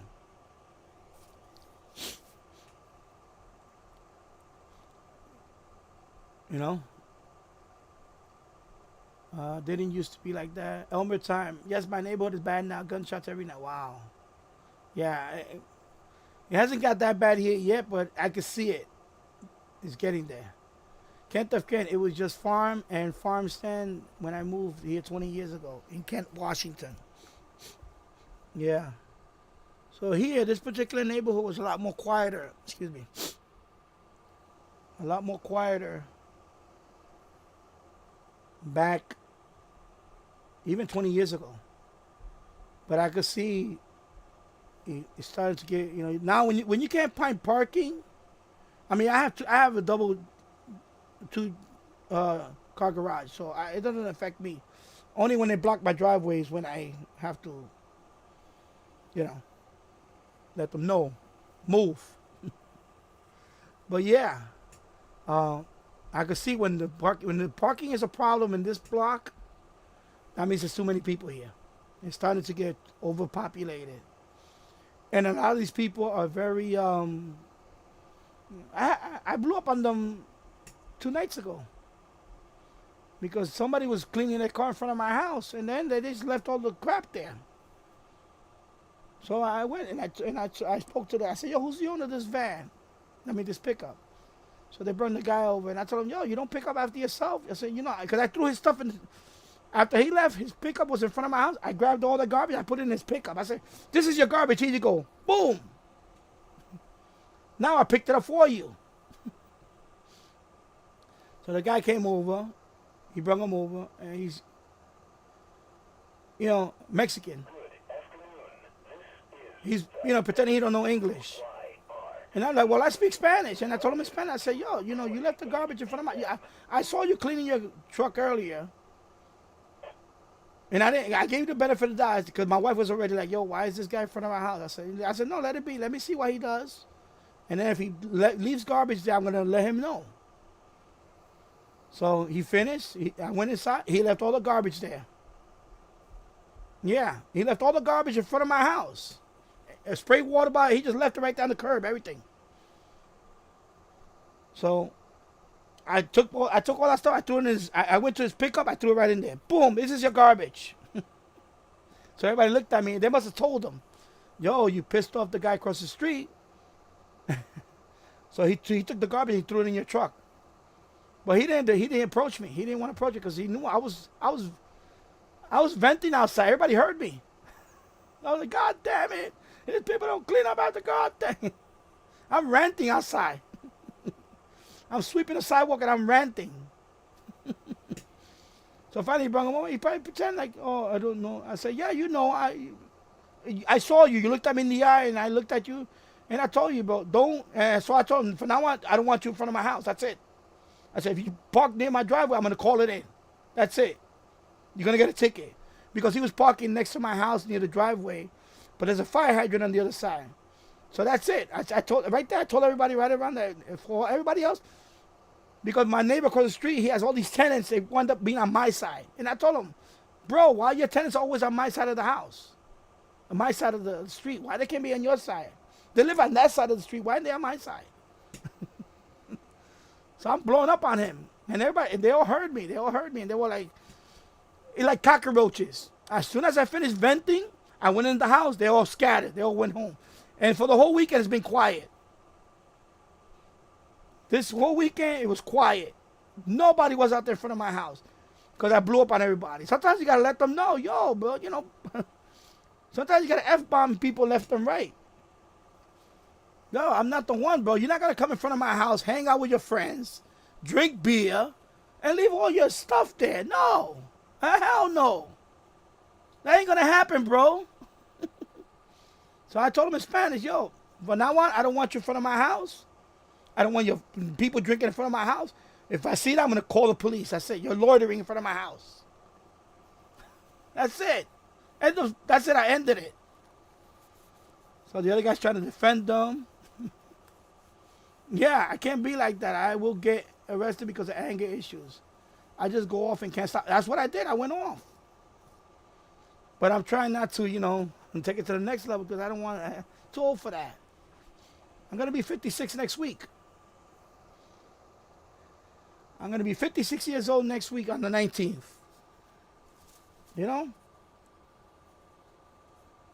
You know, if 20 years ago, I would have sledgehammered his. 20 years ago, wise guy, I would have took a sledgehammer and I would have redecorated his pickup and give him the message.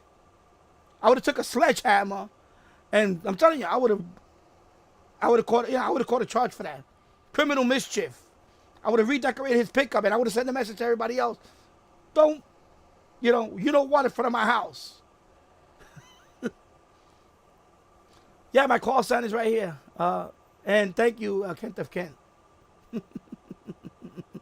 Yeah, I'm going to change the subject, okay.